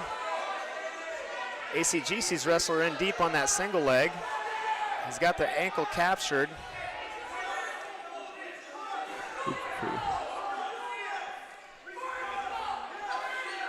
Right on the edge of the mat. We're going to see if we get a reset or see what happens here.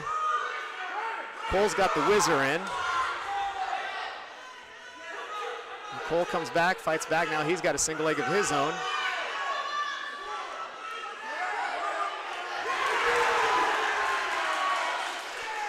Cole gets the takedown, finishes the takedown, got the ankle right in there. He's got the leg locked in. And he needs to keep his weight back, keep behind the elbows, keep behind the armpits. He's got to try to turn him, get some more back points here. A minute in the third now. Score 7-4. Cole's a little bit high there. I'd rather give up the 1 than the 2. Nope. Oh, Cole's in real danger here, getting too high. got to get his hips up and hips back here. We got to get hips up and hips back. Okay, now Cole's got to try to break him down here. At this point in the game, you want to try to break him down, try to score some points, but the major thing here is to get his hips broken down, keep him on the mat flat. He has done that. Now he's going to try to run the half Nelson. 18 seconds left here in the third period. Still 7-4, still anybody's match. Cole's trying to work a half Nelson there. He lost the arm on that. And we're just about out of time. And there's the match. Is going to another good one. Another good match, 7-4 in favor of Cole. Cole Smith does complete the night undefeated at 3-0 with 2 pins and a 7-4 decision. So it's a good night of wrestling out of Cole. Probably his hardest fought match of the night right there.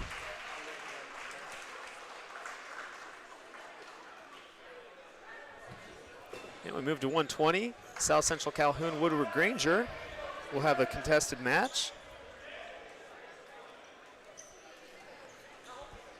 That brought the dual score between Baxter and ACGC to 24-15 in favor of ACGC, so a little bit closer there.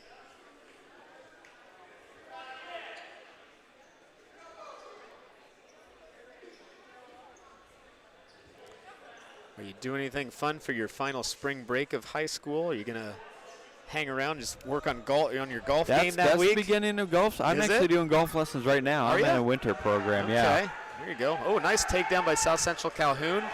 Almost a feet to back move there. Do that in Des Moines then at like No, that's actually where I was at before this. It's down in Newton by the prison. Oh, okay. Four Seasons Golf Bar. Four Seasons, okay. There you go. John Chauver, that's my instructor down there. He's a PGA pro. Great teacher. Good. I'll try a cradle attempt there by South Central Calhoun. Just about gets a reversal. Woodward-Granger just about earns the reversal, but South Central Calhoun is able to maintain control. Now he's accumulating back points. And there's the pin. So we'll move to 126. And I don't know if Baxter has a 126 wrestler tonight. ACGC will have a wrestler out there, and I think they'll collect the forfeit. You guys go anywhere for spring break? No, we've got too much other stuff going on. Our daughters will be in the middle of track, getting ready for track, and I don't know, costs a lot of money. Yeah. So we'll just stay home. Yeah. We'll probably do something small, maybe take the kids to Adventureland Inn or something like that. Yeah. But spring break's really not that good unless you're going somewhere. Right. It's the middle of, was it March? It's cold and gloomy. Yep. So unless you're going down to Florida or somewhere. Right. So 126 ACGC did receive the forfeit, so it's 15-30 in favor of ACGC over Baxter. There will be a match at 126 for South Central Calhoun Woodward-Granger. Woodward-Granger's wrestler in real quick on a double leg. Nice freight train double. And he's going to choose to give the escape. And he has awarded the other takedown on the edge of the mat.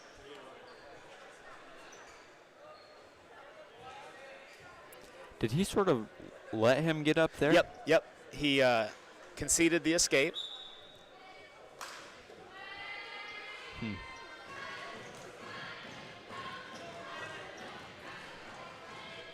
Yeah, you'll see that sometimes when a highly skilled wrestler will be wrestling somebody maybe not at their level. They may concede the escape and go back to feet and try to get more takedowns, try to earn more points. Sort of a tricky spot there. Yeah, he had the double chicken wing and he pushed right through it, earned the pin.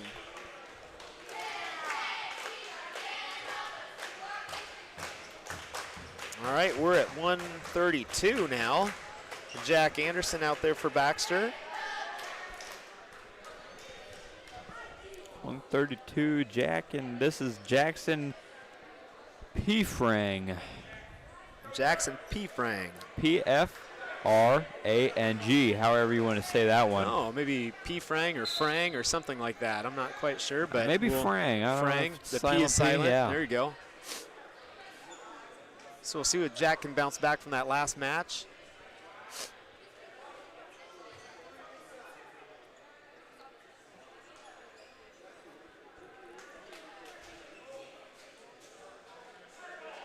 Both guys seem to want to tie up there.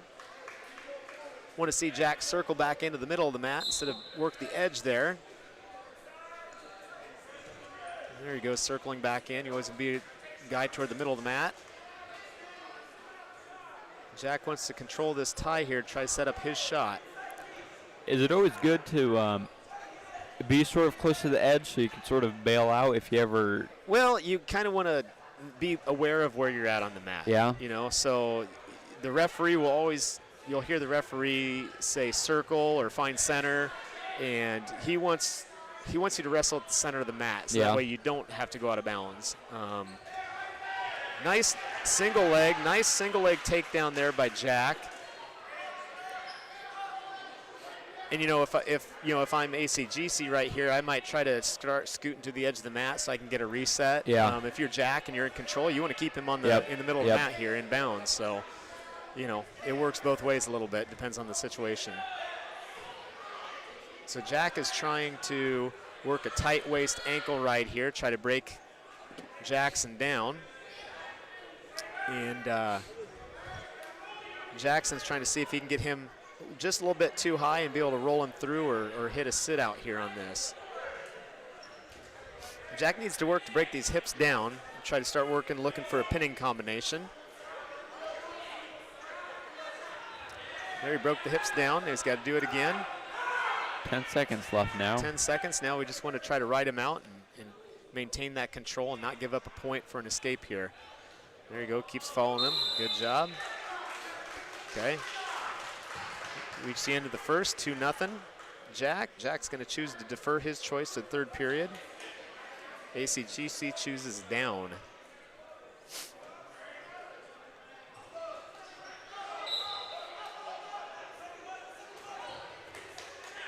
Nice explosive move to get his hips broken down there. Now Jack's got to start looking for either a half or a cradle or something else here. See what he wants to try to do.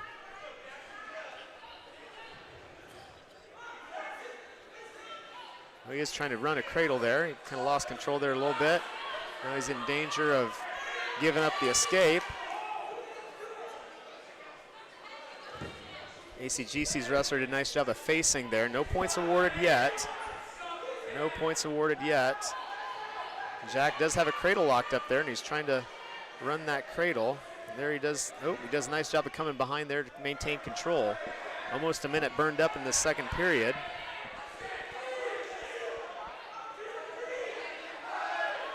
And Jack needs to get back there. He's got his weight back where it needs to be at.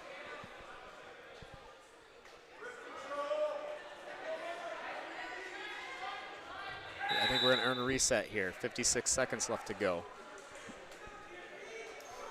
He's done a nice job of keeping the ACGC wrestler down here. He hasn't been able to really try to get him in danger of back points or a pin. There they're trying to lock up that cradle again. Jack's got a wrist captured there. He needs to get him down off of his hips.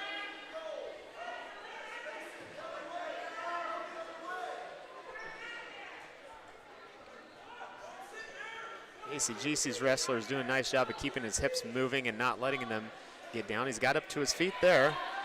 Jack with a nice mat return. We're down to 20 seconds left in the second period. If he can ride him out here for the next 20 seconds, that's a huge win and not give up the points and have your choice in the third. So we'll see what happens here this last 15 seconds.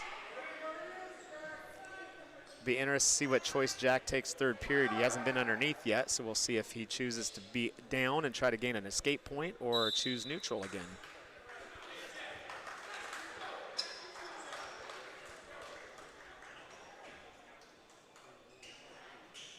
Looks like Jack will choose down. Sometimes that's a forced choice by the coaches. Yeah. And sometimes that's a wrestler's choice. So see what happens here.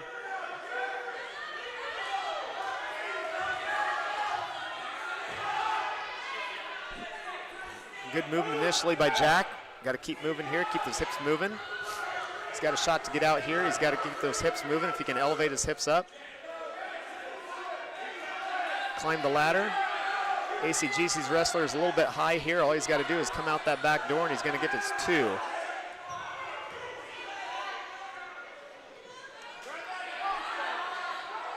He's got to, if he can come up off his knees and tripod up, he's got a chance to shake him down. Right now, the ACGC wrestler has a leg in, leg across the tight waist. Jack's going to try to head hunt or arm hunt here. There's 2. There's 2. And he's going to earn some back points. 3, 4, 5. That was a nice series of watching his weight and knowing where he's at on the mat. Jack's going to earn the 2 reversal points and 3 back points, so it should make the score 7-0. Reversal 2 and 2 back, so it'd be 6-0. Jack's back in control now, just under a minute left in the 3rd period. Got the ACGC wrestler's hips broken down there again.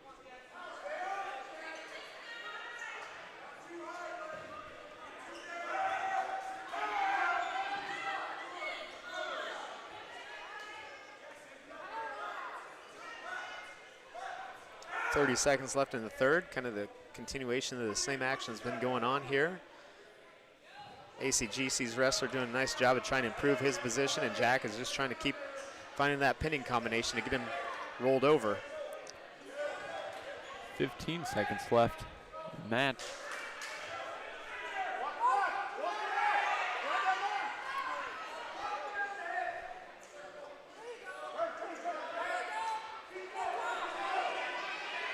And that'll do it now. No points, but that's the end of the match. Jack's going to win 6-0. Pretty convincing victory there.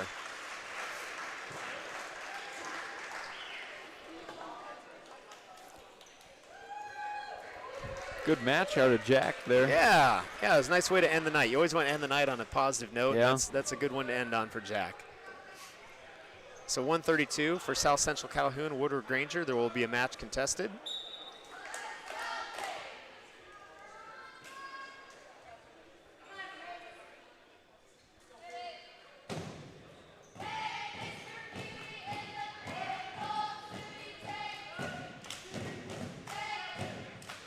Good hand fighting.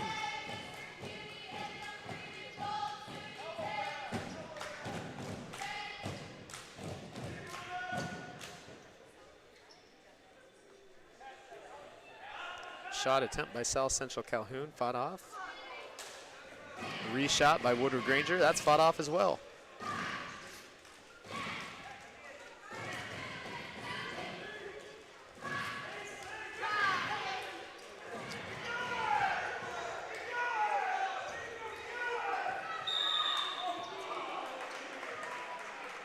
Nice flurry of action there, nice scramble, but no points awarded. They're going to start neutral back up. Oh.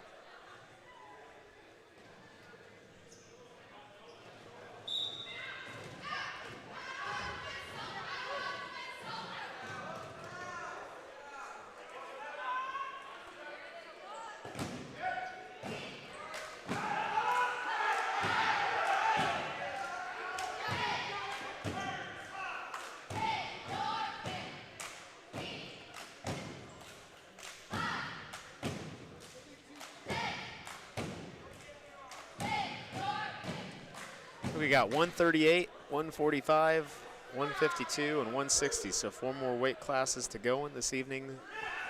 Dual action. Learned a lot. Yeah, yeah.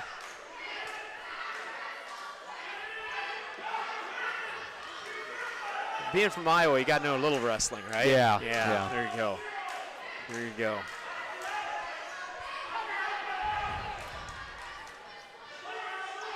.10 seconds left now in the first. No points scored. Well, there should be 2 points because one person's down, one's up, so I'm not sure what's happening there with the scoreboard, but it should be 2-0 in favor of Woodward-Granger. There it is. There's the 2 points. There you go.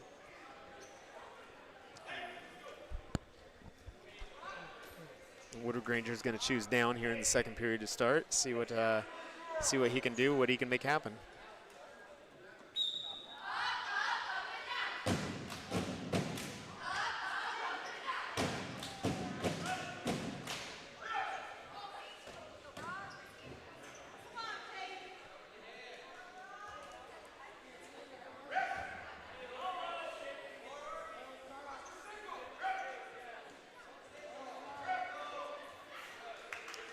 Where Granger earns the escape. He's going to be up 3-0. Partway through the second period.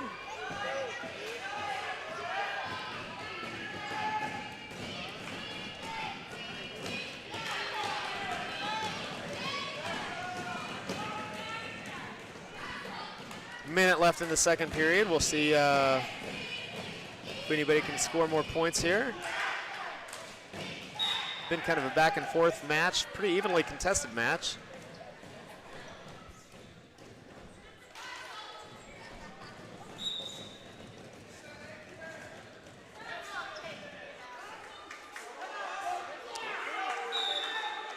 Nice little shot attempt, throw attempt, and defense right there, and we're going to start back up in neutral. No harm, no foul. Minute left now in the second. 3-0.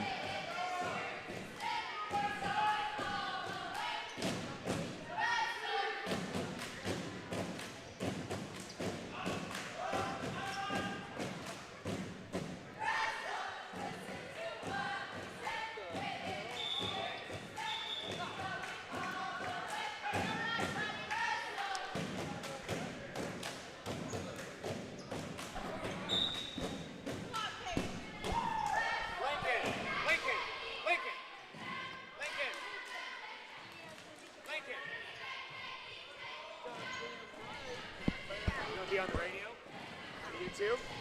Eli, you want to be on YouTube? I'll talk to you about wrestling. Get that other set of head. No, Eli gets to first. We'll see. Or you just put them on? Put them on. Don't say any naughty words. Yeah. Eli, put the microphone down by your mouth. Okay. Okay. There you go. All right. Here. There you go, right there. So this was youth club, mat club night, and I got Eli Schneiders, one of our 5th grade wrestlers, on the microphone. Eli, what's your favorite part of wrestling? Having fun Having fun. What- and winning. Winning. Yeah. What's your favorite move? Probably headlock. A headlock. A headlock? Yeah, but I don't always get to do it. You don't always get to do it. Yeah, yeah. So who's your favorite wrestler in college or high school or anything like that? I don't know. You don't know? You like Iowa or Iowa State wrestling? Iowa. Iowa. Okay. All right. Well, Eli, have you had fun tonight? Yeah. Yeah. Have you been a towel boy some of the night? Yeah. Okay. All right. Is that hard work? No. No? No. Oh, man. What would you tell anybody who's thinking about wrestling? What would you tell them? What would you try to tell them to convince them to try it?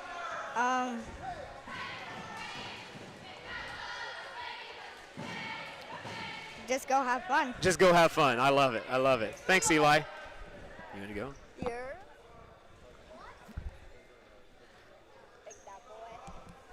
All right. What's happening here, Lincoln? Going on the broadcast? So we got Lincoln Russell on the microphone, or on the headphone, the headset tonight. Lincoln, what's your favorite thing about wrestling? Why do you like to wrestle? Getting to compete. Getting to compete. All right. What's your favorite move or favorite technique to try to pull off in a match? Single legs, probably. Single legs. Okay. Do you like cradles though? Yeah, I like Yeah, you like cradles too. too. Yeah. Who's your favorite collegiate wrestler? Spencer Lee. Spencer Lee from Iowa. Yeah.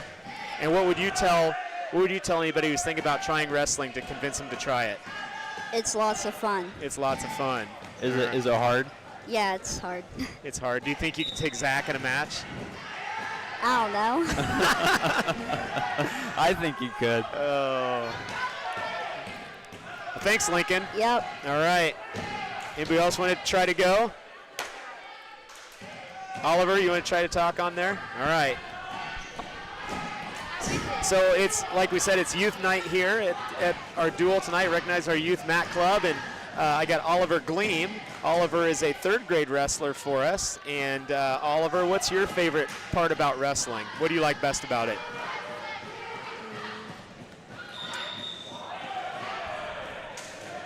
That I sweat. That what? That I get a sweat. Oh, you get to sweat? Okay. What's your favorite move in wrestling? What's your Probably sweep single. sweep single? Okay. And who's your favorite collegiate wrestler? Who's your favorite wrestler? I don't have one. You don't have one? You like Iowa or Iowa State, watching them wrestle? Iowa. Iowa. Cool. And what would you tell somebody who wants to try wrestling? What? What would you tell somebody who wants to try wrestling? That it's not that hard. It's not that hard if you work hard at it, right? Awesome. Thanks, Oliver. Bye. Bye. You want to be on the radio? Sure. All right. Boy. I got another fifth grader. I got, not sure if is it Brecken? Yeah. Brecken Maxwell on the radio, and Brecken has wrestled for quite a while with us. Brecken, what's your, real quick, at 138, ACGC is going to receive the forfeit. So the score of the Baxter ACGC duel is going to be 36-18 in favor of ACGC. Brecken, what's the favorite part about wrestling for you? What do you like best about it? Probably that you get to go against so many people and wrestle different people. Get to wrestle different people and try to compete and do better than you did last time out there? Yeah. Yeah. What's your favorite wrestling move? Probably the cow catcher. Cow catcher. Love it. Love it. Who's your favorite collegiate wrestler? Who's your favorite college wrestler? Probably Gable Stevenson. Gable Stevenson. I like watching him wrestle too. He's pretty dominant, isn't he? Yeah. And what would you tell somebody who wants to try wrestling? That if you work hard at it, it's not that hard. If you work hard at it, it's still hard, but it gets easier if you work hard at it, right? Yeah. Awesome. Hey, thanks, Brecken. Good job. Yep.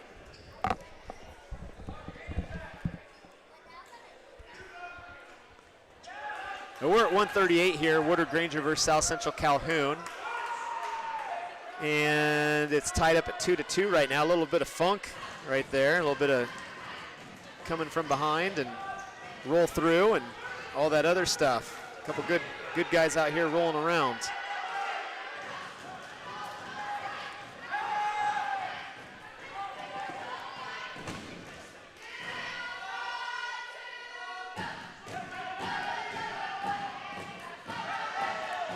Now, is it usually four schools like this? Sometimes it will be. Two or Sometimes it will be. You can have just a regular duel. Most of the Tuesday, Thursday night duels now are going to 3 or 4 teams just to, if you're gonna spend a weigh-in, you might as well try to get 3 or 4 teams there to get as many matches as you can. Now when do they have to weigh in? Right before they? Yep. So you weigh in an hour before competition. So like tonight, the first duel started at 5:30, so everybody weighed in at 4:30.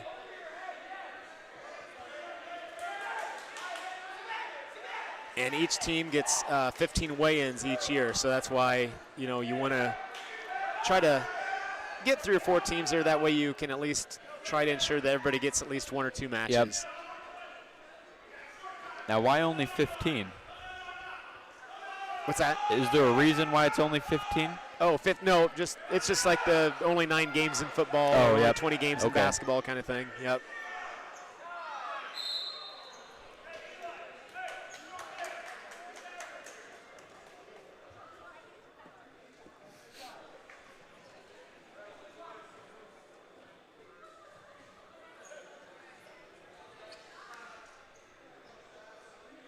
You ever have any girls interested in broadcasting? We have Lillian Headley. She's Oh, been doing good. a lot of the JV Good. basketball games. Good. Yeah. That's awesome. I always have Debbie Meyer up. Oh for the yeah. varsity. Yep. basketball. She helps out with the girls' basketball then? Yeah. Awesome. She's a natural at broadcasting. Is She's she? great, yeah. Good.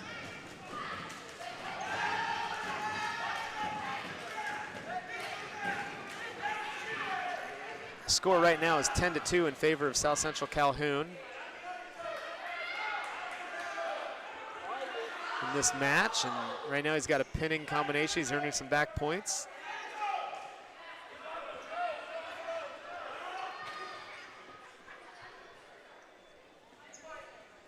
Middle of the second period.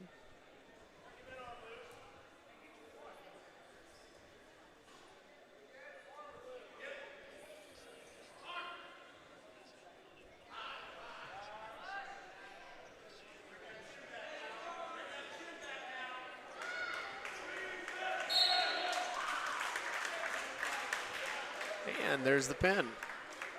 So we're going to move to 145.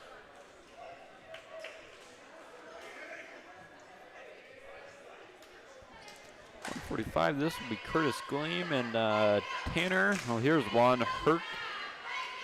Hershkowitz. Hershkowitz.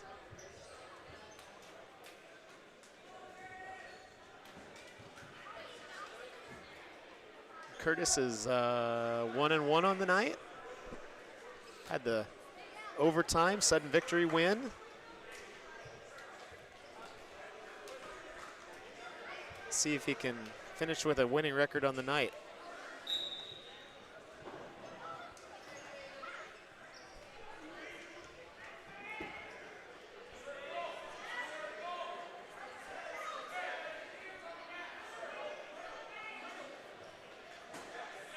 Curtis in on that far leg. He's got to drive through that, continue to drive through that.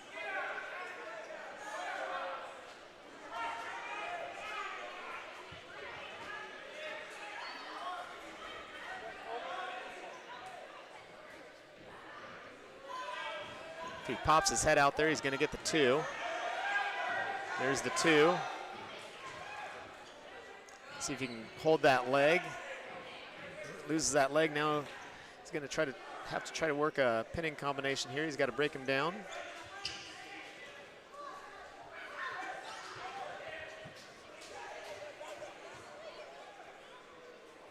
Oh, he's down there listening to his broadcast interview. Is he really? Yeah. Oh my gosh, that's funny. That's funny.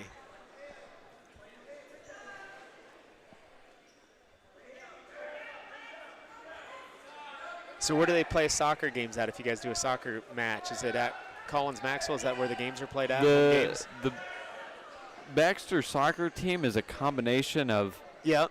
I don't even know. I don't know where they play. Okay. See, I don't know the rules of soccer either, except you play there you for 60 minutes, 40 Okay. minutes or something consecutively. Okay. That's about it. That's about all I know too. Yeah. Soccer's another hard sport too, all that Yeah. running down and back. Yeah, yeah. Yeah, I always had a few kids, from time to time had a kid or two that would dual sport track and soccer, and, they were always in shape, so it wasn't like a thing I had to really run them into shape or necessarily anything like that.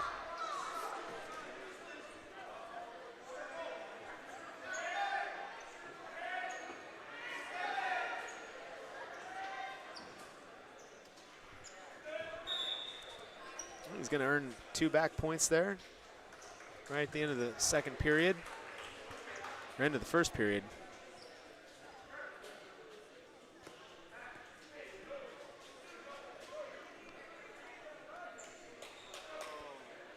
Let's see, Baxter has There we another go. home meet next Thursday. Next Thursday, yep, next Thursday. That'll be the only 2 home meets of the year, and I think we'll recognize, I think the seniors, which would be Tanner, would be the only senior, will be recognized next Thursday.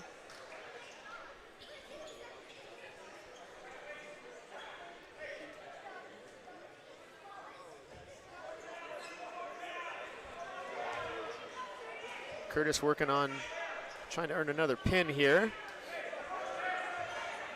Gets his weight back, finishes chest to chest. He's going to have a shot at it. He's got the head captured. A whip over situation here he's trying to work on.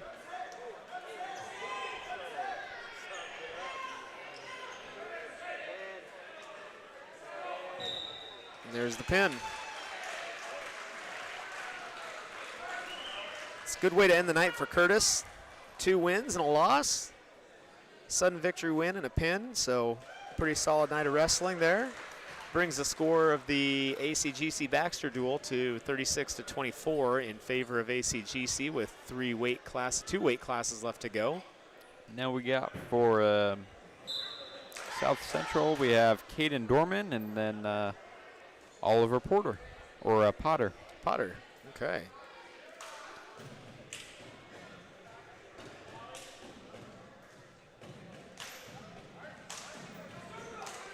South Central's wrestler in on a single leg, trying to come around to finish that.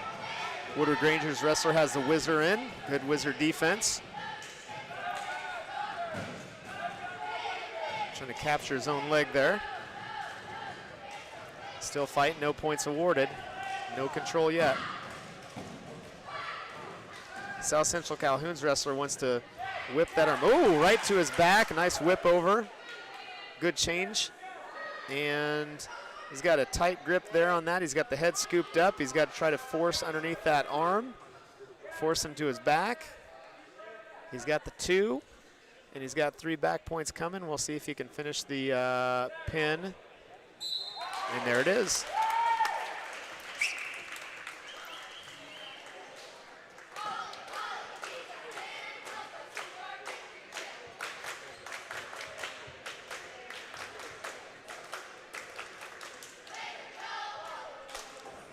And we got Tanner Shanks and Caden Jensen.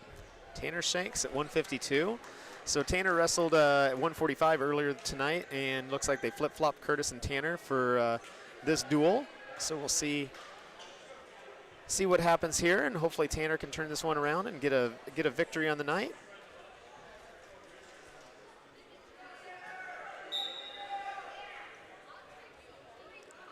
Both wrestlers lock up there.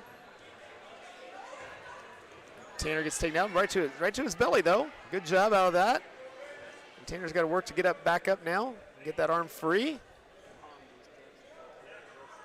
Get that wrist back.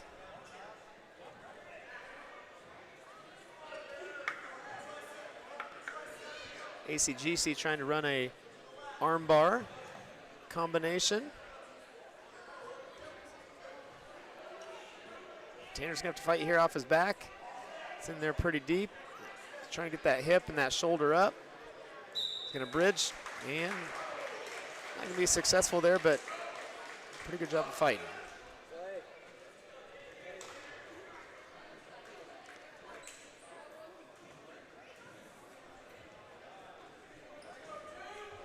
.152, there will be a match against South Central Calhoun versus Woodward-Granger. You got Riley Timmerman and Braden Simmons. All right.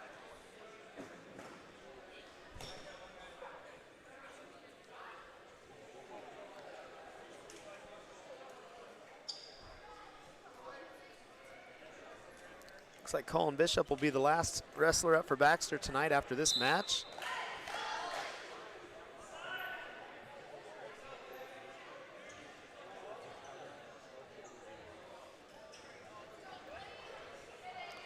Little knee pick. Woodward-Granger in on the whizzer and then a reshot. Little arm drag.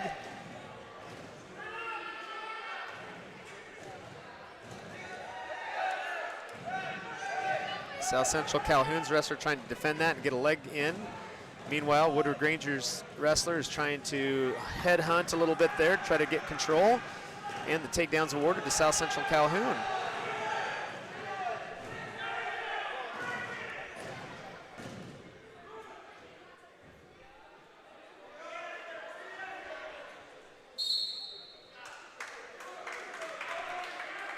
So it's gonna be, oh, we got some back points. 4-0 in favor of South Central Calhoun.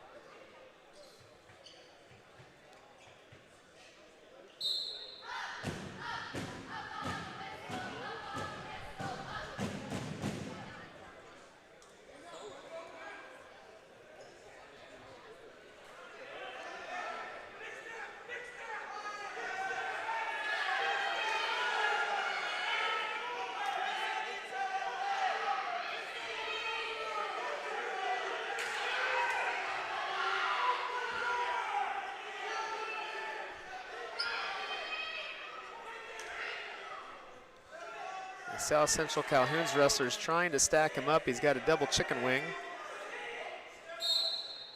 And potentially dangerous is called. 2 more back points were awarded though in the process, bringing the score to 6-0. 25 seconds left in the first period.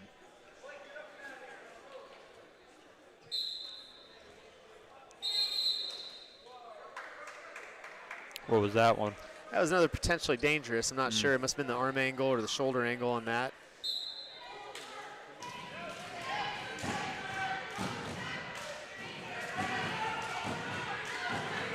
That potentially dangerous is anytime there's a risk of some sort of weird angle or weird contortion. Yep.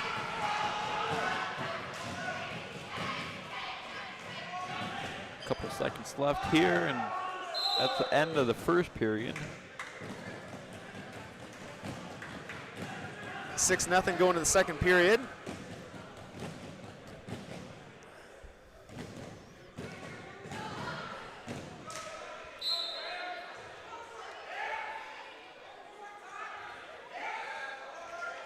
Locked hands going to be the call here. South Central Calhoun's wrestler had his hands locked the whole time, and it's going to be a point for Woodward-Granger as soon as the referee determines that the action stopped.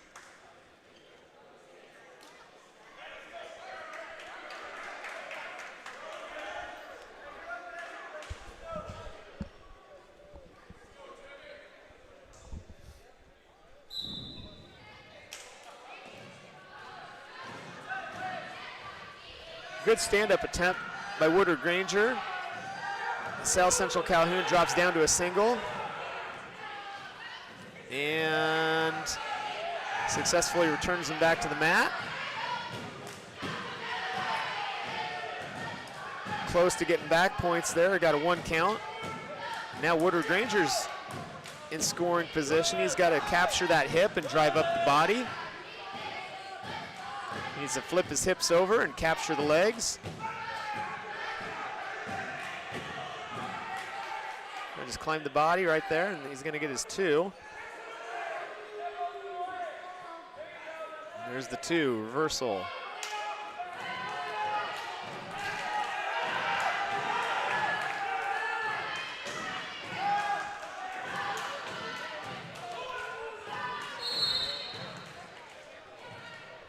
We're going to get a 1-point full Nelson.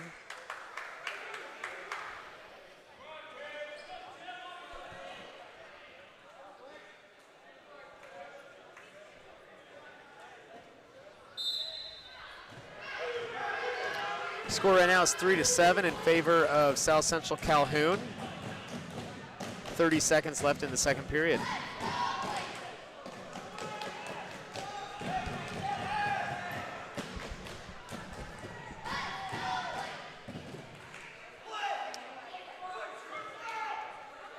Woodward-Granger's got 15 seconds here to try to eke out a few more points before the third period.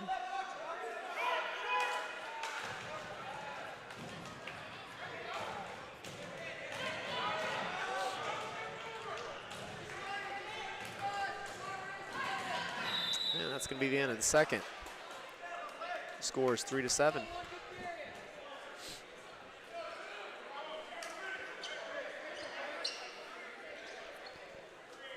Putting in a lot of effort out there. Yeah.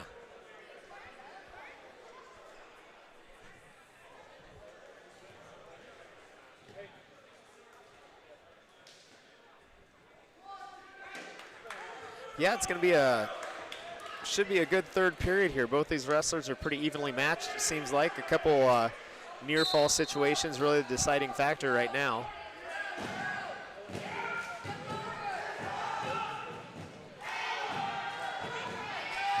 Oh, South Central's wrestler's trying to lock a cradle up here.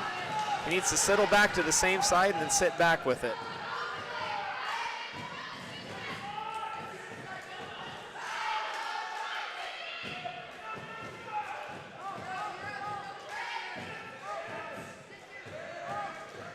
Lost the cradle, but he's still got control. Woodward-Granger's wrestler's up on one knee. He's going to try to keep getting up. And South Central Calhoun's got a head lever.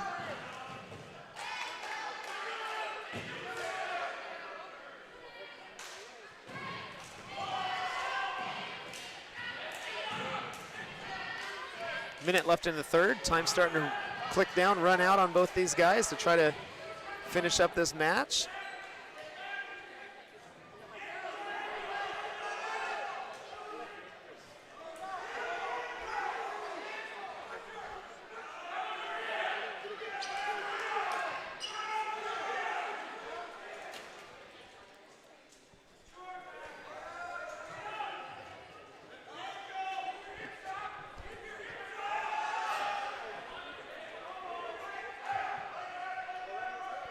About 30 seconds left here now. Yep. No change really has been taken this whole period. There's a lot of scrambling, but not a whole lot of change. There is a reversal for Green for Woodward-Granger, bring the score to 5-7. He's got 15 seconds left to try to manufacture 2 more points. He's going to have to turn him.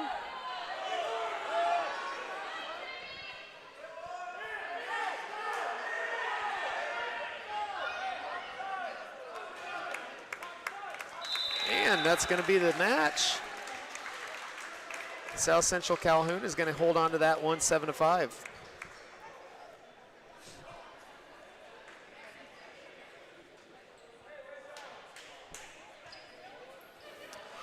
Okay, our final matches of the night here are going to be at 160. Colin Bishop up for Baxter. And Dawson Moeller for ACGC. All right.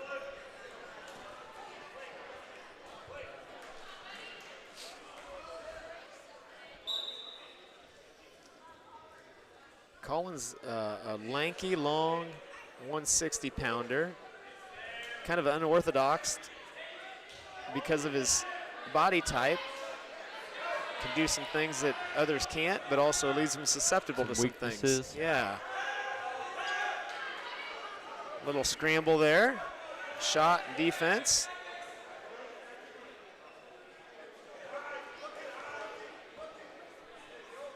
No points yet. Scramble, there's going to be the 2. And Colin's got to get his leg back here and work up to his base, kind of reset.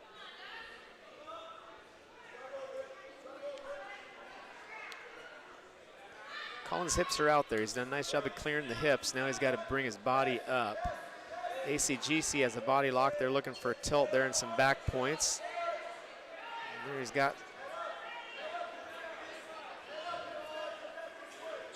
some sort of a tilt there, some sort of a pinning combo there that he's working on. And Colin's doing a nice job of bridging, but he's going to have to fight out of that. And not able to do it tonight.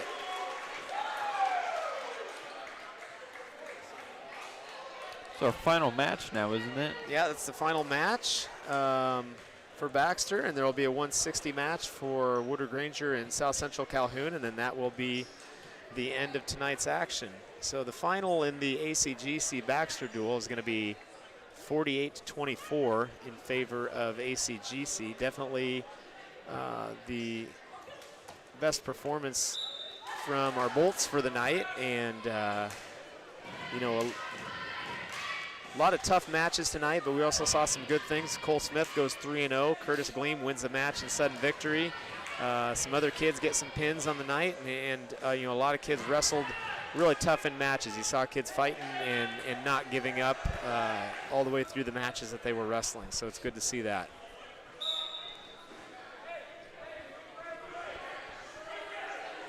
.30 seconds into the 160 match between South Central Calhoun and Woodward-Granger. It's already 4-1.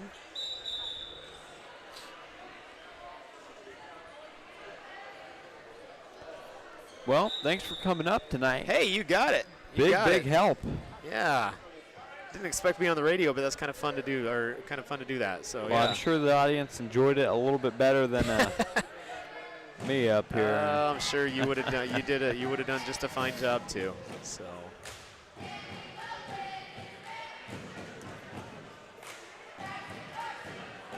So it's nice to have different people up, whether for interviews, stand-in, or yeah. So that's the end of that that duel. I don't know the team score on that one, but it would seem like it was back and forth, and that'll conclude our action tonight here. Thanks, Zach. Thanks for coming up here. All right, we'll see you ya. later.